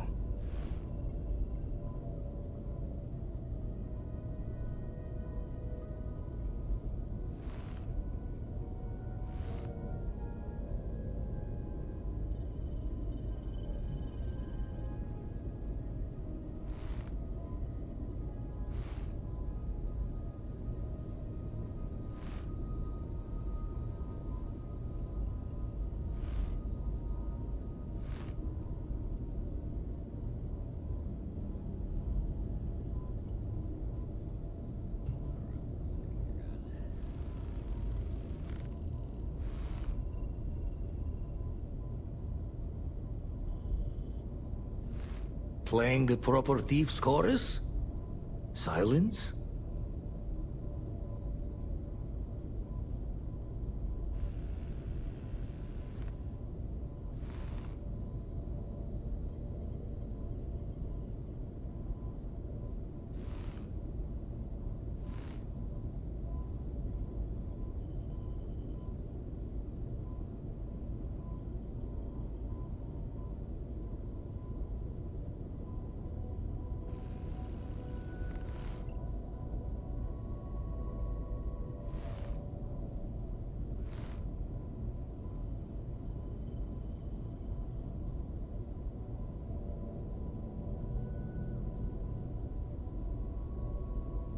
Why'd stare like that? And we haven't even started drinking yet.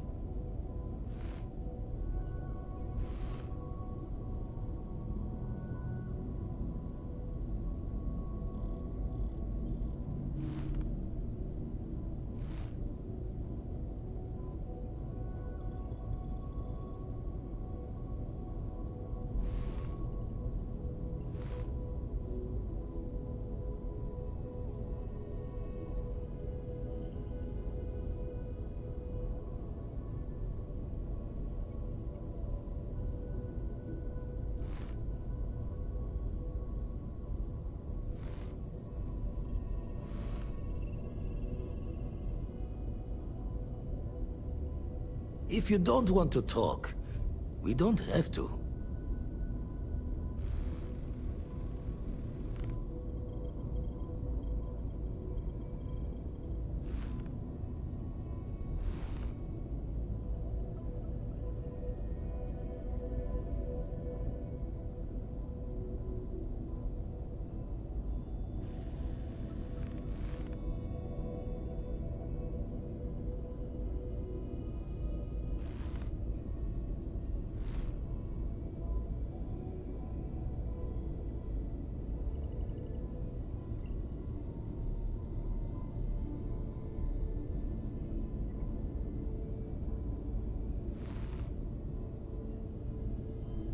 I've lost you.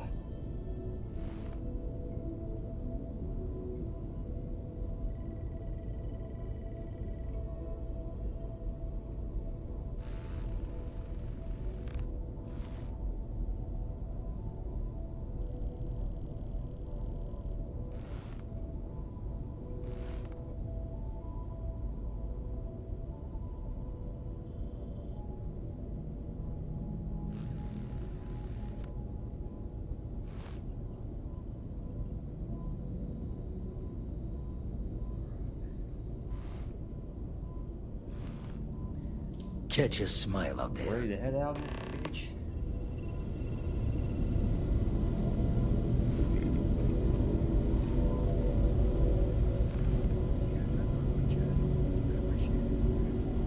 Let's save this in Alt-Tab just for a second.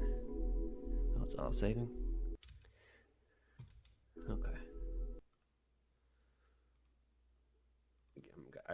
I'm gonna eat real quick.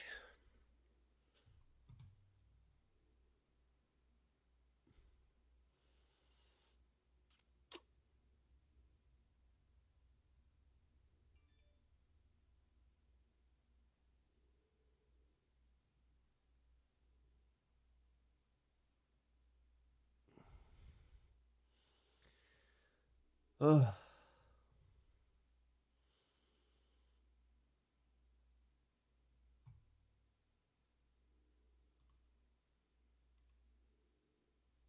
This video involving this giant jug is titled Chemistry is My Passion.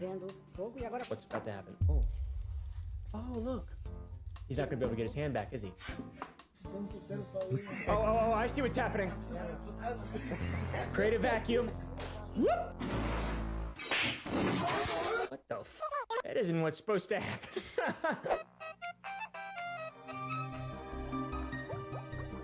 Why are you here? Why are you watching this video? Hey now, that's right, I'm talking to you! That's right. Breaking the fourth wall right now. I bet you don't see a lot of YouTubers breaking the fourth wall. I'm just kidding, guys. Today we're looking at r/abrupt chaos. Videos that suddenly ended in chaos, often hilariously. The greatest Reddit since sliced bread, or whatever. Of course there's a Reddit. It's got 50 people in it. And there's a picture of unsliced bread and it's marked as NSFW. What the f? Oh yeah, hey, also before the video begins, press it! The like button, that is. And also the subscribe button. Oh, no. Enjoy the rest of the video. Thank you guys. I love you all. Here's Happy Gilmore tranquilizing a crocodile. Or a gator. It's a gator. Hold up. How did that happen? Greatest streamer in the entire world. Oh! Let's see this guy if he's funny. Greatest streamer in the world. Let's see Sliker. this guy if he's funny. Let's see this guy if he's funny. Let's see this guy if he's funny. Let's see this guy if he's funny. Let's see this guy if he's funny. That. Let's see this guy if he's funny.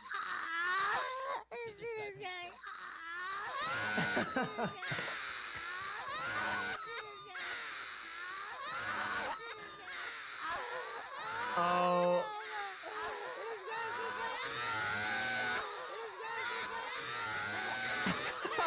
Oh my god. Sounds like the wing of the hospital where they keep the newborns. This is a Molotov cocktail down a hole, apparently. That's a destructive device. Well, that's a destructive device, apparently. I think that was fake. I am the CEO of a large paper manufacturing company, and this year Is that right, our Gus Johnson? company is pledging to make our paper-based products 10 to 15% more compostable. Paper. We're just doing our little part to make Paper. sure that our products do not aid in harming environments like this one here, where animals live and thrive, and they work. He's got There's an earplugs in, endangered that's not species good. right there. I mean, I've got to say, that was incredibly impressive if he did that. Did he actually shoot that, or did someone else shoot that? Because that dude, Gus, you're a badass if so. There's an endangered species right there. Big iron on his head. If he shot that from standing, because those are tiny, those are small. I mean, good job, Gus. That's pretty. And from standing, unless they had it like laid out, I don't know. The White Arabian. Ah, yes, the mythical White Arabian.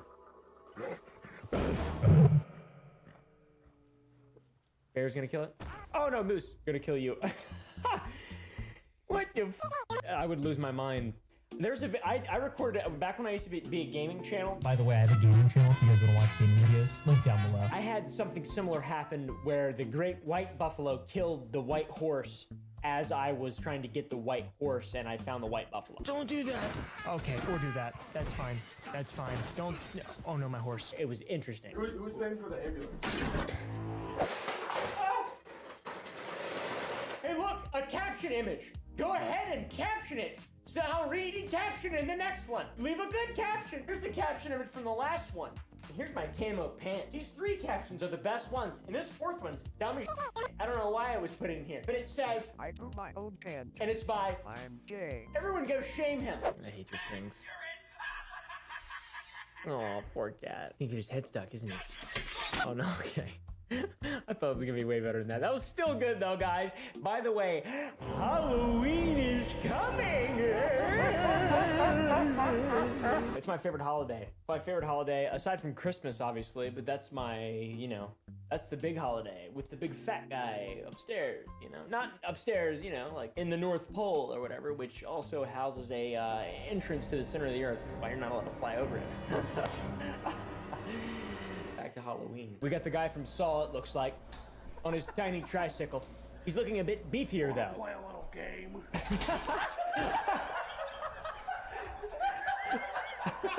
Wanna play a little game? Sure, why not? Look, he f***ed that tricycle right up. And that's why big... Okay.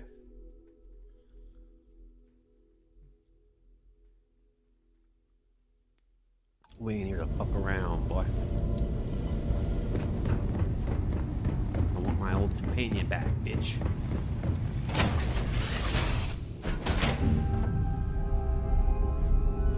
Making me use Sam ain't even right, dude. I fucking hate that guy, dude. I've got some stuff on my mind. When you Yeah, you always do, buddy. The fuck?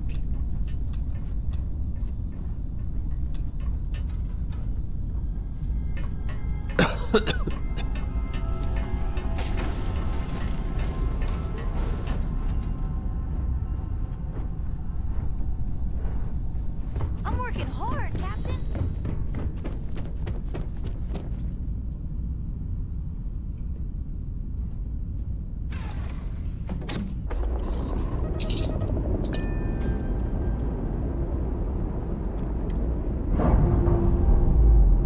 For real, that guy always has something to fucking cry about.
captain is not taking visitors.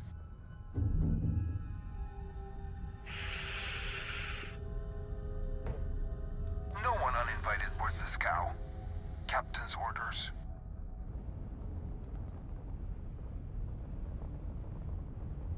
The captain does love flatterers.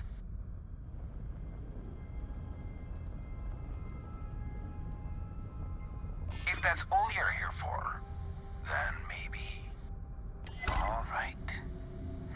I'll clear you to dock. Keep yourself out of trouble, or we'll have every hired gun in the cargo bay after you.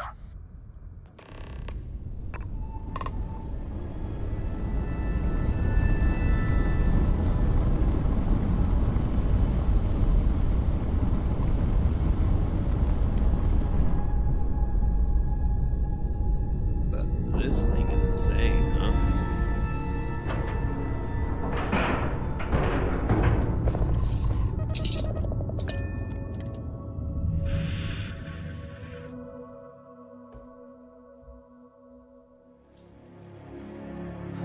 Love the smell of getting back into the hunt.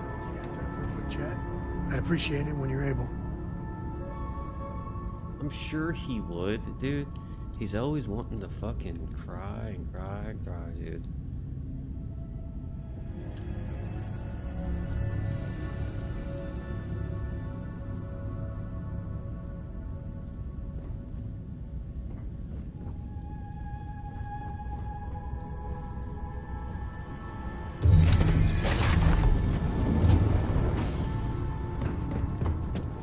Who let you on board? Thought Petrov was done hiring mosquitoes. Or maybe you're after something from the captain's collection.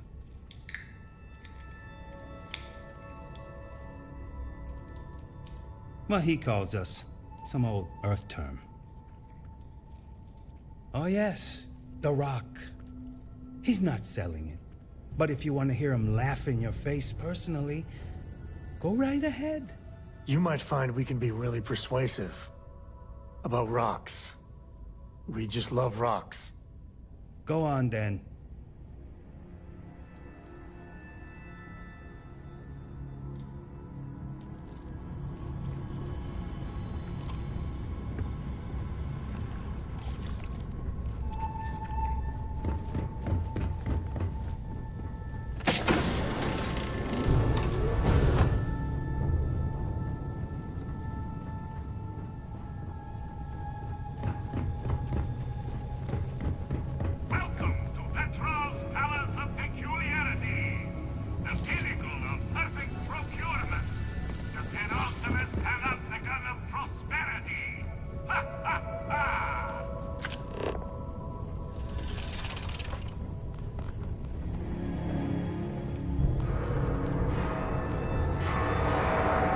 God, these big ass ships like this, man, I could never figure them out.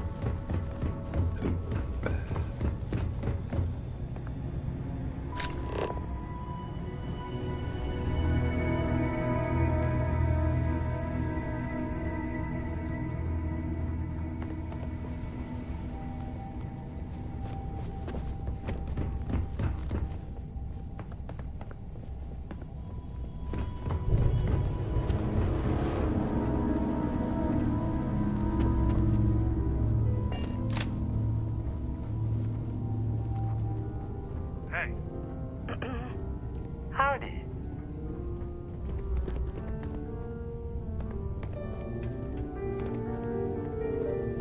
Ah, I wasn't aware we had the visitors. Waddick, you didn't tell me we had visitors. We have visitors. Excellent. Now that you've gone to all this trouble to get here, you should make yourself at home. Relax.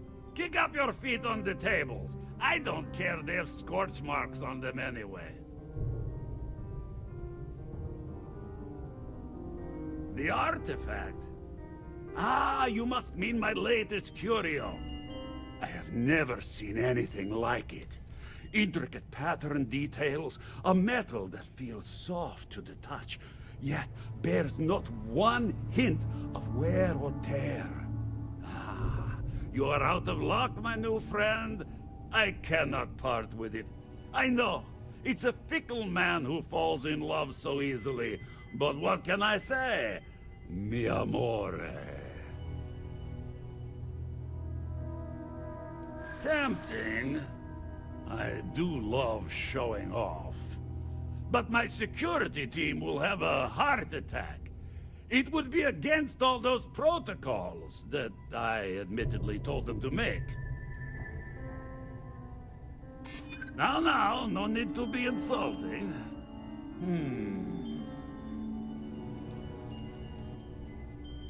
Oh, perhaps you're right.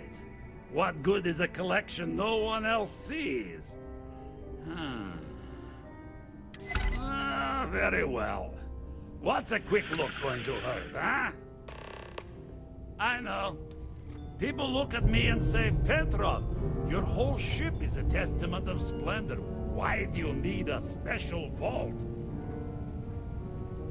Well,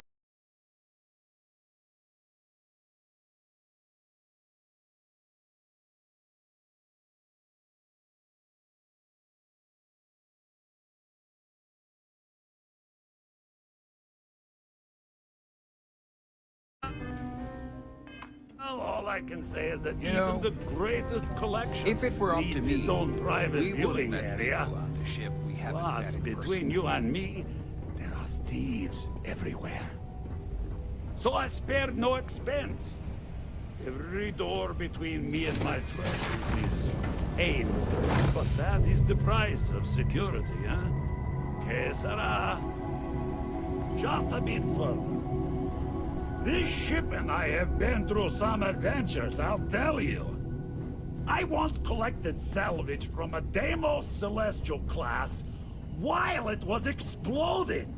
The crew was scraping scorch marks and bits of metal off the hull for weeks. A lot of the guards here Ah, are bounty of course, hunters, there was smugglers, the time salvagers from the fringes. accidentally shark steered us into a UC Navy vessel after a particularly uproarious celebration of my latest acquisitions of fine art. But we were wedged perfectly between their two thrusters and were able to just kind of push them back into the star yard for repairs.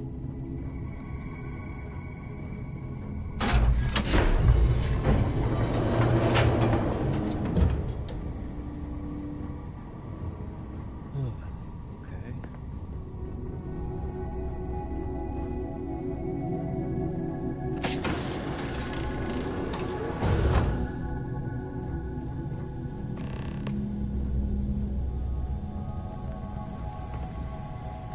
And now, the moment itself.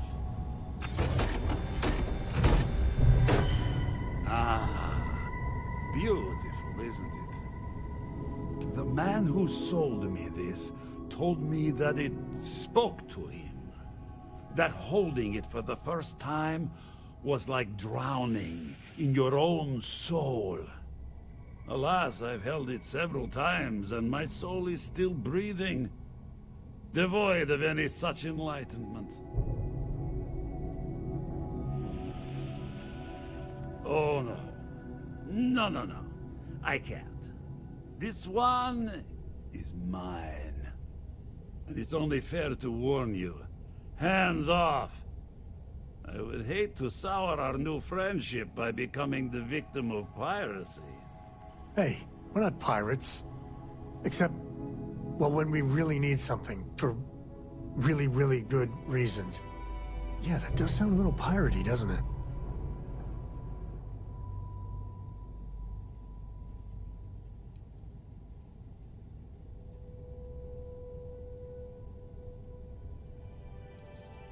I'm afraid not. I'm easy in all things, except my collection.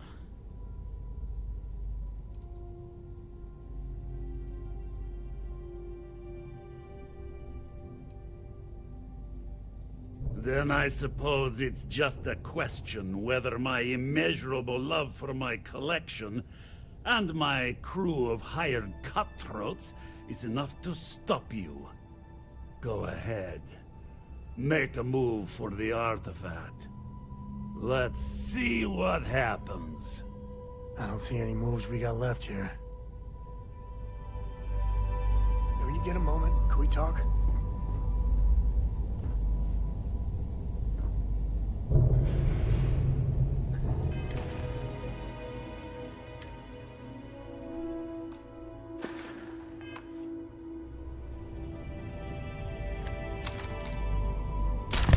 Wait! I surrender! I surrender! Don't kill me!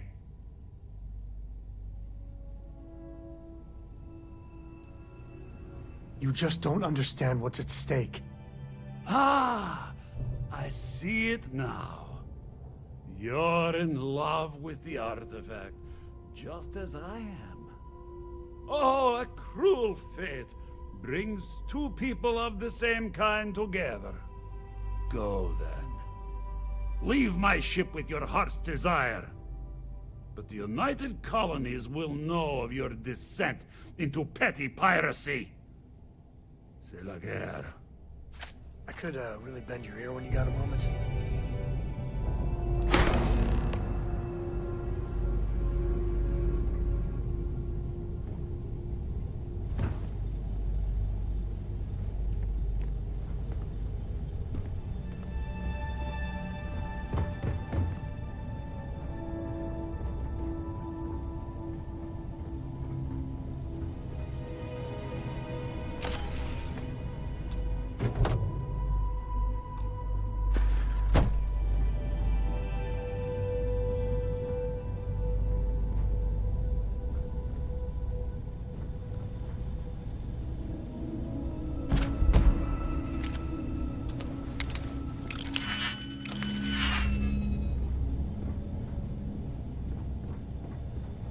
Damn it, Petrov.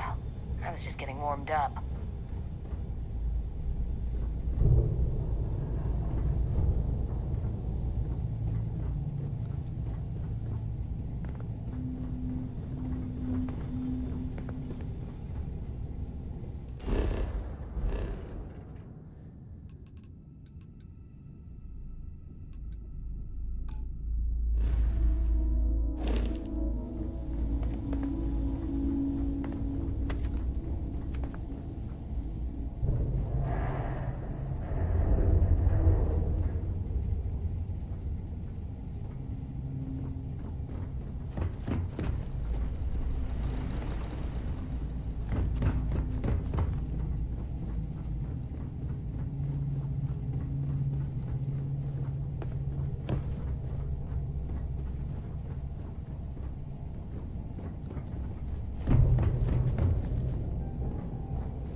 You're lucky the captain's a coward. If it were me, I'd say we go a few more rounds. Filthy pirate. We're not gonna forget this. So we are surrendering. Get out of here! Damn pirate. Get what you came for and leave.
Maintain current course while we scan for contraband. Be advised, you have been identified as a known criminal. Respawn, you're on the wanted list. Halt and prepare to be boarded or we will be forced to open fire. Copy that. Stay on course while we escort you in.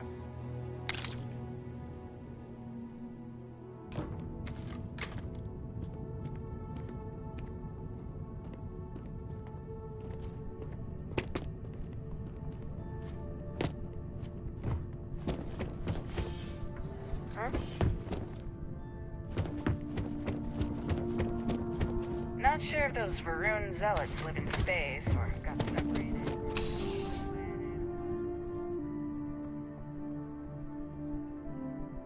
What the fuck, bro?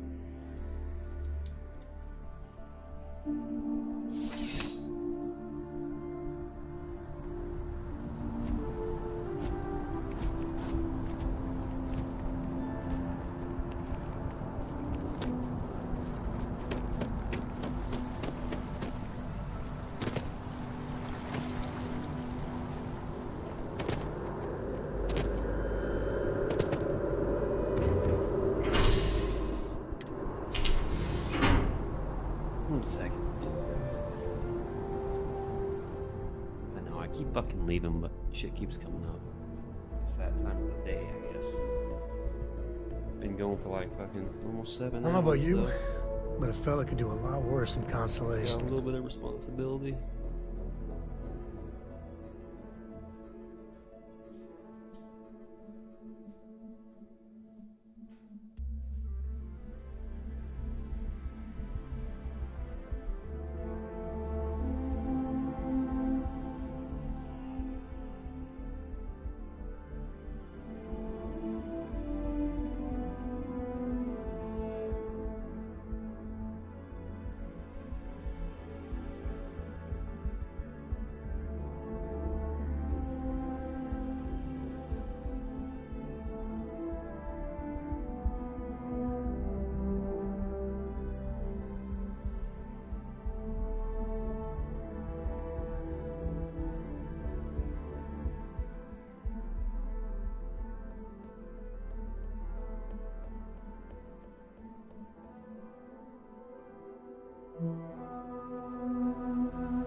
that should be it. I gotta clean something real quick.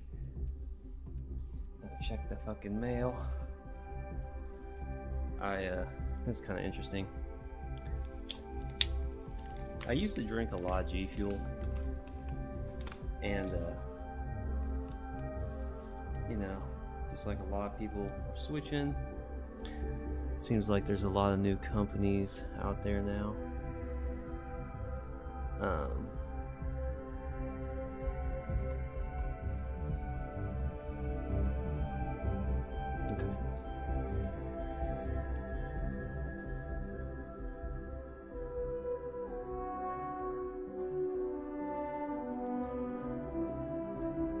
I got some gamer sub samples. We got Misfits Melon, Dragon Fruit, and Titty Milk. I don't know what the Titty Milk one is, so fucking let's try it. I got my fucking old school fucking Lyric G Fuel cup. Let's see what we got going.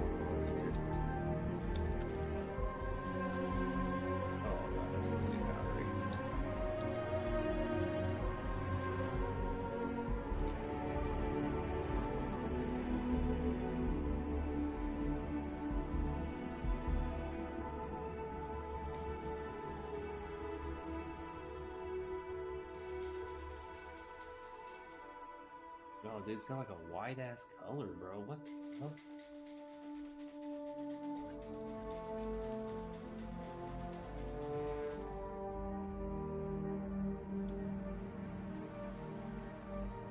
I don't know what that smell is.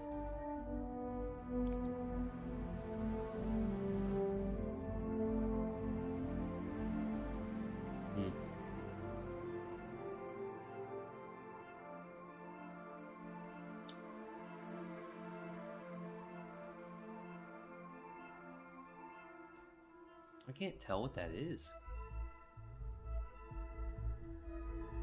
I mean, it's fruity. Let's see. Let's go to their website real quick. The consistency, way better than G Fuel. I can tell you that right now just by fucking tasting it.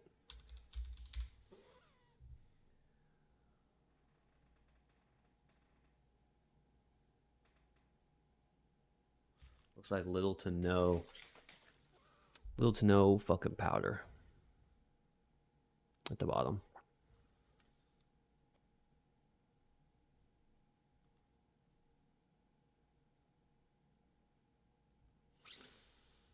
Okay, shop.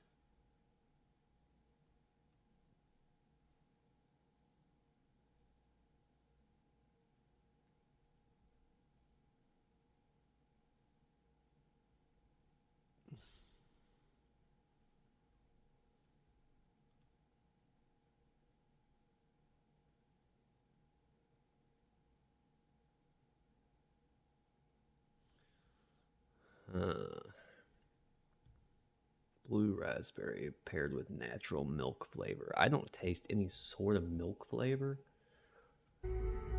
but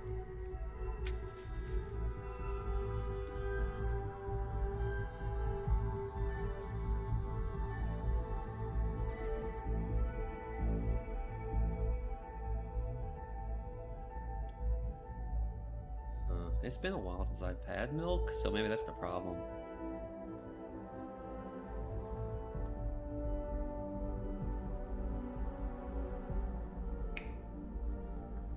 Tastes fine. Pretty much the only G Fuel flavor I would buy consistently was PewDiePie's. And that's not, in terms of flavors, not as good as that, so.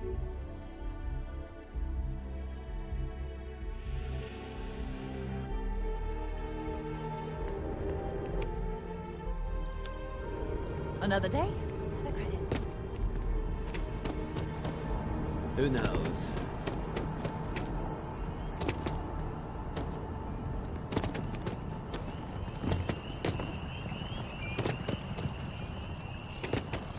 I'll see how my mouth feels. The reason I haven't really been drinking that much G Fuel is mouthfeel after a while. The aftertaste just sits in there. And it's fucking disgusting, dude.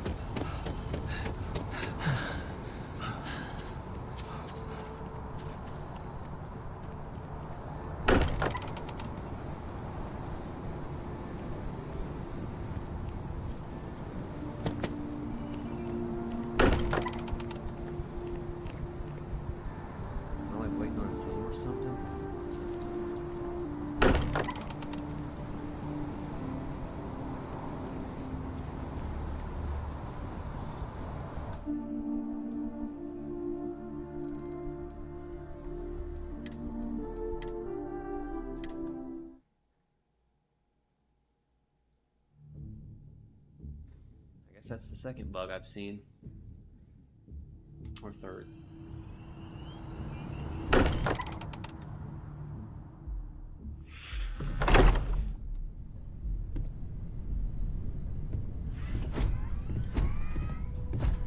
Noelle sure seems worried.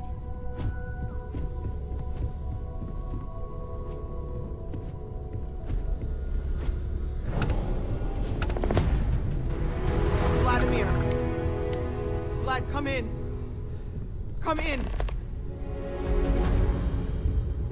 The eye's gone completely dark.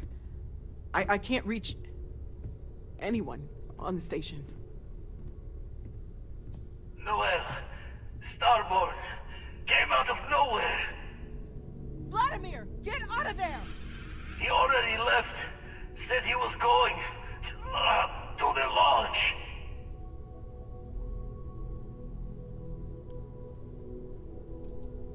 Andreja, she's still breathing, but oh God, all that blood. Hello, Constellation. Are you there? Who are you? What did you do to our friends? Dude, god damn They it. call me the Hunter. And now that I'm here, your part in glimpsing the Unity is over. I'm already on my way. Say goodbye to your friends. It won't be long. Forget about us! That Starborn bastard is after the artifacts! You can't let him take them! Pack up the collection, move it somewhere they can't find it! He's right. We need to bunker down here and get those artifacts ready to move. Might need every gun to hold that Starborn off. What about everyone on the Eye?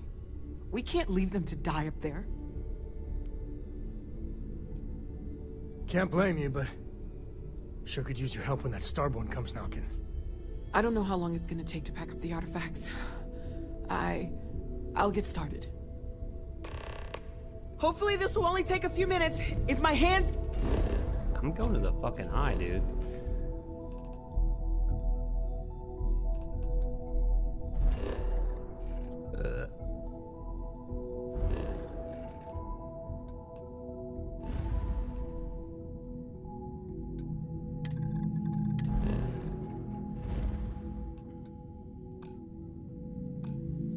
And stop shaking! Everyone take cover, now. Where? You leaving? Gonna barricade the door once you're out. Won't be able to let you back in. You too.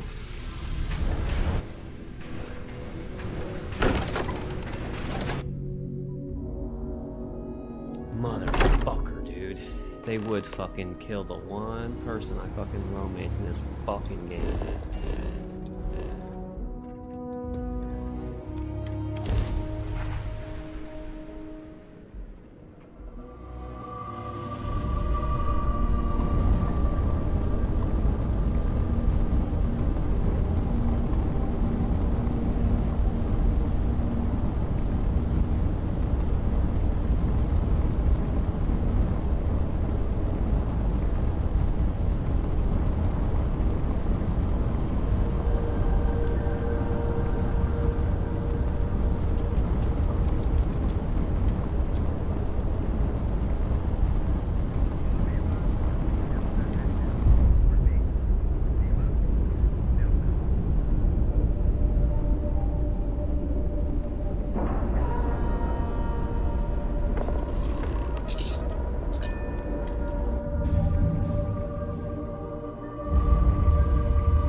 Okay, I admit, my famous personality wasn't so much help with this one.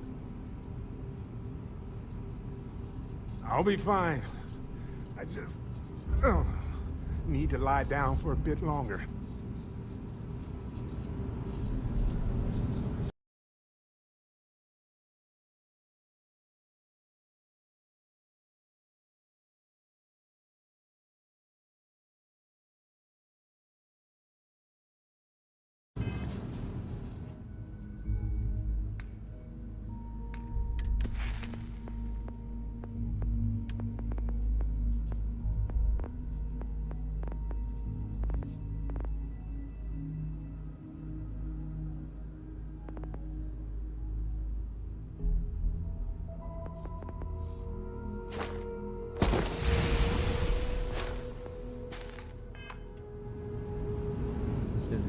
This is gonna fucking piss me off if she's dead, dude.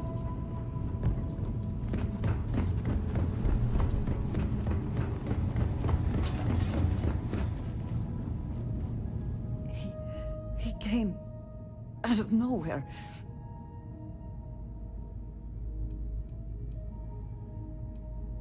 Thank you. I can get up.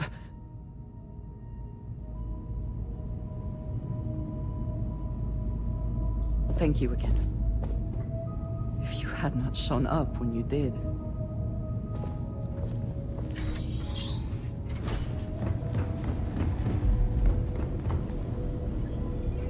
Oh, thank heavens. You're all right.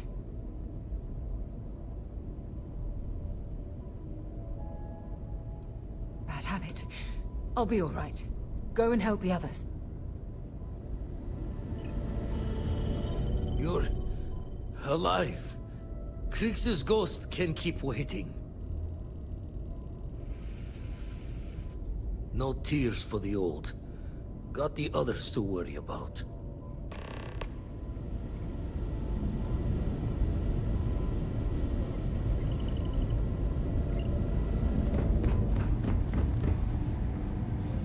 We need to get to the lodge. Hopefully they escaped from the Starborn. We need to head back to the lodge.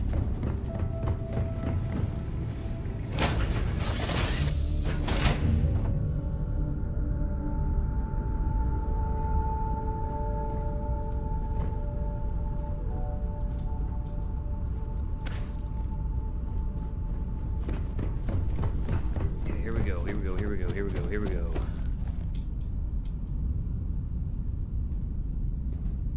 These motherfucking alien bastards don't even know, dude. They don't even know.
Why can't I...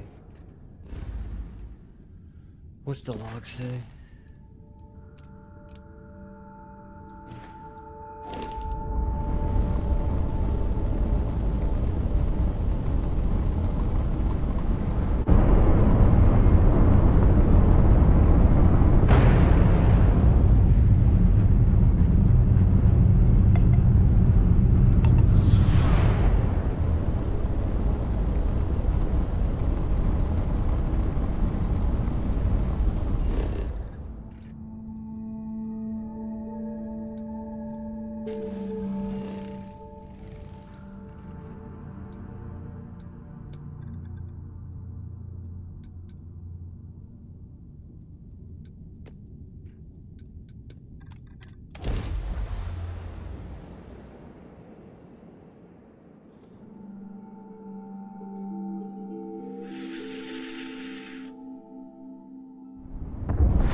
Okay.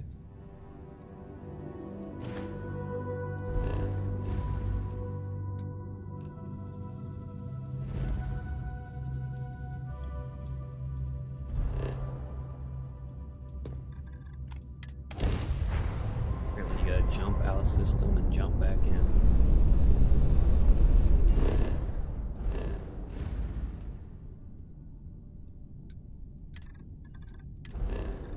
Pretty bad bug.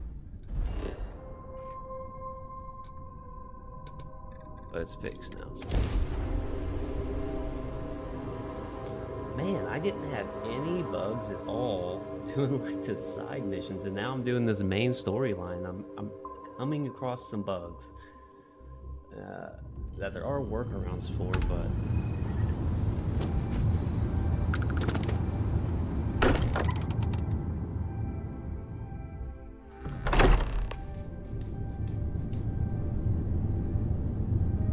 not fucking Bosco, dude. It went quickly after you left. We held him off while Noel escaped through the basement. There's a door that leads to the well district.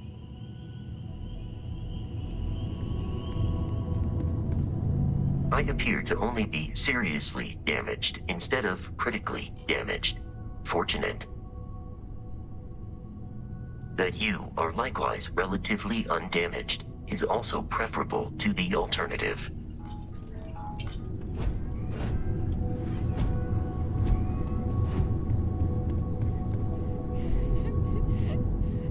Dad! Sam! Sam, we're here! We're here!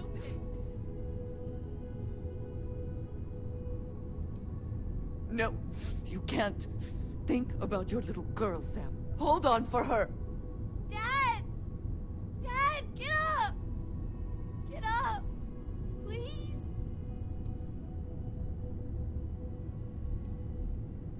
Go away! I told him you were coming. He just had to hold on a little longer. I hate you! Leave me alone!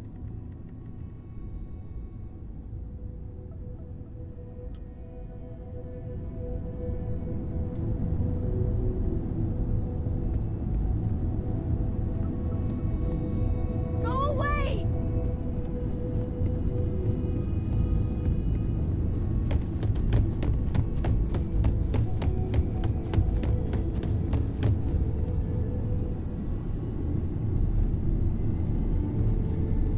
Took you long enough. Noelle, she might still be in danger. There's a secret door in the basement. Leads right to the well district. That would have been the safest route for her to run.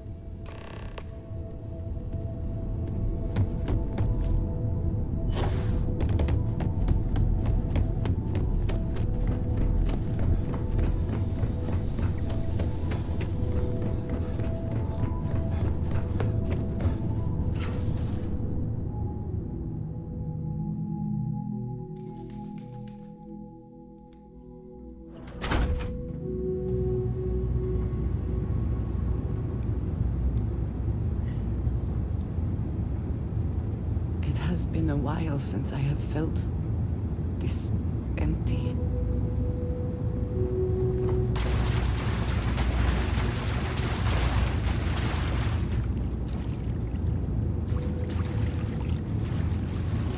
Stay back! Oh, thank God. thank God, thank God, thank God. I still have the artifacts, but where do we take them? Ah, there you are. I wasn't expecting you to run to the eye. You're not getting the artifacts. Yes. Let's see if they can slip from my grasp this time, shall we? Where's he at?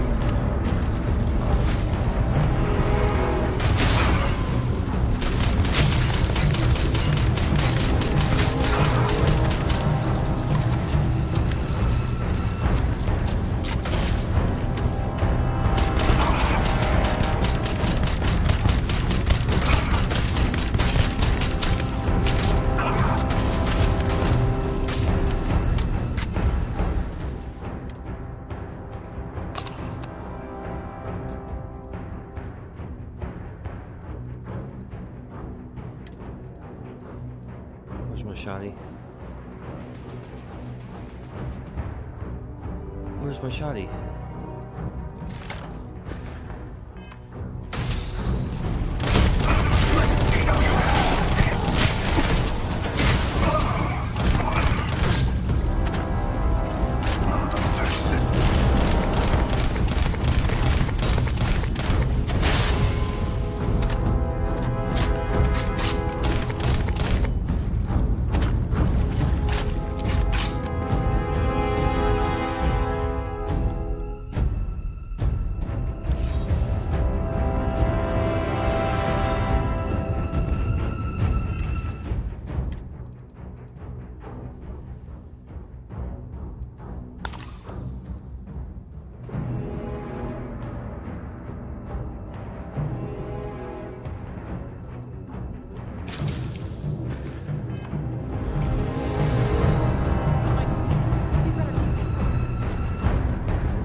Shit, dude.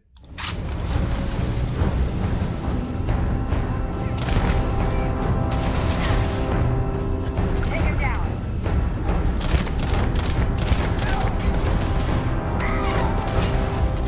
Is my mission fucked up or something?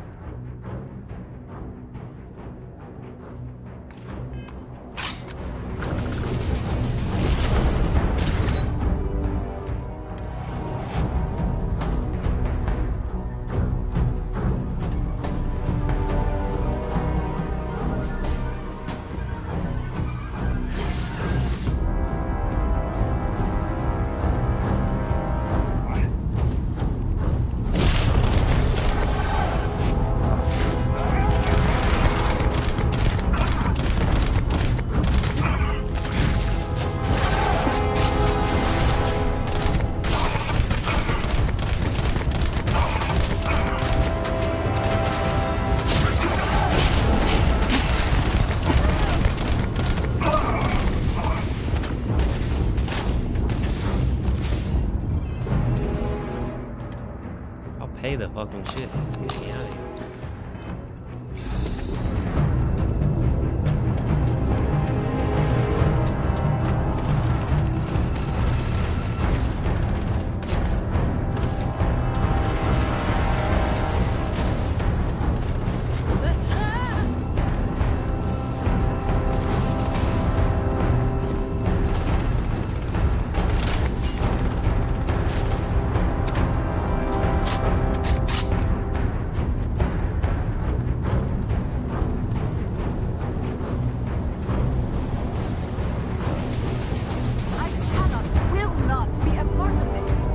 Oh shit, load. Ah, damn it. She's mad at me, huh?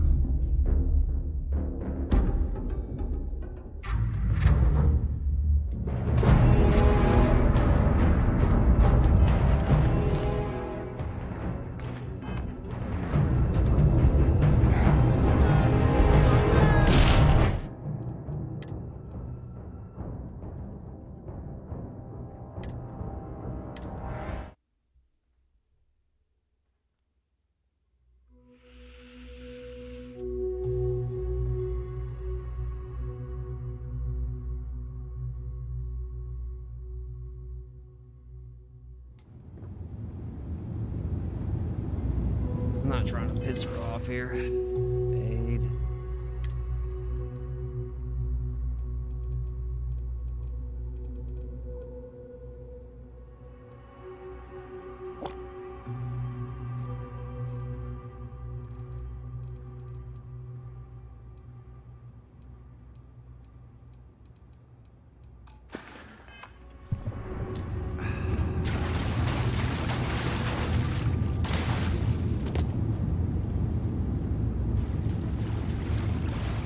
Stay back! I'll... Oh, thank God. I still have the artifacts, but... You're not... Yes.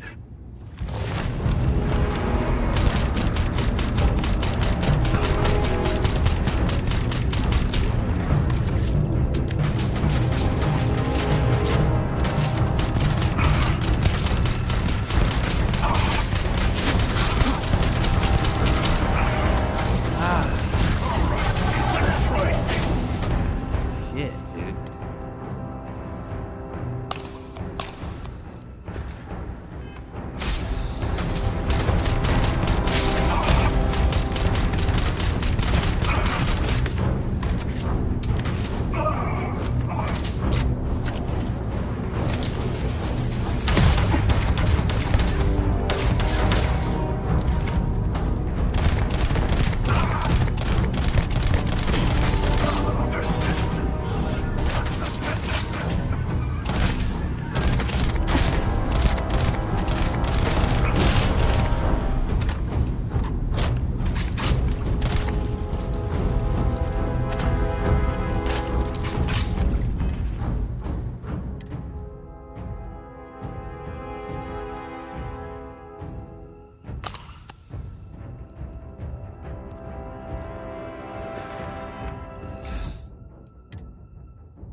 Side missions because this looks like it's getting pretty deep into the story.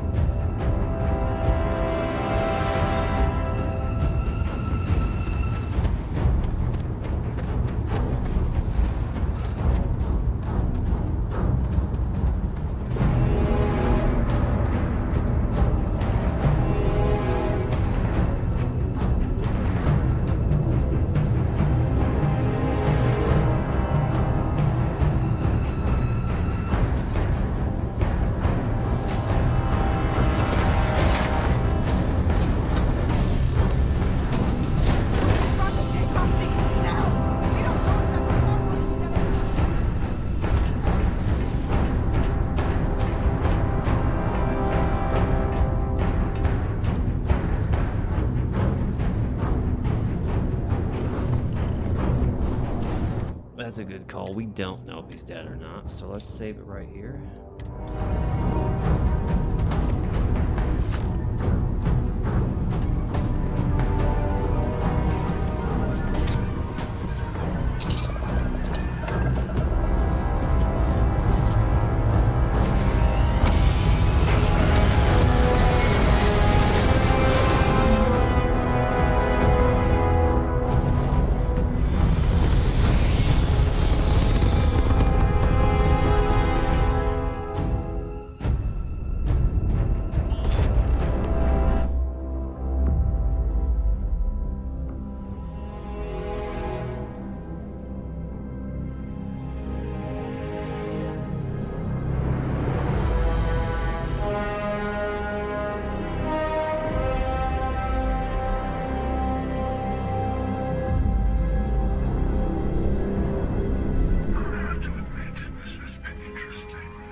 way too deep in this motherfucker.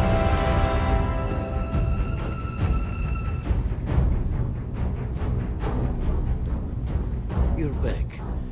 Thank the blackest sea that you and Noel are safe. And the artifacts?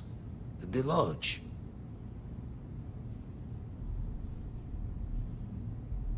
So, we slipped from the Starborn's grasp, but not before taking a stab straight in the heart.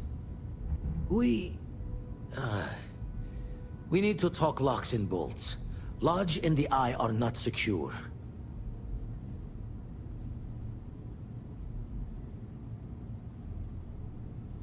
Just means he's playing the waiting man's game.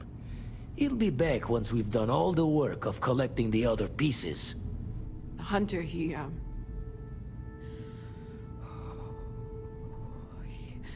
probably found us because we're somewhere obvious.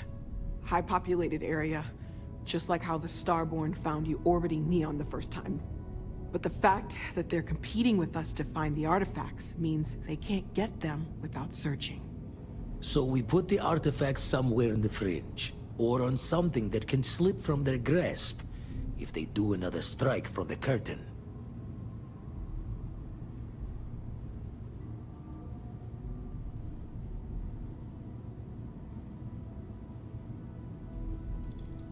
Clear from the few encounters we've had that the artifacts are all the Starborn prize. They could come after us, though. Try to find out where we put them. Need to take the risk. The Eye, the equipment in the lodge, not easily moved. Gotta hope whatever is giving the Hunter pause applies to the whole. Just need to make another direct hit less the jackpot. Fine idea. Starborn show up, you can burn helium in one spin of the grav drive to anywhere. Here, keep the artifacts safe. I guess we'll meet back at the lodge after.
Build an outpost or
what am I doing now? What am I doing now?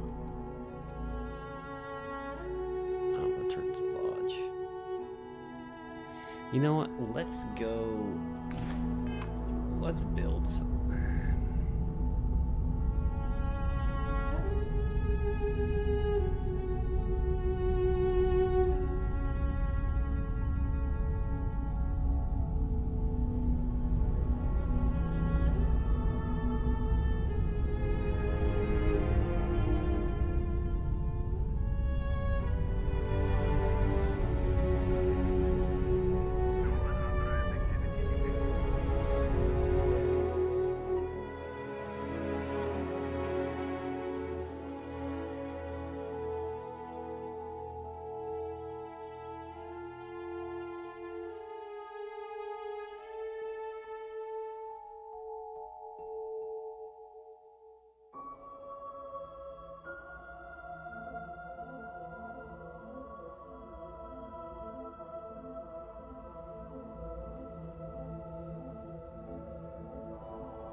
This shit's getting pretty good, bro.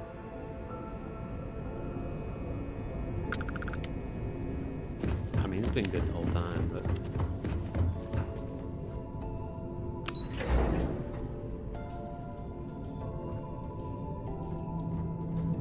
Yes? It's good to have you back. It seems you had quite the eventful mission on your hands.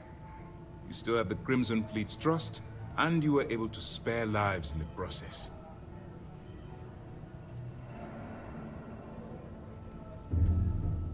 But you did so with an abundance of stealth and restraint. That's exactly what we're looking for in a SysDef operative. Then you were most fortunate you coerced us into helping you. Not some half-mad spacer. Excuse me, sir.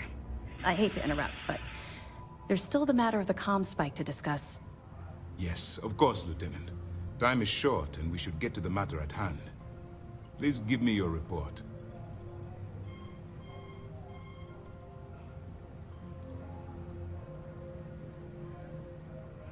Then it's just a matter of time before she reverse engineers it to fit the fleet's purposes. So what does Delgado have you doing next? Has he solved the Bannock 4 problem?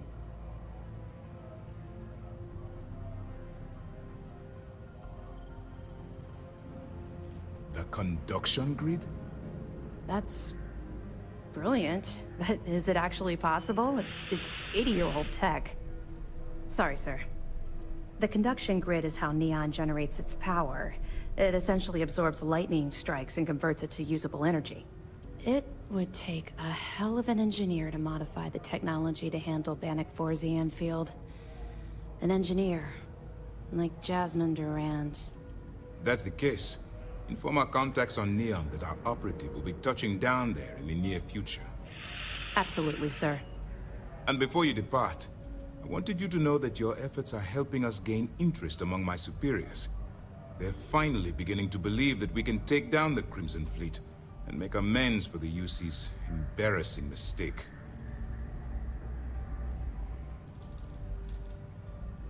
The fact that our common enemy owes its existence to the United Colonies, of course. It was the riot at the Lock, touched off by Jasper Cricks, that inspired him to create the Crimson Fleet in the first place. Thanks to your assistance, we'll be able to rectify that mistake, and MAST will authorize an all-out assault.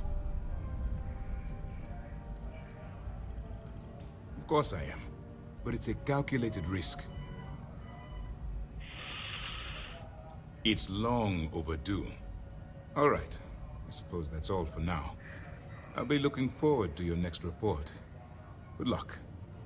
And please, be careful. Do I have a talent point to use?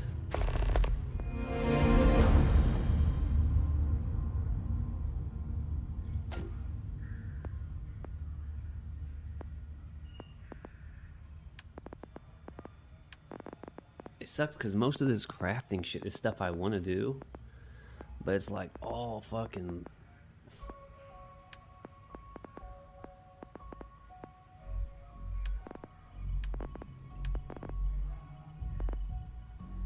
It's funny, I took the persuasion and like nothing else.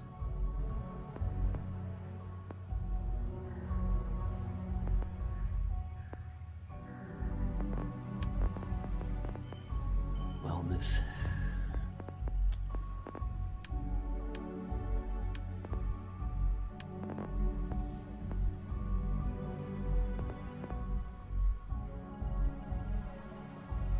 Man, I wish I would have known that I was getting to this point where I'd have to keep this shit on my ship.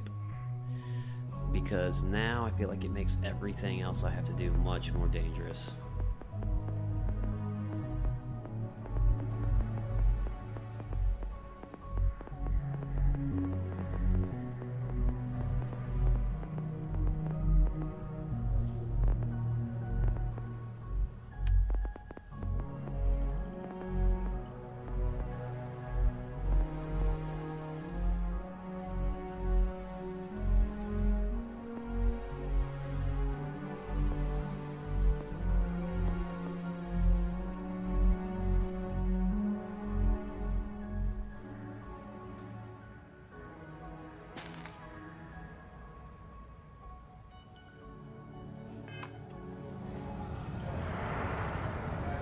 Excuse me. It is done. Let's return to the lodge. I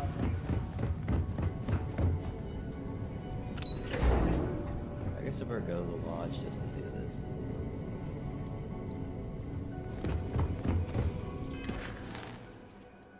Let's go to the lodge. We'll do it. I'll go ahead and get it done. If she's not gonna have any dialogue besides that, might as well.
Dude, they totally reused. They reused the Terramorph scene. No way. That's lazy. I can't even believe that that's what just happened. I remember it, you know? Like, I just did it a week ago. The others will be waiting at the lodge for us. I wonder if I'll miss New Atlantis until... That was 100% the Terramorph scene. 100%, without a doubt.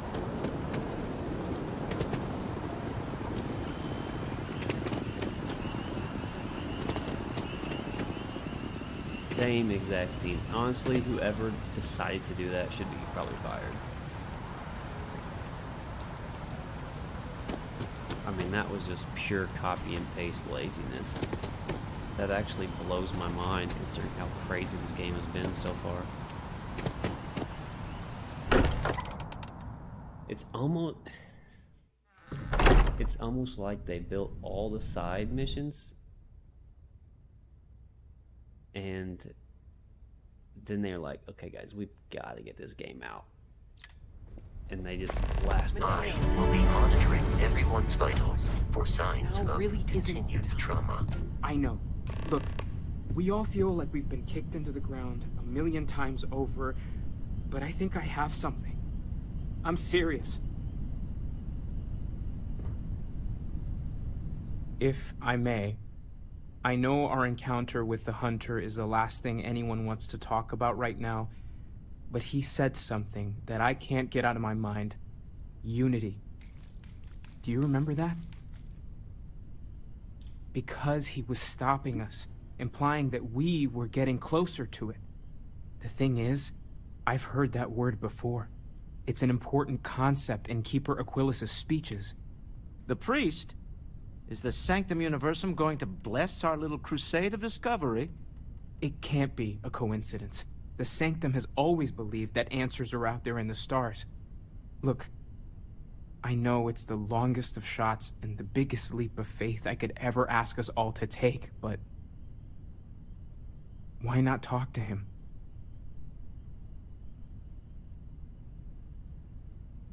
And it would seem there is nothing to lose in doing so.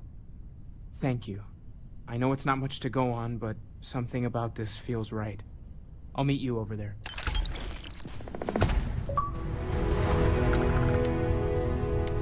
No more Starborn have shown up.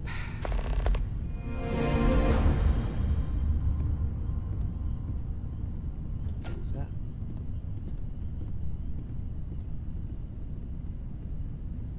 Something bothering you, Andreja? Yes, actually. I am surprised you noticed. You have quite the talent.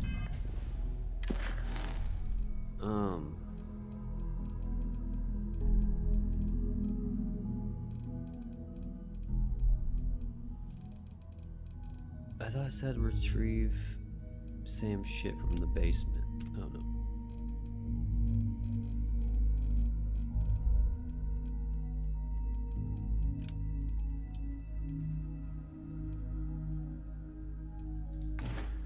Or reading people's current mood from Constellation has suffered Comes with the losses territory, I before, suppose. although Care to none share your quite so troubles? violently. I am concerned with how the rest of Constellation perceives my presence. Regardless of how I present myself, I feel as though they're looking at me with disdain, rather than comradeship. Honestly, I think you're being a bit paranoid. Everyone I've spoken to has nothing but complimentary things to say about you. If that is truly the case, why do I often find myself excluded from other members' activities and gatherings? Having someone from House Varun among us is a new experience. I'm certain they're unsure if you even wish to be approached at all. Give them time, Andreja. They'll come around. I promise. If you need time away from here, I'll understand. We all have to recover. There's that empty feeling again. Whenever someone's gone, there's like a hole in the lodge where there used to be. Andreja! Why do you draw out the vowels of my name in such a prolonged manner? It's like saying hey and your name at the same time. It's friendly. I don't see how that would be friendly. My name is my name, and it should not be altered without my permission. You know, I hadn't thought about it that way, but that's entirely fair. Did you have a question for me, or did you just want to attempt to say my name? I just wanted to check in with you and make sure all was well. I appreciate that. All is well. Thank you. Barrett. Okay, point made, Andreja. Everyone seems more distant in the lodge. I guess that is to be expected. I know that tone. Very well. What is it?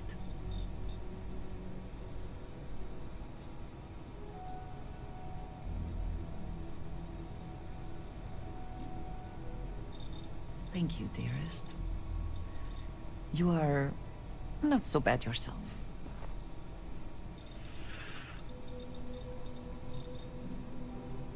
Yes, of course.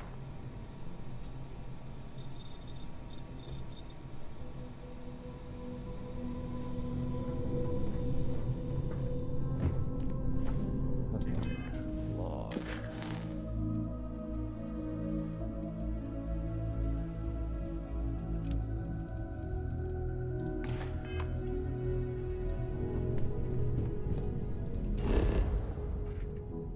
I feel like there was something else wanted in the ship, but I just cannot remember.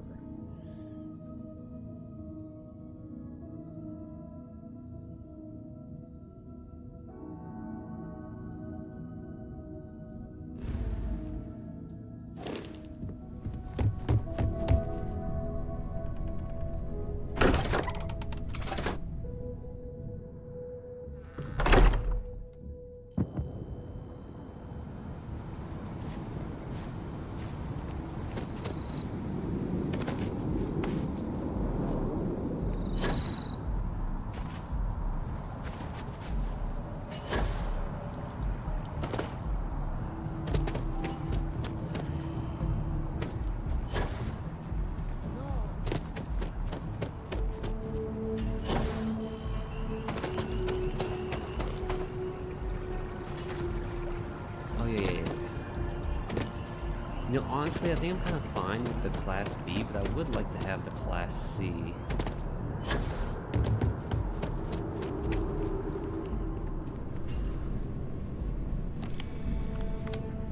what can I do for you? Got a mission bringing some peace to UC skies. You interested? All right, let's get you the details.